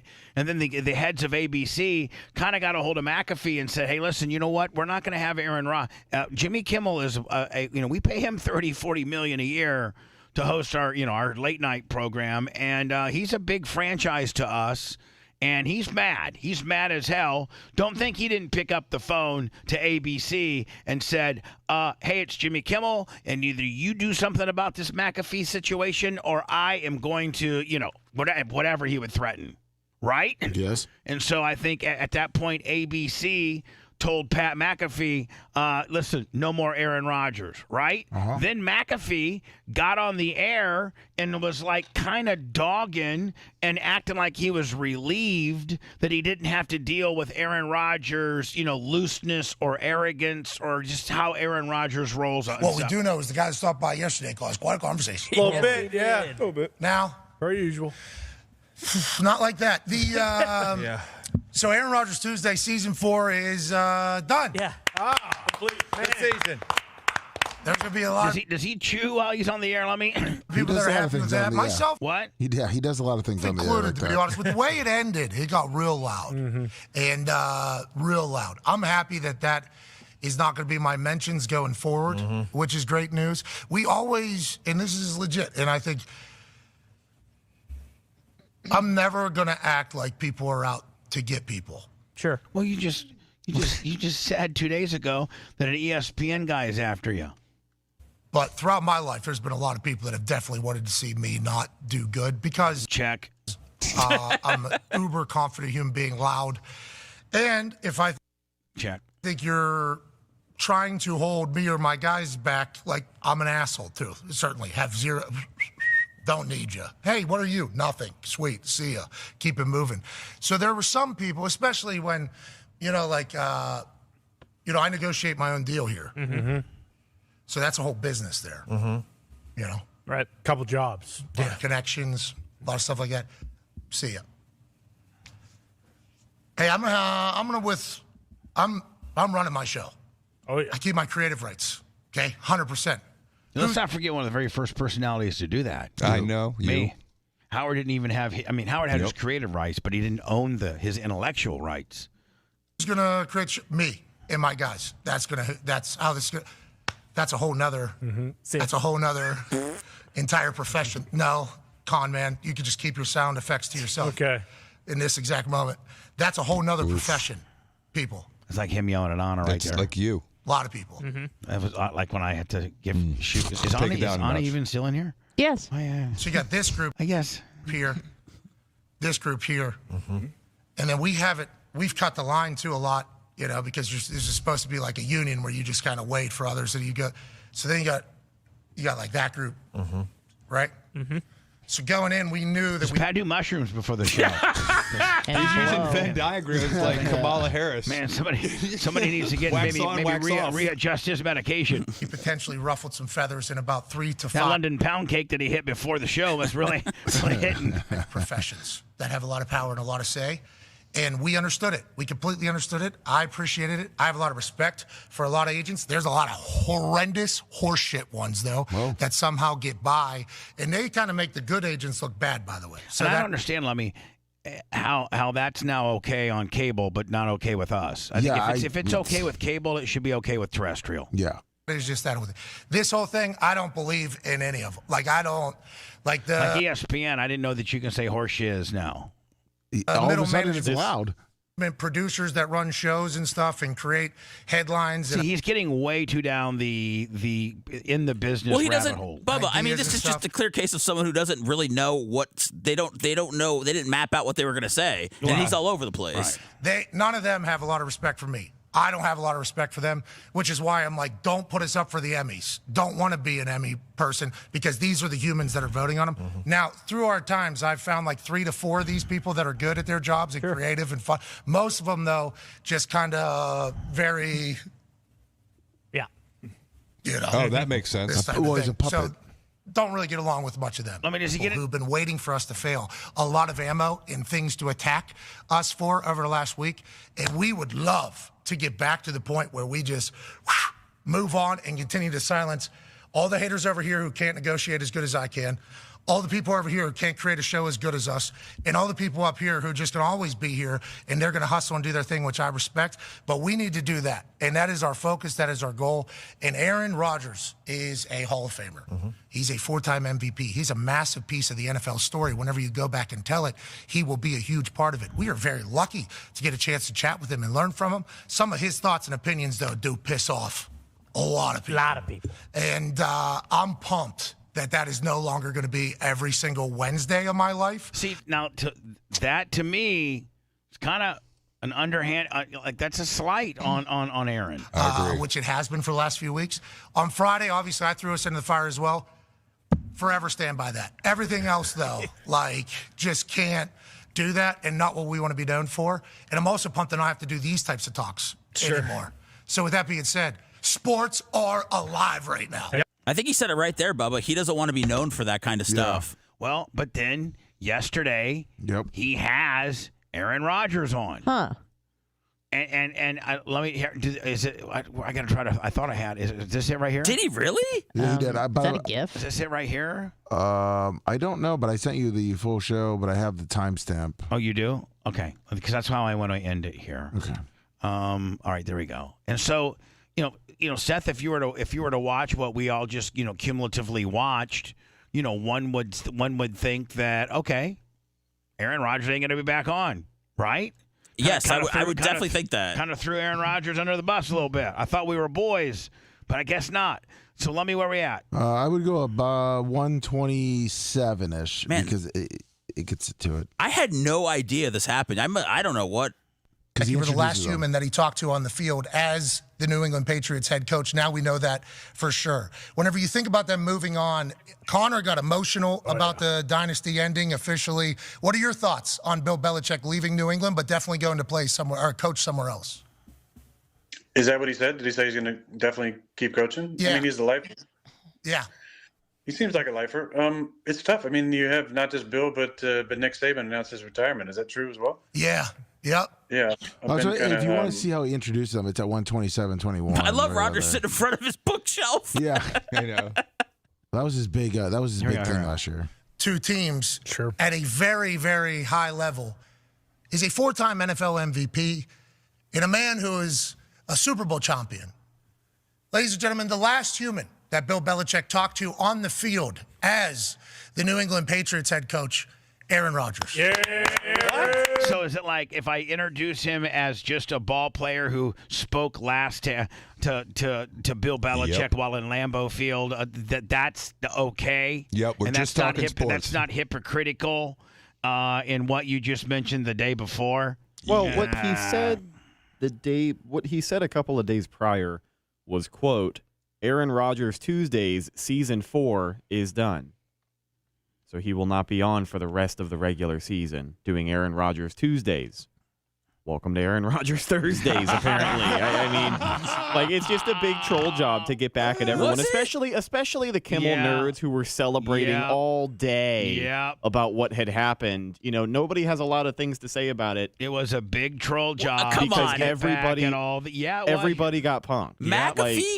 McAfee wasn't acting when he was rambling there at the end, and Aaron Rodgers looks like somebody pat him at gunpoint to come on there and talk about it. Like, something seemed very off about it all. I don't know.